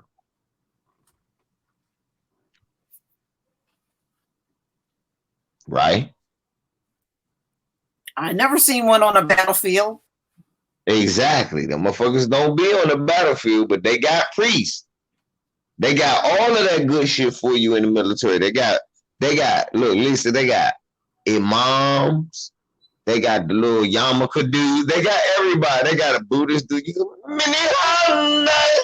Kamala Harris being that joint with you. They got all that shit. But at the end of the day, when it's time to shoot somebody, them motherfuckers still in the church, and you better go shoot somebody. So that's what I'm trying to explain to people. At times it does. And like, okay, let all that God shit go. That's what the white man say. I'm not saying it. This is what the white man say. Y'all let all that God shit go. It's time to go kill for your country. Well, you see how low the churches have sunk in the country. They are having parking lot church, y'all. Parking lot church, where you sit in your car, the minister stands in the parking lot, and you sit in your car as he's giving the sermon. Yeah, parking lot church. They still go around with the collection plate. They don't leave that part out. They still going around with the collection plate. That don't make no sense. That don't make Oh, it's even worse, LVZ. They're giving baptisms with super soakers. Get some of this holy water. Stay 6 feet, nigga. Open your mouth, nigga.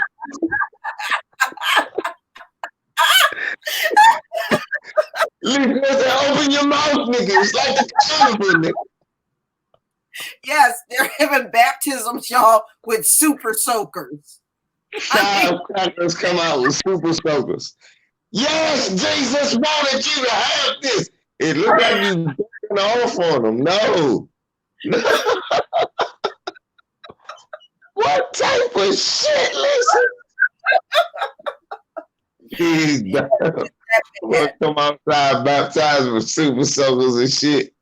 Yeah, that's what they're using them. Y'all watch the video. Listen, that's how they do.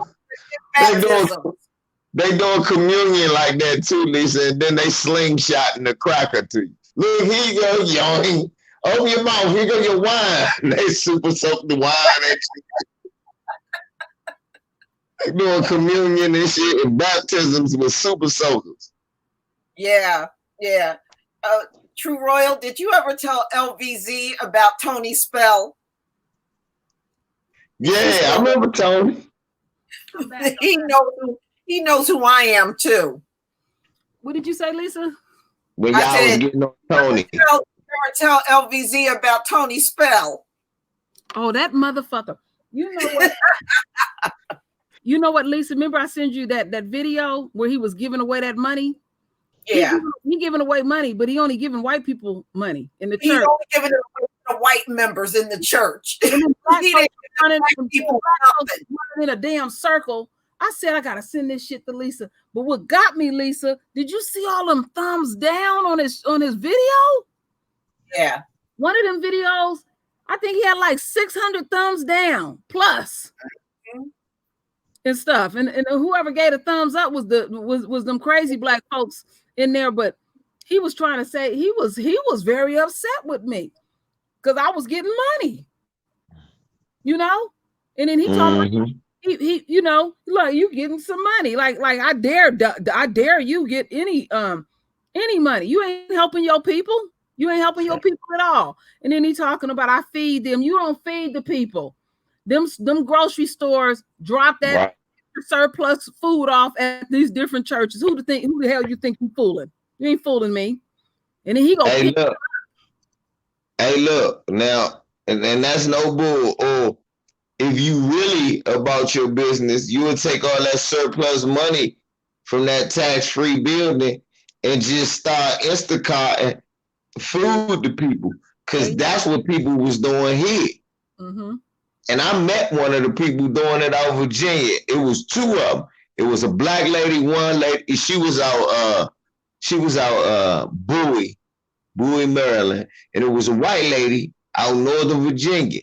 And she just had everything brought to her house, and she dropped it off herself. And she looked like a space lady when she came in. Everything in rubber.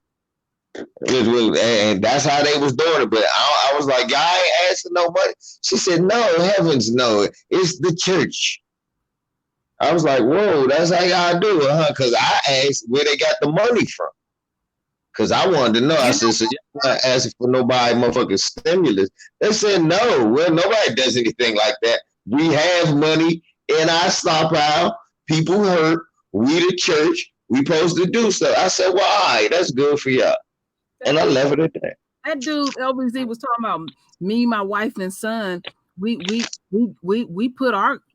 up our stimulus check. You controlling the bank account. Who the hell you think you fooling?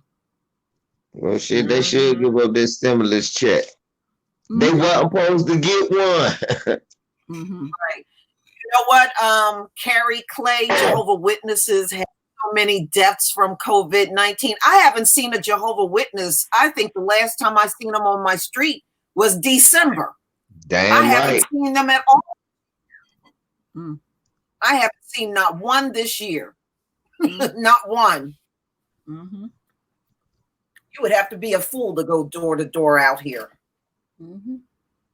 Look, doing that out there, just going from one house to the next.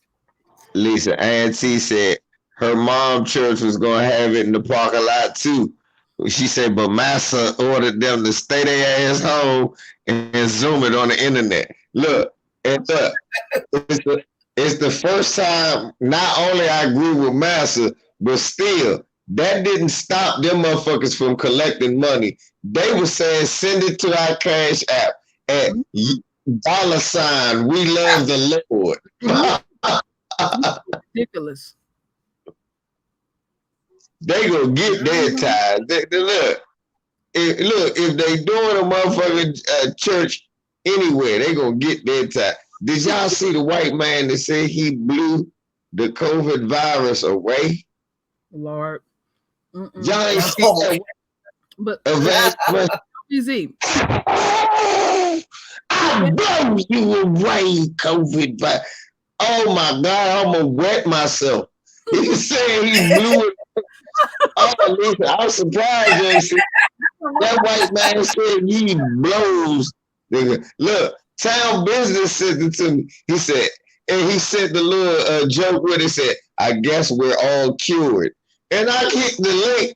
and it was a white man looking evil and COVID virus. I blow away. I said, oh my God. You know what get me? Remember when they had that big ass storm down in Texas? And what's that dude's name? Pastor Osteen, I think. He didn't want nobody in his church, and you know they busted him wide open. And see, I peep what they do. When he added on his website, he was taking donations. See, you know, you can pay your tithes on here. You can give right. money, but then I got this little extra app right here where I'm taking flood relief donations. They busted his ass wide open. Then people start running around that church. He told me, "Oh, the church is flooded." That church wasn't flooded. You didn't want them people in there. You just wanted that money. True, Lisa. That's his name. Look him up, Lisa, real quick. Look, Kenneth August and them just found the name. Kenneth Copeland, blow away COVID virus. Pull that up, Lisa. Please, Lisa. Please, Lisa. His name is Kenneth Copeland. I gotta see that shit. Please, you got to see this. I love this. That shit had me about to wet myself. I said, Lord, I know this better not work. I started laughing like shit. Yeah. Crackers go to his church deserve whatever they get. Lord. Wait till you see it. You say, oh yeah. Yeah, the Most High is definitely mad at this. Oh yeah, motherfucker, you gonna catch the COVID. You gonna get he gonna catch the Most High is giving him. He's gonna get. Oh yeah, this blasphemy right here, motherfucker. I'm gonna get your life for real.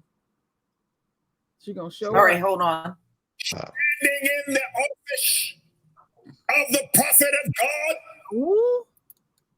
I execute judgment on you, COVID-19. I execute judgment on you, Satan. You killer. You get out. You break your power. You get off this nation. I demand judgment on you. I demand a vaccination to come immediately. Yes. Oh Lord. I call you done. I call you done. You come from your place. You come down and you crawl on your belly like God commanded you when he put his foot on your head in the Garden of Eden. You will destroy through COVID-19. No more. No more. When is he going to blow it away? Finished. It is over. And the United States of America is healed and well again. Saith the mighty. Hallelujah. Glory. Of peace, who is also the Prince of War. Lord Jesus. I ain't never seen this, but this cracker is sick. Lord. Oppressive, nasty diseases attack his people, George. The Prince of Peace takes it. Who's George? This cracker is crazy. This cracker is crazy. He did it again. This is something new. I never saw that. This guy is crazy. This shit is crazy. That's not the one I saw. But damn, that's worse. Oh, the prince of. I was just waiting for. I said Satan is somewhere around the corner. This is. That is epic. He sound like a demon. Right. Oh Lord. Oh, that was epic. No, that shit was demonic. Okay, that shit was demonic. Okay, here you go, right here, Lisa. Listen to this. Okay. COVID-19.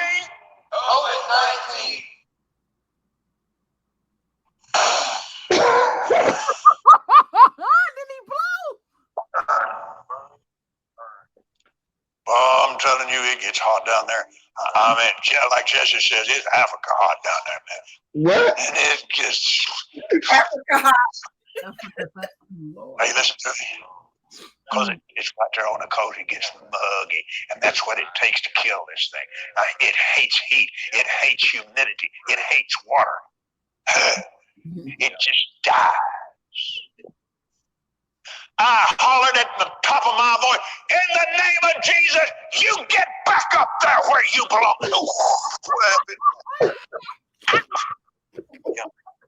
I messed us up.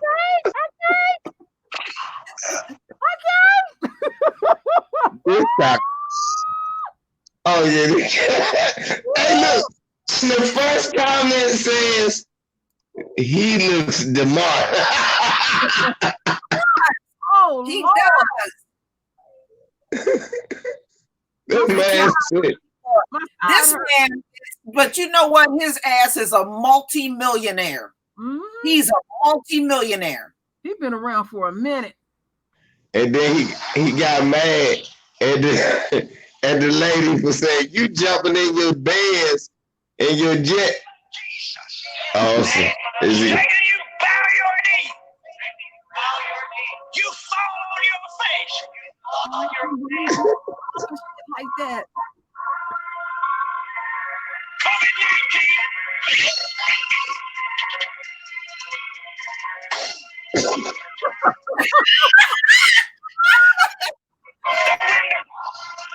That nigga said he blows the wind to God. Now, where is this shit at?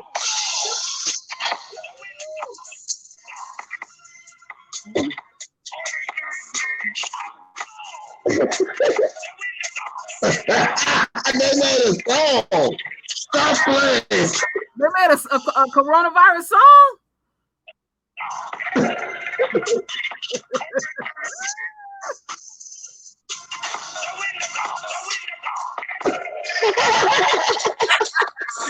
That's ridiculous. That is ridiculous. That man is crazy. That's the trap remix. Ooh. I blow the wind of God. he adapted to his environment. He gonna get coins, hook or crook. That is that man. I was looking at some of that a couple of weeks ago, and I said, I can't believe that them dudes, and I forgot to mention that to y'all, because I seen that too, LVZ, and I was like, are they serious? I said, ooh, this is crazy. That man said he gonna blow the wind of God on COVID-19. Oh, man. I didn't know that. It's better to have him blow the wind and break the wind of God. Lord have mercy. We break. You know what them people are starting? God. Is God farting on us? Lisa, you remember back in the day, them programs would be on, Lisa, and you can order you some holy water. You can order. Order you some. Girl, I remember Corny Thomas on there. God! You remember him? Demetrius Flagg says Kenneth Copeland is worth $300 million. Damn. That's damn. Damn. That's the wind of God right there, was blowing in your bank account. Shit. And then he'll ask you for more money. That's why he in there preaching in an empty church, acting like a goddamn fool. Them people make sure they get them pastors that money. I ain't the one. I'd rather take it directly to the people that need the help. Like you said with the lady, she got the groceries and stuff and delivered, and you hand it to them directly. But you don't let nobody filter. Don't let nobody, you hand it to them. Right. What type? Look, that's brainwashing to the fullest. What kind of work? It would hit me in the head if I went to an establishment that where I was supposed to get some spirituality, and the person that I get it from is profiting to the point where he's a millionaire. That's a business transaction. That's no longer somewhere where you get spirituality. You're paying for God now. LVZ, on my channel, my #1 video is related to what you're talking about. There's some black pastor on there. He gonna announce it's his birthday, and he deep in the hood, and he asking for all this money. When I did my research on him, this guy got a 10-bedroom home. They said he got 14 bathrooms and all of that. And you in the hood. I mean, there's holes. It was holes in the parking lot.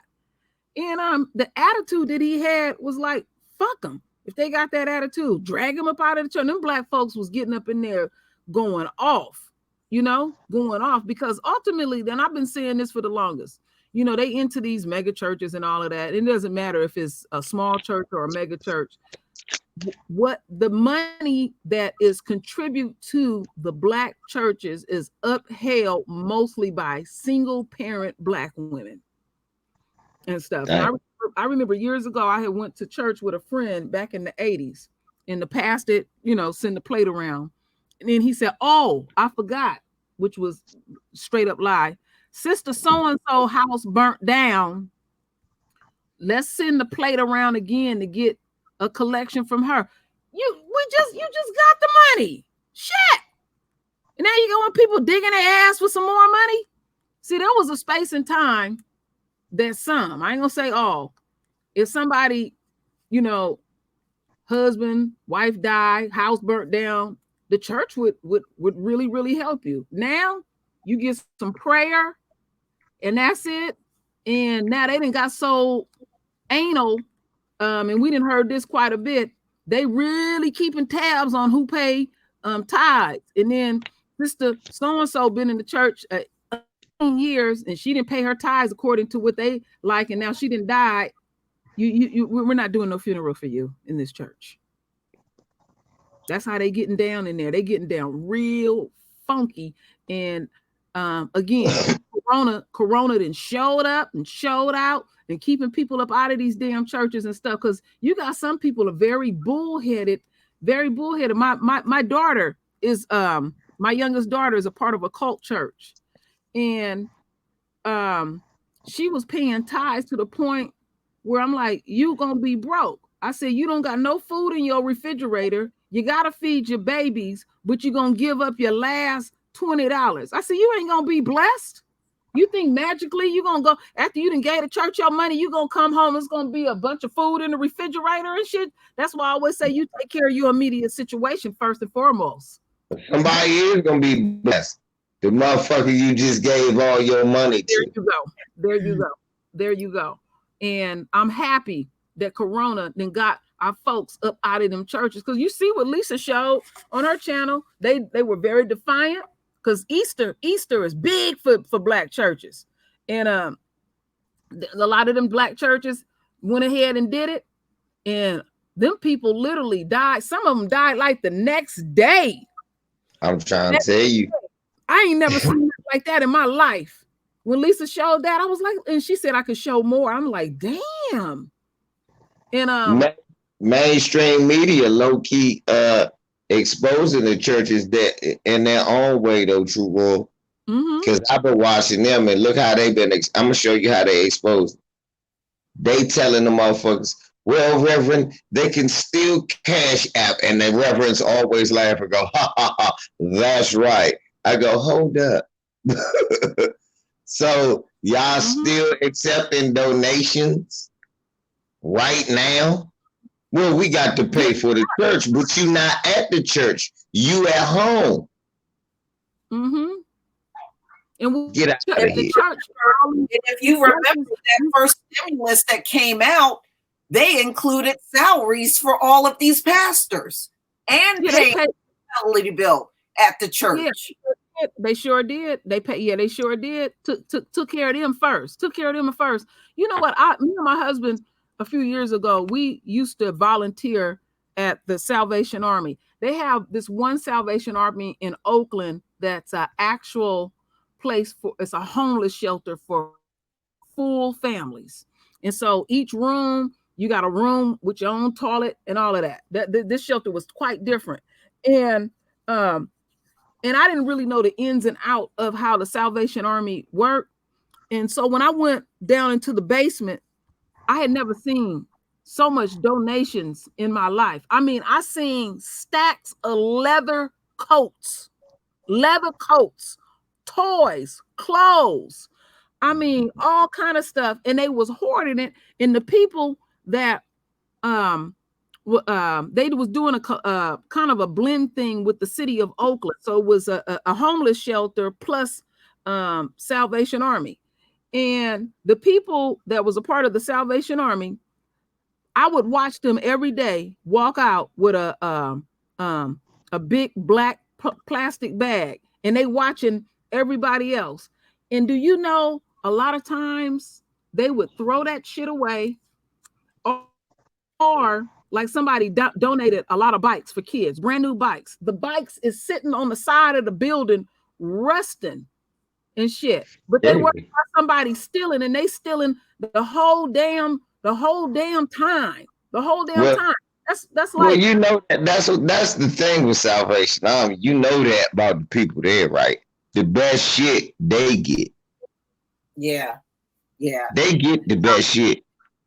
Demetrius, thank you for the super chat. Anglo Jesus put us in chains. Miss me with Jesus. I hear you. So who is here trolling? They said, can a mod let Lisa know that a mod is trolling her chat? A mod? Who is it? Say their name.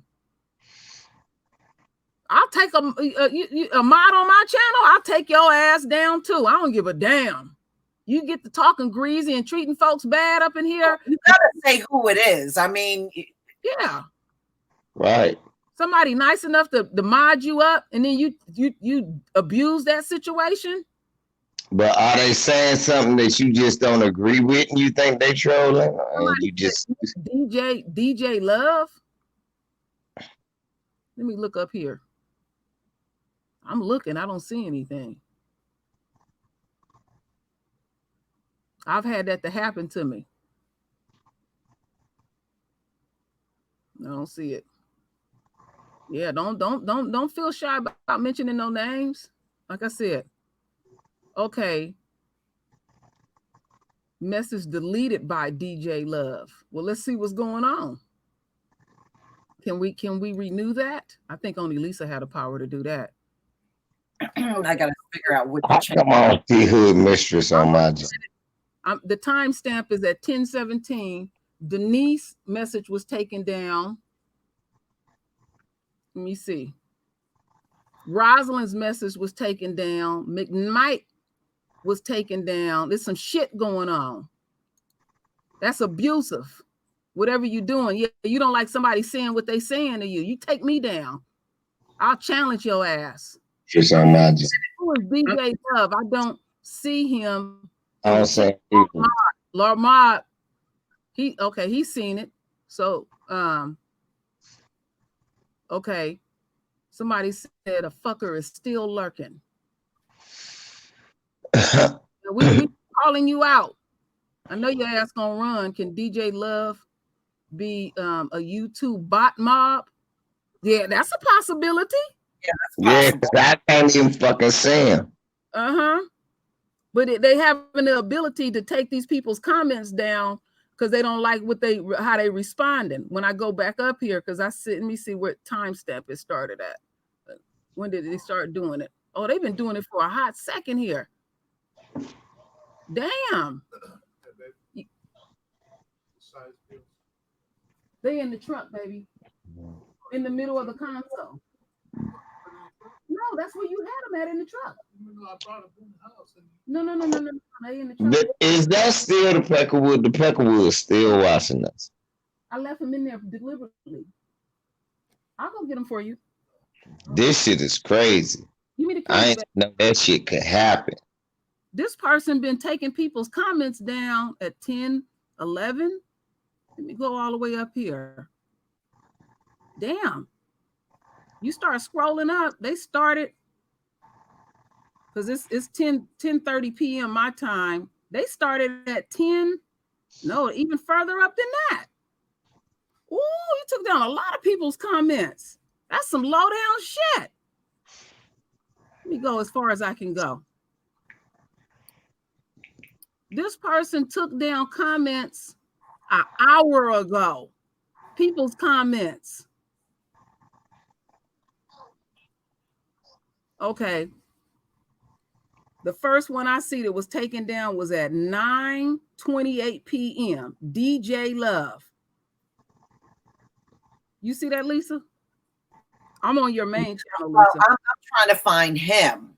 You know, I mean, the deleted comments, okay, but that's not going to do anything right now. Yeah, I hear you. You're right. Let me see. Yeah, I got to look for that person. I don't see that person. Oh. Yeah, I can't find this motherfucker. This shit is crazy. Yeah. Mm-hmm. And they are. Because I could see comments on the StreamYard that I don't see on the YouTube. Right. She stayed up late. Yeah. Like Yvonne 25. With her channel. Now you came up first. Hood Mistress, I don't see you, baby. Why the fuck see Hood Mistress, man? Ain't nothing wrong with them. I see Anthony Bates. These look nice. Naja just said you getting all quiet, DJ. But all I see, man, let me do something. You got some money. We'll change it there. Something wrong. You said that the market open room? 31st. The 31st? How much? $30. We don't even have to pay for the room.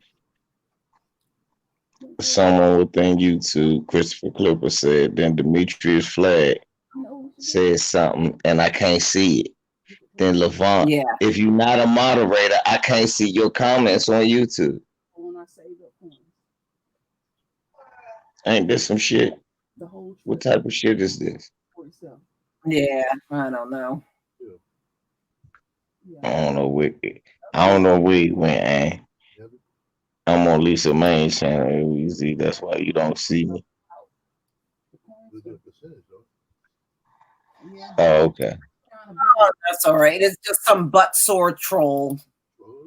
But that, you know what? That's somebody. DJ Love had the ability to come in your channel and take all them damn comments down. Mm-hmm. I'm just letting DJ Love know. I'm gonna find your ass. I'm gonna find your ass. Put a clown suit on. Mm-hmm. We're gonna come in here and do that. You know. You did it for Lisa? Yeah, on Lisa's channel. Call itself DJ Love. What that nigga look like? We don't know. It could be Dirty Kitchen. Even my husband knew about Dirty Kitchen. You heard him back in I think this took some type of intelligence. This thing. No, I don't think she's on that level. No. Yeah, this took some intelligence. I don't think this is her. I think this is her. This is her bedtime right now because she, she's under a tight schedule because she got to get up early in the morning and be washing them clothes in the bathtub. So and making them motherfucking earrings out of toothbrushes and shit. Goofy shit like that. Taking saltine boxes and making bracelets and goofy shit like that. That look like devils and shit. Oh, hell no. I've been and dumped that nigga. Yeah. That's how she told it. She tell all her damn business online. Right.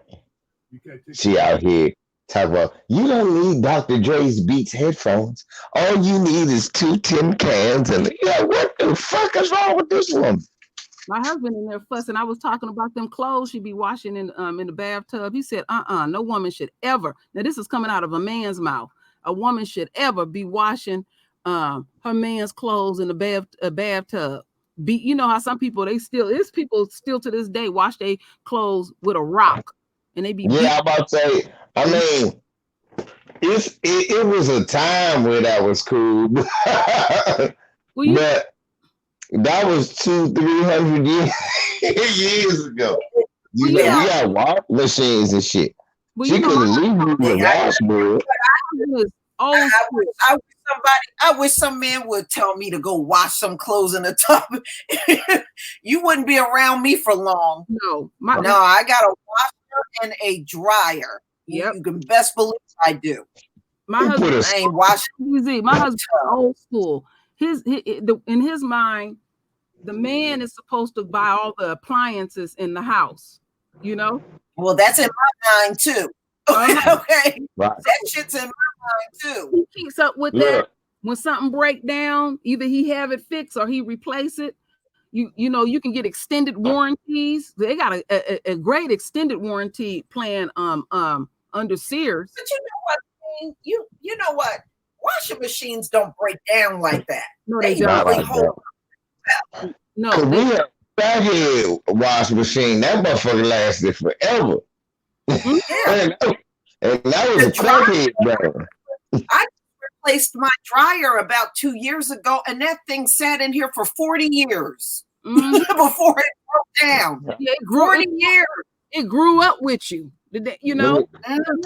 Because you know what? I was saying the other day, remember, Lisa, I was saying to you, we had to finally break on down and buy an iron.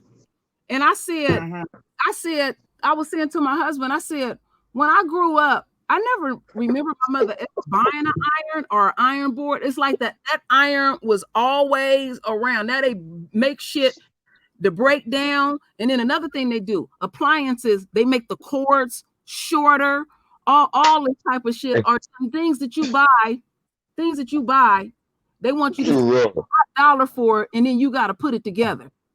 Hey, true real, but y'all both wrong. Cause I mean, she did get a washer dryer. Hers was just different. Don't y'all remember them washboards? Them old scrub washboards? He couldn't afford one of that. So he got a cheese grater and a box fan. That's a washer and a dryer right there. You want me to cook and clean, wash your clothes, and I'm sitting up in the bathtub? You got I'm no. He got a cheese grater and a box fan. I said, God damn, where do you the clothes all around the house? What's up with that? Yep. She told on herself. She had a fight with the man at the laundromat right on the corner from her house. Had a fight with him, and her pride. See, being proud don't mean shit. I even keep that out of my vocabulary. I'm humble. And you done got into it with the man at the laundromat, so you're gonna be defiant and not even go down there. Because I was a space and time I didn't have washer. Usually more than one laundromat in an area. Yes, there's usually many of them actually. I didn't see people who don't have carts have a shopping cart, had a clothes in there, and they will push that stuff there to go wash. And I was thinking back when I got my first place in my early 20s, I didn't have a washer and dryer. And what I would do every time I would get any quarters, I would just throw them in this jar. Just kept them in the jar, and everything. I always had that. We would go in there and wash them clothes and everything. And then I understand times the laundry money is hard to come by. So look, you might have to throw a uniform shirt in some water to wash it out for a day or two till you get your check. But goddamn, your way of life shouldn't be washing clothes in the bathtub. I know, right? Ooh, man. That would be your way of life. Yeah, but you know what? Even if you can't afford a new washer, you can still get that shit used. Yes, You you can can. get a used You know, Lisa, I have Yeah. two refrigerators, and one of the refrigerators is in my washroom, and that's that's the backup one. That one is used, and my husband only spent about $300 on it. It's a huge one too, and that sucker worked good. We didn't had it about 7 years. But true raw, Lisa, fuck all that. Look, for those who can't afford it, watch this. A top end washer where I live at the laundromats, they got them. It's like 3 of them. It's 5 of them where I live at. 3 of them got top end loaders. The most is $1.75. Every last one of them $1.50 to still $1.25. So wash a load of clothes in the top load. So that's $1.25 to wash a load, 50 cents to dry load. You talk about you don't got $1.75 to wash your clothes. So what you average on how many loads you do with you and your son? You know, when y'all go through y'all wash thing. Well, cause we always have a lot of clothes. So I say between me and Jabari, it's like 3 loads of mine, 3.5 mine, 1.5 is his. If it's 5 loads of clothes, So we could do that. Yeah, that's nothing. If I did all top loaders, that'd be what? $7-8. So you spending that's what I was getting ready to say. You spending under 10 bucks to get all your clothes washed. That's what I'm saying. So why is it so hard? You don't even need, I mean, look, you don't need no license. I be saying homeless people walking their shit to the laundromat. So I don't understand that shit. I don't understand how the fuck is you washing shit in the goddamn that don't make sense. Thank you for becoming a new member, Seji Hito. Thank you. Yeah, it's just in this space and time. And you know what I like when my elderly relatives got a washer and dryer. When my dryer went out, Lisa, when my dryer went out, we went bending down to wash shit in no tub. I'm sorry. When my dryer went out, we went to this store called Airplane Appliances. They sell all kind of everything in there is brand new. And I hadn't been in one of those places in years. I was impressed with what I was looking at. I like those stainless steel and those black washer and dryers and refrigerators. I was like, damn, they got some nice shit in here. Some real nice. But hold up. True roll. All that shit you talking about, I'm about to say. The funniest shit about what Lisa said is, watch this. The older the person, the newer the washer. The older the person, I've noticed that as a mover. If I go over an old person's house, the washer dryer they got is brand new and heavy as hell. And they can wash like 4 loads at a time. You know what? The other day I was looking at that dude. I forget his name. I just happened to see his video in my suggested feed. That little African kid that used to mess around with them Chinese girls, and he got a wake up call, and he went on back to Africa. He got his mother a washing machine for Mother's Day, and his mama was still out there washing their clothes seriously with a rock. And he told his mother, no more. He went and got something for his mother, because that's dead rotten and stinking. So I hear where you're coming from. You got an older person and they want some new shit too, fuck all of that stuff. And then what's so cool about these, now you can, they done had it a long time, but anybody that older folks, I know they trip off of it. They got all them different settings, delicate, all of that kind of stuff. You have different water levels and all that kind of stuff like that.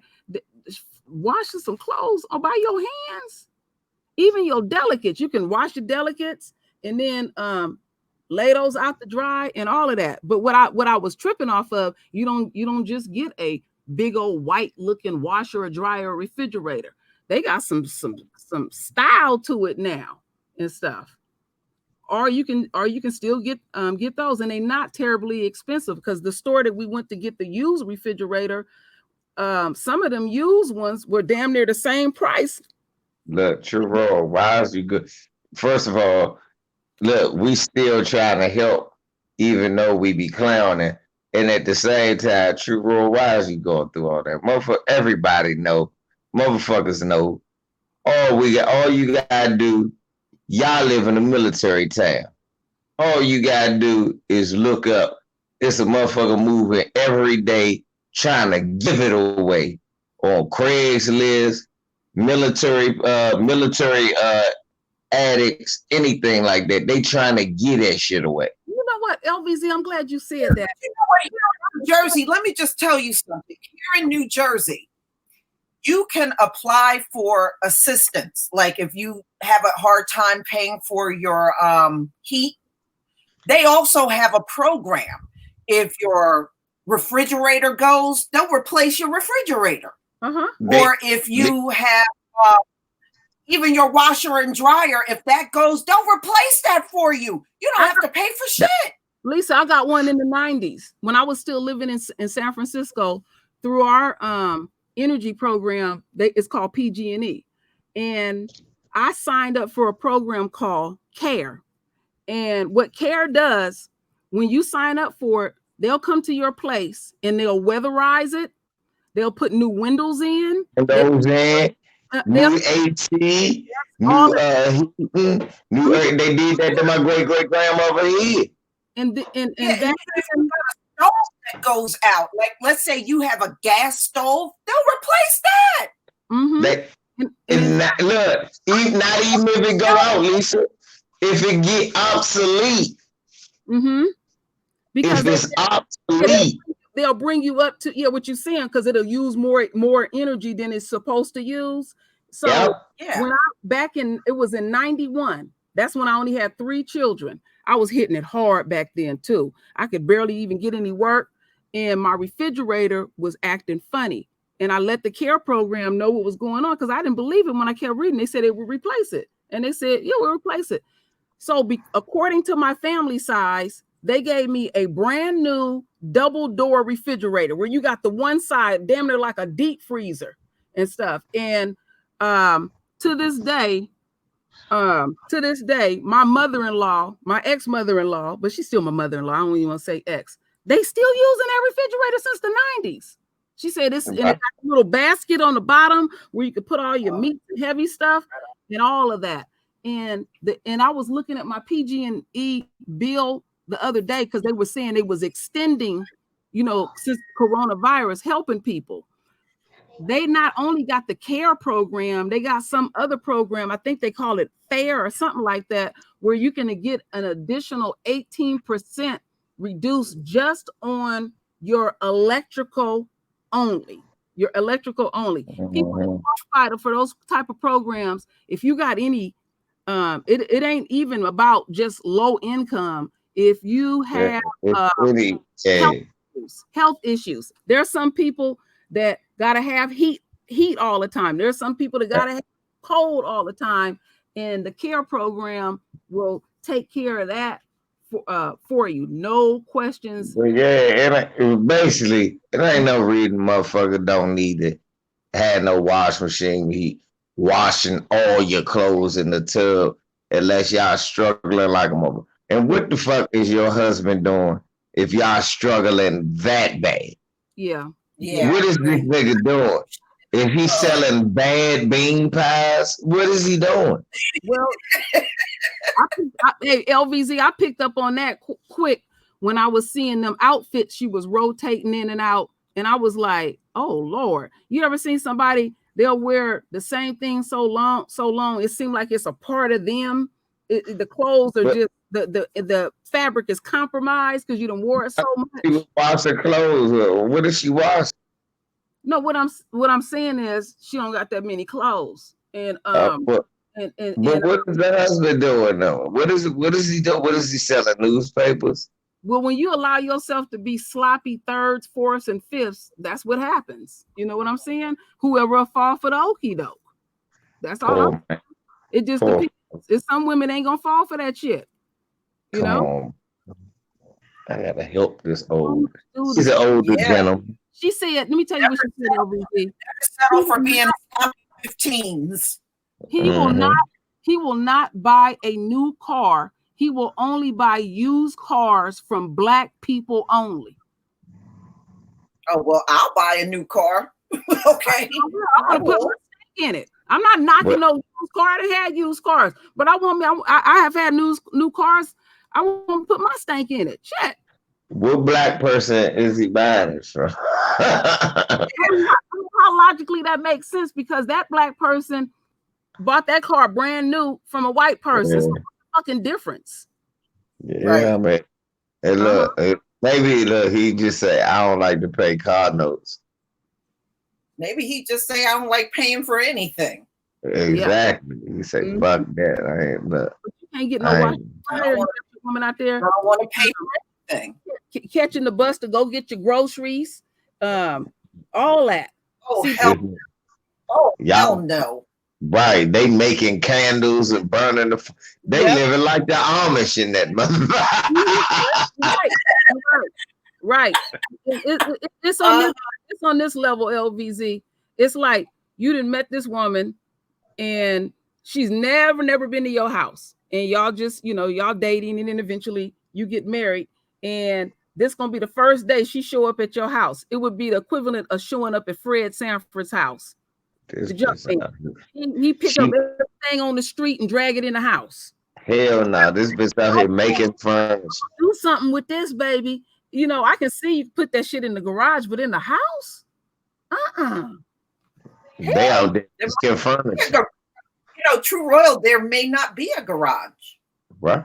Yeah, that's the possibility. I mean, all houses have a garage. That's True Royal, he might be Rock Emerson out this month.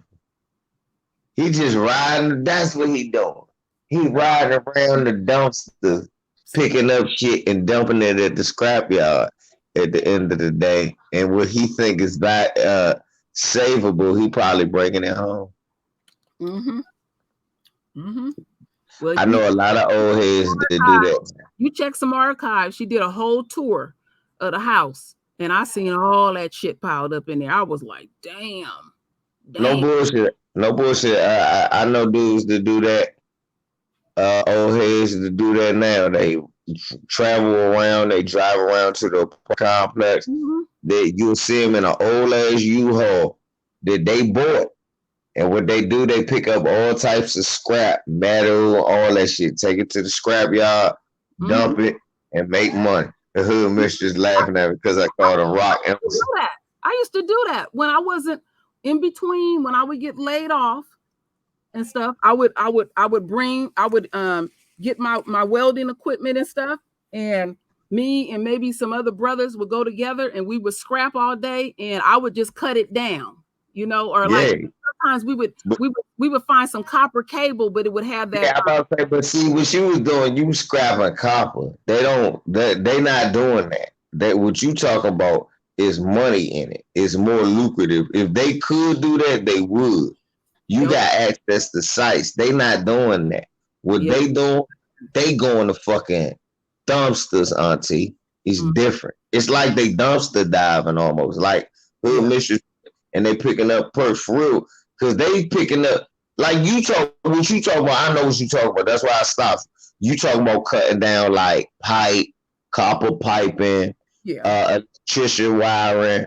If you like they'll have those cables, those cables, and they had that thick ass rubber. Rubber, and if you strip it back, that's what I'm about to say. And if you strip it back, it's copper underneath it. And if you strip it, you make more money. If you don't strip it, they take off because they got melted now. But they don't get that much of that. See, what they getting is basically trash metal, bed frames, headboards. They like a lot of shit like that. But they get a lot of other shit too. I don't know how they get money for it, but they scrap it. And here, they take it to different yards and they get money for it by the end of the day. It would And be. what they think is savable, they keep.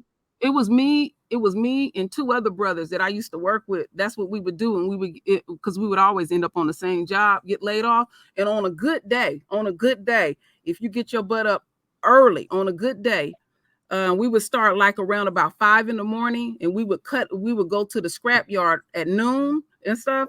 I remember the best day we ever had, we almost probably had like 400 a piece. 400 on that was like one of the best days we had. Cash money. Scrapping that metal. Yeah, scrapping that metal, you gonna make some money. Yeah.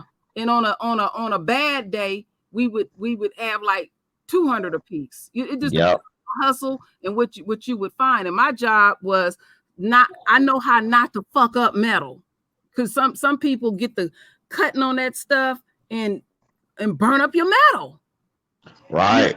So my job was this brother man used to say to me, I don't want nobody else fucking with this metal. Let her deal with this. We'll pull it, and I would just know how to burn it. Just especially with the most money you make is off of those copper cables with all that rubber. You know what I'm talking about. And I would cut first with a utility knife and just slightly burn a little bit, and then peel it back. It would never get burnt. Peeling it, Yeah, and stuff. Mr. Lawrence. Yeah, I know a little something about it, Mr. Lawrence. I know a little something. I know what you're talking about. I damn sure had your little razor knife and a little lighter just to start that tip and zip right through that shit. Zip, peel that shit out, stack that shit up, make that money, bro. Doing that because we wouldn't be out there all day. We would cut it off at noon. Well, you ain't got to when it's a crew and you get enough of it. The weight like you said, you can make money, and they'll make a little bit of money too, but it wouldn't be like that because my man Daryl used to go with him and he'd say, "Yeah, man, I went and picked up scrap. He paid me $125. I only worked 6 hours." I was like, "Okay, that's good," but that means he only made like $500. To pay $125, he ain't make more than $500-600. If he pays you $125, that's it. It was just them two. He made a little something. You ever seen them, LVZ? You ever seen them at the dump site? Them welders out there with them scarfing tips, and they be burning that shit. That shit is amazing. You fire that thing up, and them tips on there. The way them things come up out of there, be like, woof, boy. But right, look, Mr. Lawrence. This is so funny about the metal stuff. I learned about how you can make money off metal since I was 4 or 5 years old. Me and my cousin Tay used to collect cans, and it was a consolidated cab company that also had a little compactor in their thing, and they would pay you for the weight. So we would collect big ass tracks full of cans through the city and go and sell them back to them. Recycled crushed cane. And we'd go buy a little candy and our little toys and stuff. So I learned that shit early. I remember when we was kids, then we had them glass bottles. I know Lisa remember it, and you could take them back so you could get your little candy money. And I remember this one store, they would always just tell us, "Oh, just put it in the bin." We would take it out the bin and go back in the store to go get some more money. And go get some more, because they wouldn't pay attention. Like back in the day, the consolidated cab, they wouldn't pay attention, and we'll put rocks in the cab. Yes. But anyhow, we was talking about washer and dryers. They ain't that high. That's what I wanted to ask you, LVZ, because wanted to ask you because my dad had pointed it out. My dad, he worked at Alameda Naval Air Station. He was a pipe fitter, and he was always bringing stuff to the house to us, and he would say, "Oh, one of the military families moved out," and the common thing that they would leave was the washer and dryer and bikes. He gave me bikes for all of my children, and he said they might have to go overseas or something like that. Yeah, and I said, "Wow." Look, now the new thing, They take the bikes. It's always still washer dryers, big screen TVs. Mm-hmm. They can't plug them up. Mm-hmm. So I'm serious. Like you said, and she just ain't trying. You can go on Craigslist. It's somebody that's begging you to just come get the damn washer dryer. Mm-hmm. Yeah. Yeah. Mm-hmm. Mm-hmm. I seen that, and I didn't even know they was doing that. I tell you something that blew my mind when they had that first shutdown. That when the federal workers couldn't work and all that kind of stuff. One day I was over there on Facebook, and I didn't know they had like an equivalent to a garage sale. And most of them, because I was reading what these people were saying. I don't have no money. I have a federal job, blah, blah, blah. They was selling all kind of shit out of their houses. I'm tell you, that's what you got to look. True raw. Look. That's why I said that don't make sense. I move people. Just moving some of the military families they used to hit us with. Hey man, they have to wash a dryer. We've been trying to get rid of this. You know, somebody could pick it up. We'd be willing to give it to them. Mm-hmm. Yeah. If they going overseas, they like, will you come get it? We flying out Monday. I don't be knowing people to give it to. Wow. I'm telling you, it got so bad over there, LVZ.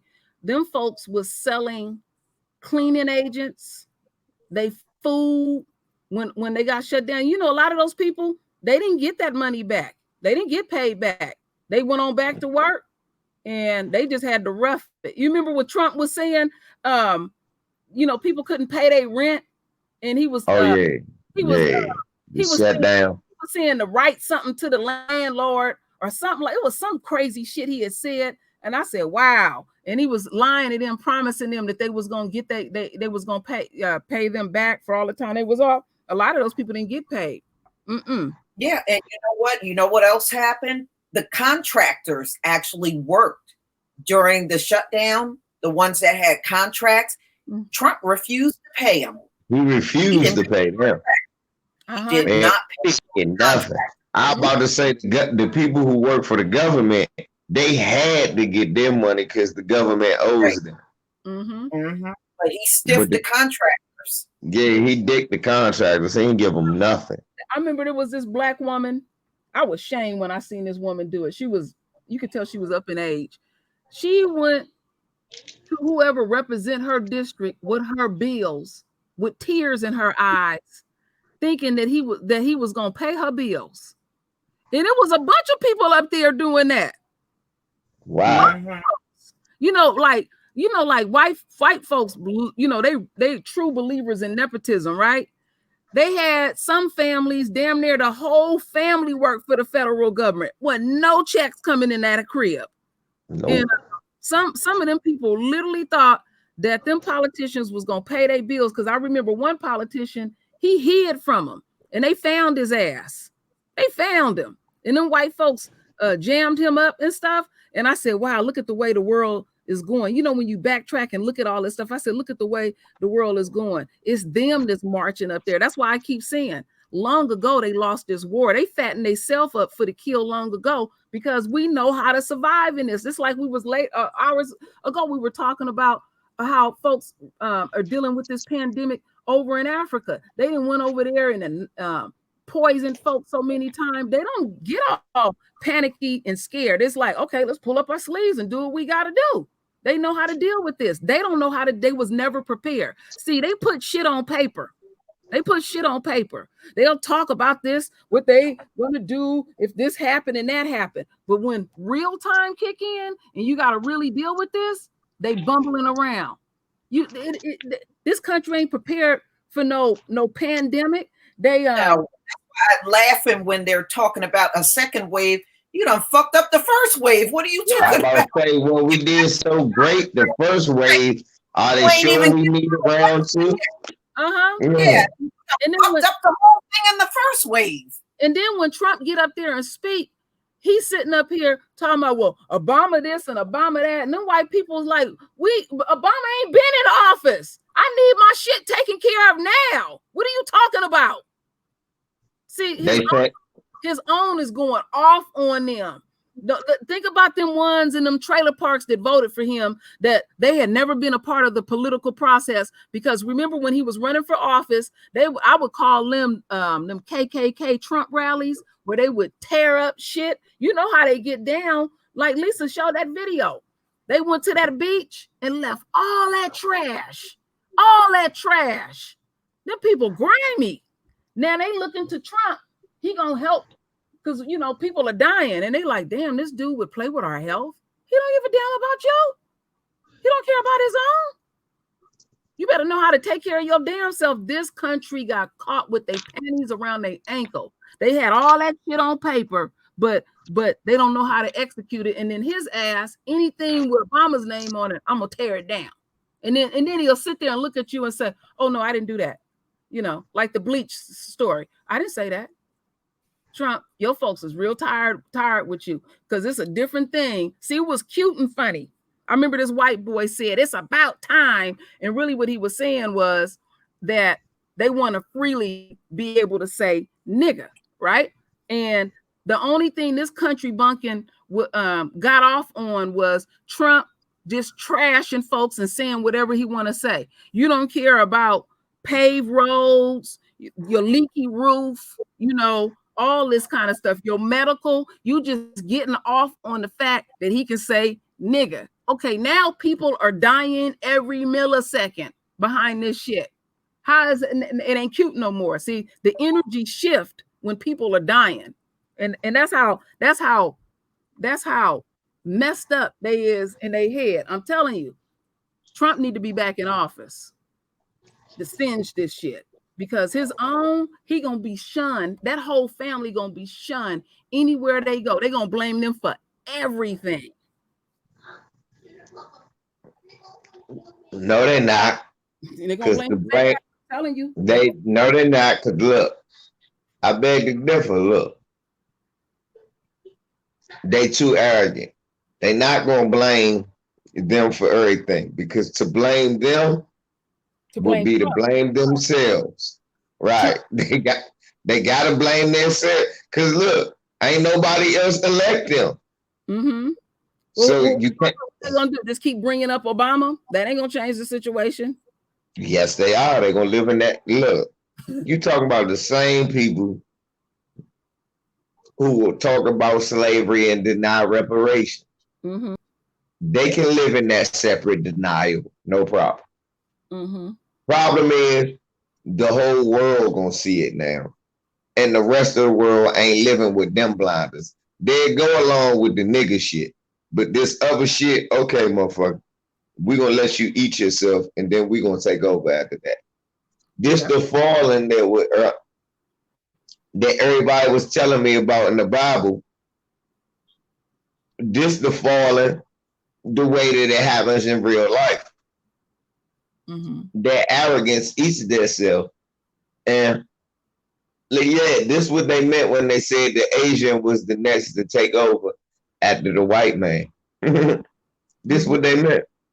Mm-hmm. Look, my father always told me that as a kid, that it was meant after the Asian, the yellow man was going to take over for a small time. They have. Their disease crippled the white man. Mm-hmm. And LVZ. Also, their arrogance. Like I said, I am learning a lot daily about coronavirus. And what I learned when it comes to the Asians, they put all of their eggs in one basket when it came to us. They said, we're going to go to their neighborhoods and they're going to go in our restaurants and our stores and buy everything. They didn't have a backup plan or anything. That's why they went as far as going to the Black Caucus, because they want us to continue to patronize they stuff. It ain't going to happen. It's not going to happen. They fucked up there. And see, they pride themselves on having a high IQ. And when you are in business, you don't never bank on just one entity bringing in that income for you. You got to diversify. They didn't diversify. Look how quickly they went down. Lisa had showed a video of a restaurant that had been around for years and they folded. And then on top of that, with their attitude, they was basically like demanding that we come back to their restaurants. You need to get in here. I don't have no money. Well, shit, you don't know how to nobody. People say that. That's basically what they're saying. They're like, look, you need to come to work and then you need to go spend money right now. What? It's a pandemic. No, nigga.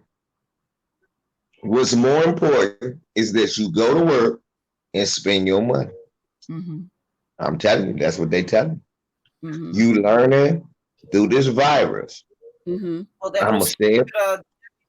that old stupid ass deputy governor down there in Texas said there's more important things than living. Yeah, y'all remember him? Yeah. But you know what gets me, Lisa?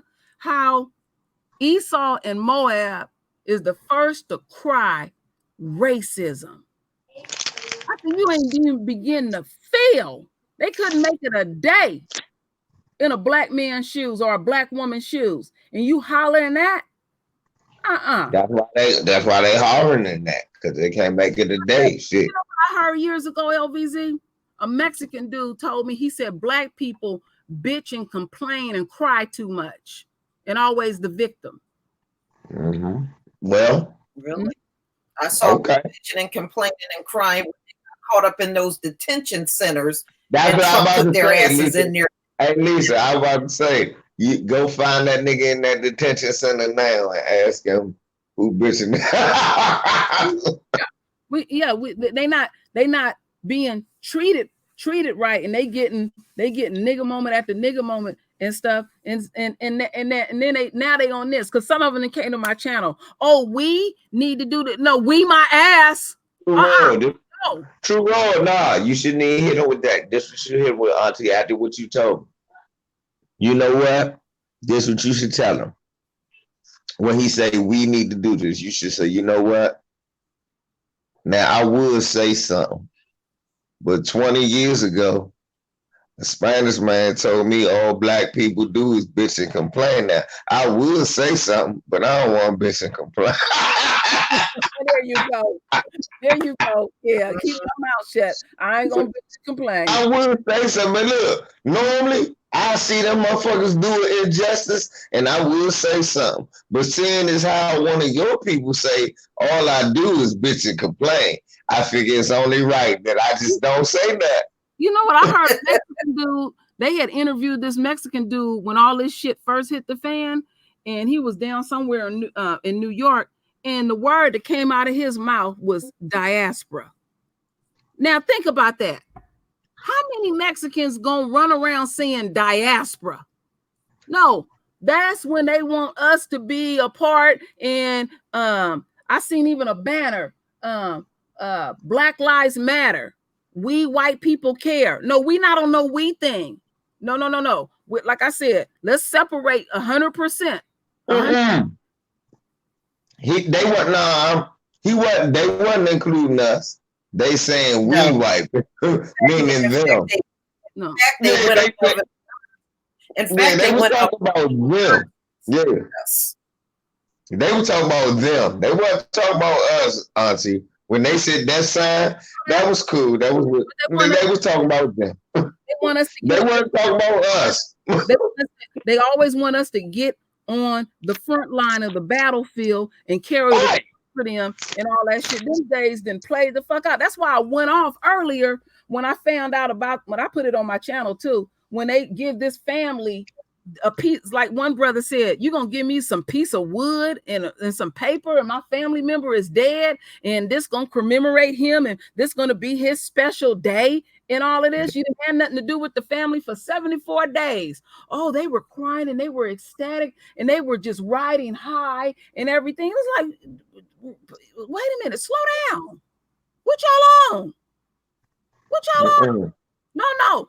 Keep disrespecting me. Keep ignoring me. And all of that, my folks. No, we don't want your help. Now everybody pushing all up on you and we gonna do this and that. They ain't gonna do shit. Because like I said, what they are doing now behind the scenes, folks, is trying to retire and secure their making sure they get their pension. While people are stabbing each other in the back, they're trying to come up with a good defense plan. They already got top-notch lawyers and all of that. And another thing that people need to pay real close attention to, when they said that they was no bond, right?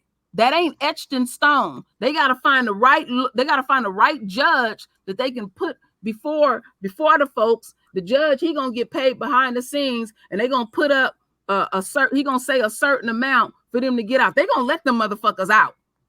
They gonna let them out. They gonna let them out. They already know how much money they done raised and anything and everything. But in the same breath, they handing some kind of placard to the family. They did Botham's family like that. They flew them to Texas. They give his little dumbass brother this little award, and then he gets up there and say, "Oh, she didn't belong in jail at all. It was all due to training." Now that was in December, the first part of December, just before Christmas hit. This judge let Botham Jean's family know, you ain't getting a quarter. They set that all up like that. You ain't getting shit. I was so dumb. They are so dumb. I don't think we should look at Botham John for this one, Auntie. I think we should look at. I'm just seeing how they get down in their system. Yeah, I feel you, but I don't think you should look at that miscarriage of justice. This the miscarriage of justice I think you should be looking at. Jordan Davis. It's closer, 2 reasons. It's closer in proximity, and I think that's more how it's going to play out. Okay. Yeah, you're right. It's that situation. Yeah, that area is the same area, Georgia, Florida, kind of close, you know what I'm saying? Mm-hmm. And then them same type of people, then they move to jurisdiction. I think what's going to happen, Auntie, honestly, is going to be, he going to stay in jail like Michael Dunn did to the trial. It's going to be a hung jury because they're going to find a coon, and then he going to go to jail the second time for, because what did Michael Dunn go to jail? Not for killing Jordan Davis, for shooting the other motherfuckers in the truck. Mm-hmm. Mm-hmm. So he didn't go to jail for killing the motherfucker in the truck. He went to jail for shooting the other people in the truck. That makes no sense, but okay. Yeah, see, a lot of people that'll go right over their heads, what you're talking about too, LVZ, because, you get your emotions so caught up in it, and you got to that's when you really got to go read some shit opposed to go into some shit hold that. Exactly. Because when we did that video, when we talked about that, I remember Lisa, all us, we talked about it afterwards on one of her channels. I was like, so hold up. You don't lock them up for killing them, motherfuckers. You lock them up for shooting in the truck. But that's how you keep whatever. So they just, all right, I see what they did. So I'm telling you, it's going to be some shit where, okay, we would capital murder him, but this happened this way. So it wasn't a murder, but he gonna be in jail for the rest of his life. The second time they have a trial. Mm-hmm. That's what I think. That's what I think. I think they ain't gonna let him out because it's too much heat on their head. Just like Michael Dunn. When he got what did he do? He ordered a pizza, got to chill that weekend, all that shit. Then they found him and took him to jail. Mm-hmm. I think they're gonna do the same thing. I think you're right. It's gonna be some hanky shit. I think it's gonna be one trial where they find a coon. Cause what they do, Michael Dunn, they found Biggie Smalls' daughter. Remember? They're gonna find Biggie Smalls' daughter again. Watch. Yeah, they already got. Yeah, they already got a coon that's in place already for that shit. It's like they do the same. They do the same repetitive shit. They not progressive at all. We already know the script and all of that, And then what gets me is they they trying to soft up the family, and you start missing shit, oh yeah, oh, this feels wonderful and stuff. And I'm like, a piece of paper and some wood? Y'all done forgot how they treated y'all for 74 days? Now you're getting too much attention. Everybody coming on, I couldn't believe that stuff. I was looking at that and I said, wow, same old shit. But see, another thing, and I don't know if he's gonna answer my question. Now, back to the Amber Geiger stuff. So they couldn't civilly get anything from the state of Texas, right? They can sue Amber Geiger civilly for millions of dollars. They ain't gonna keep her in jail no damn time. They can do that to her. And check this out. She gonna have a book deal. They gonna take her on tour and everything. If they was sharp and really was about their business, that's how you get that bitch. I would want the bitch out right now. Yeah, I'm suing her ass for millions. I'm suing her for millions. I would pimp her ass. I want her to have that book deal. I want her to get that movie deal. I want her to go on that tour and all of that, because I'm gonna get my cut first for my family. But no, Lee and them on some bullshit. They won't sue that bitch. Yeah, they need to. That's the only thing they can do. That's what they did. Yeah, I feel like they don't know what else to do. That's just what they did. They just sued. They did that shit. You can't get our taxpayer dollars out of it. Why you ain't going right for that bitch? I mean, every time she would never forget my family, because every time she would get her check, it'll be in there. You'll see how much you. No, but that's why they did that. See, that's why they did that. That's why the police fired her when they did. That's why the police did what they did. You know why? Because when they saw, see, nah, don't worry about that. Stop. Don't even fuss about that. That's them people. Stop getting yourself all worked up over some shit they did to themselves. Fuck them. That's true. Because first of all, yeah, you getting all worked up over some shit them people did to themselves. That's their fault. If they stupid ass ain't go over there hugging the police, wanting to be Amber's friend, you done boxed yourself in. You can't sue Amber Geiger after you done hugged her and said you gonna forgive her. So what are you talking about, Drew Roy? I love you. Right. No, you keep that shit real with me. I know, but you forgot for a second who you was defending. You was defending the biggest coons in the world. Them people could have did your solution is right, but I'm not wishing that they do that. Your solution is definitely right, but I don't suggest you get worked up that them people don't do it or do it, because them the people who hugged Amber Geiger. So they look like hypocrites going to sue her, right? You boxed yourself in. Yeah, because Pops did say he wants to be her friend and all that. And I'm like, whoa. When you look at that, when you look at how all that went down, and Lisa did it perfect. Soon as the cops come in, she hollering and screaming. She don't know what to do and stuff. Then you catch her ass outside in the hallway and she texting and all that. She was callous about the whole thing.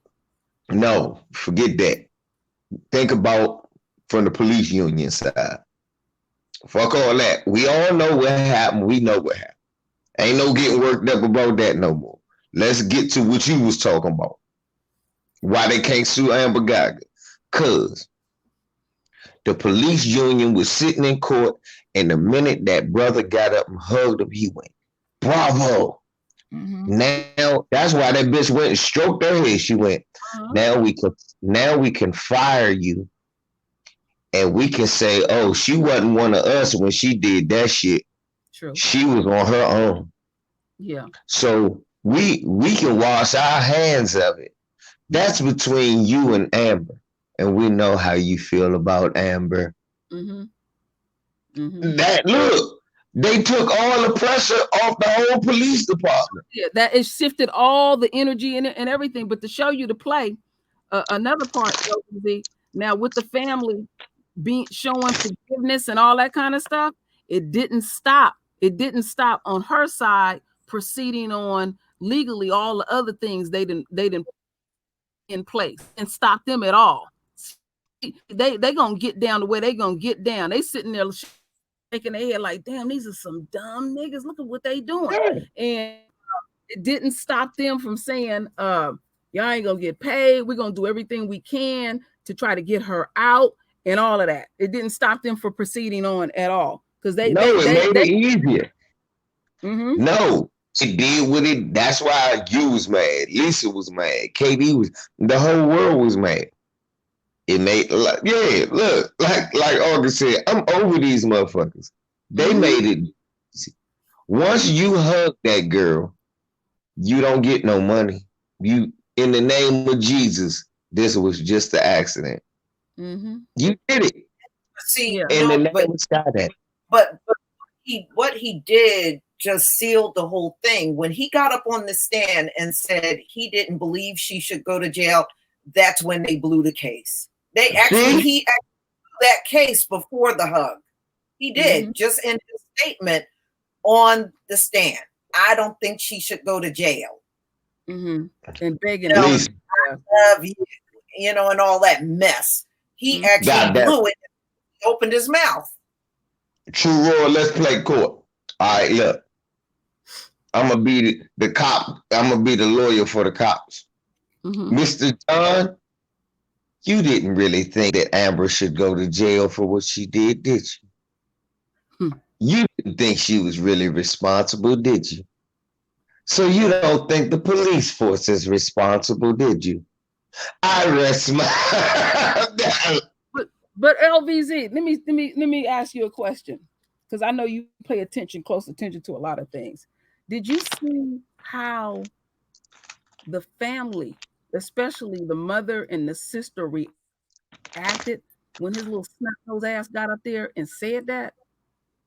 I wanted to say she was in shock, but then she came out soft chewing like a motherfucker, and then the father came out.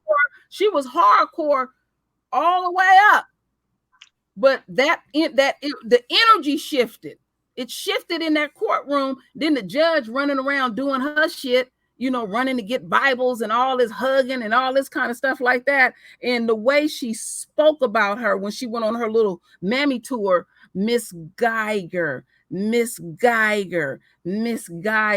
was like, wow, you act like you in love with this bitch. I said, boy, our folks will never learn. And then she gonna get in tears when people get on her ass, and the only thing she can come with is, I'm a Christian. What the hell that got to do with anything? Why you professional? You didn't do your job. I'm telling you, when I went back and watched a little bit of footage of the judge when she was trying to come off like she was hardcore, because I ain't gonna lie to y'all, I was swayed too. I could see the deception. I couldn't see it at first. Then I could see it. And I heard some of the others saying she on some bullshit. I couldn't see it. I got caught. I got too emotionally invested in it. Hey, True Roll. Somebody said this shit. Look, Tariq, he said, when you start beating the white supremacist minions, the Negro minions, when you start beating them, they don't know what to do. They start talking about Jesus for no reason. Because when Tariq was serving Jesse Lee Peterson, he said, Jesus love the coons out of nowhere. And that's what Tammy basically said. She was like, everybody dragging me, but Jesus love the coons. That's why she said I'm a Christian. It was her version of Jesus love the coons. Lord, I couldn't believe that's what she was saying. Tears. She was in tears on that talk show that didn't last no time. I forgot that journalist's name, that sister's name. She had some little talk show and she was crying and all this and all. That's all because she knew she was wrong, and then she claimed that she didn't know what people were saying about her. She was lying through her teeth, and I caught her on so many lies when that bailiff was stroking her hair and all that kind of stuff. What they were supposed to do in that situation, they were supposed to take her back there to the bullpen and lock her ass up. She wasn't even supposed to be out there. I know some of y'all, family member or your damn self, been in those type of situations in them court. They don't have you sitting there. When they take a break, they take your ass right back in that jail. And when then they say your ass guilty, they ain't got no time for nobody to be touching you. That's when your family cry and the bailiff take you to the back. Yeah, they feeling sorry for her. That's what they was doing. They was feeling sorry for this bitch, murderous bitch. And I said, I ain't never seen no bailiff do that. And the judge lied. She didn't have. She said she was checking her hair for contraband. She didn't even have on no fucking gloves. They don't you don't touch people's hair working in that field for contraband. You put on gloves. You touching people's hair every day. Well, first of all, even before that part, they allowed Amber Geiger to get up on that stand and lie her ass off. Everybody knew she was lying. Everybody, you know, and you notice how they went so soft on her. They knew she was lying and they went all soft on her on the stand. You know, when you really think about it, they didn't really press her hard. Right, because she ain't even do the good white woman cry. You know the good white woman cry where they do the history. Tears. That bitch did the constipated white woman cry. That bitch looked like she's taking. You know what got me, LVZ? When they had the crackhead woman up there, and I had took a break, and I came back, and when I see this woman up on the stage, I said, "Who the hell is this woman? She looked bad." I couldn't believe it. This woman looked like she just hit the pipe. I was like, wow, they can always find. They are even when that damn that Chinese dude that raped them sisters down south and stuff. This Negro flew up and spoke on the witness stand. Oh, I don't see him like that, and blah blah blah. They can always find a Negro to speak in behalf of these damn devils. She had two of them. Had some girl from Africa talking about all the nice stuff she did and all this stuff, and I'm like, wow, they can always find one. That's wild to me. Crazy. Worst situation. Oh, there's no way they did. They can see them in real time. Watch. With this case that's gonna be coming up, it's gonna be some black folks speaking in their behalf. Oh yeah, nice to me. You know, we bring my family food. Oh, the McMichaels, they good people. Yes, sir. Master McMichael. Oh Lord, he's so great. He come over and clean my chitlins. Cause that ain't that what the pipe head was just saying irrelevant shit. She buy me Cho Boy for my crack. She will always come by and say, it'll be some Coonette. It'll be a Coonette. Oh yeah, the Micahs, I've been cleaning their house for 20 years. One of them. She probably dedicated to them. She probably over there right there cleaning their house, washing their clothes on her hands too, and singing spiritual hymns. Said, "Oh, consoling." and let's not forget. They come home from jail. I got to get this house right. Yeah, you don't even have to. Massa, you know, you've been always good to me. They said that his son has a child, and they said when they arrested his ass, he cried. That dude ain't never left home. I said, I can't imagine who got knocked up by him. I tell you what, when I first saw that picture of him, I said instantly I was like, this dude is slow. He just got it all over his face. Yeah. Why y'all got me over here laughing, thinking about the maid cleaning the house singing spiritual here. Look, she's singing, don't trust them new niggas over there. That's what she on there said. Don't you trust them new niggas over there. That's what she's singing, cleaning up. Probably going over there every day. Yeah. Dog. Probably got a dog over there. So bullshit. Collapsed in his wife's arms. Man, jail. Oh man, jail. The white folks be looking at them black folks like, what's wrong with them? I ain't seen black folks do that. She probably got her dressed up in there looking like Hattie McDaniels from Gone with the red. their head and stuff. Oh, it's gonna be all right, Miss McMichael. Don't you worry about a thing. You don't worry about. I got you some red beans and rice, and we're gonna be right here for you. So that probably like, Lord, ooh. Who's gonna make a pie? I was gonna call little Rufus Jr. and tell him I ain't gonna be home for 3-4 days. I was got to stay here with Miss McMichael. Oh, Lord Jesus, Lord. Look, then she starts singing it again. Don't you trust them new niggas over there. Don't you trust them new niggas over there. Those little nappy-headed niggas with the spotted little nigga figures. Don't you trust them new niggas over there? She over there singing that Uncle Ruckus joke. You don't have to worry about nothing, Miss Michael. Just call us right. We right here. I send my son down, and he take care of everything for you. Don't worry about nothing. We're gonna be there for you and stuff. Lord, Miss Michaels, I know this been a time. That's a locked up. Oh, black folks can perform.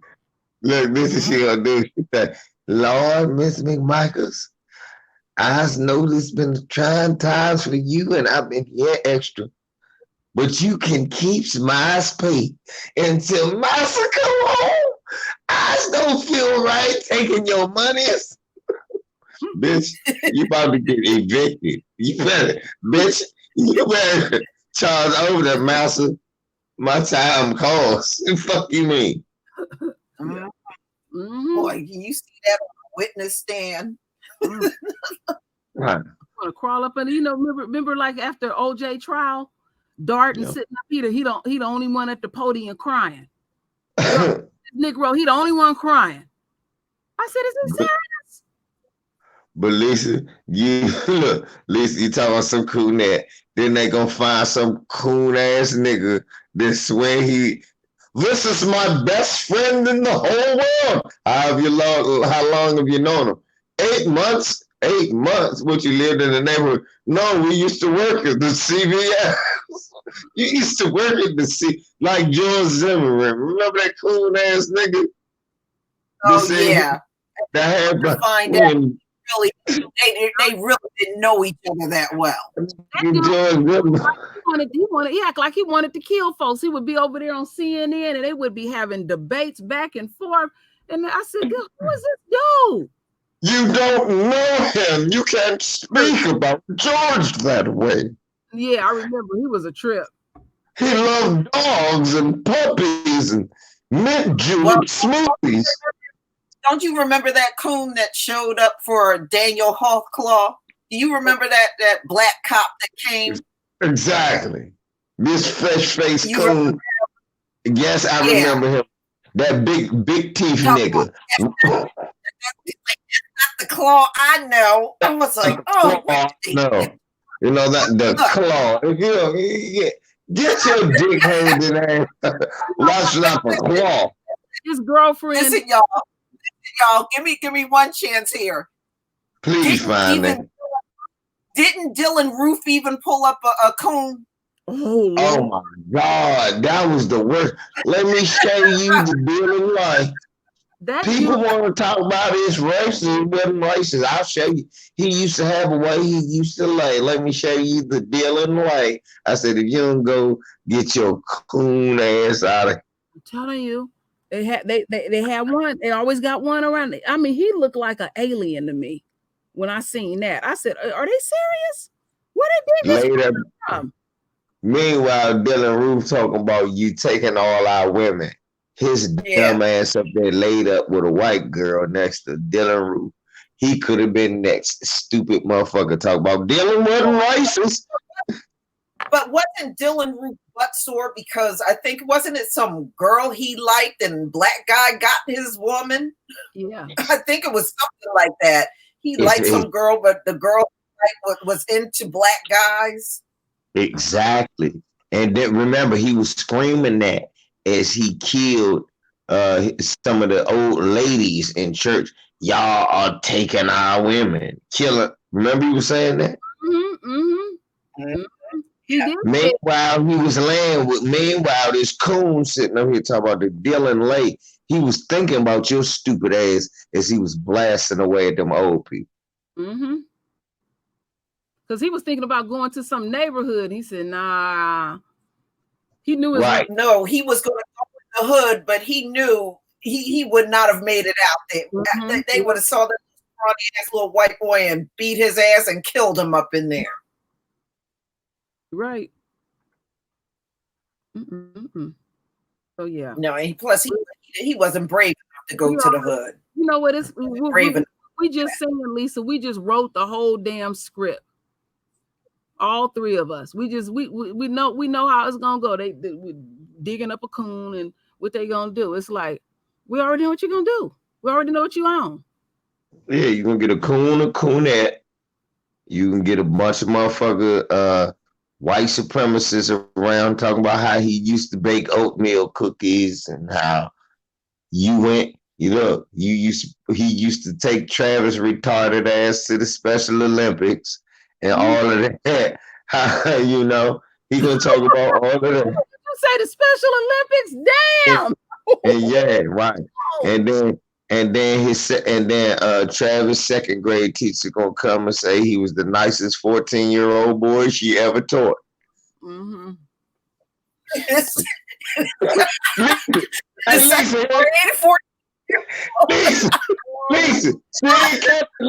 I was wondering if one of y'all was gonna catch it. Thank you, Demetri. That Lisa thought about 14 years old in the second grade. That's what she gonna say about Travis. His second grade teacher gonna come and testify for him. He was the nicest 14-year-old boy that I've ever taught. 14? God damn. That was funny. Oh my goodness. He could never stop eating that Play-Doh.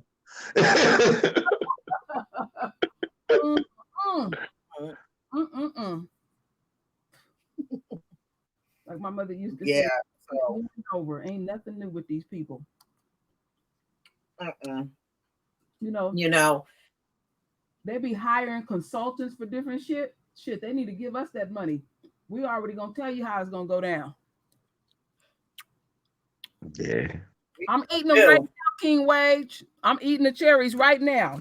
I'm even eating Lisa's because Lisa be doing. Yeah, you enjoy mine. Lisa's ready to go to sleep now, so yeah,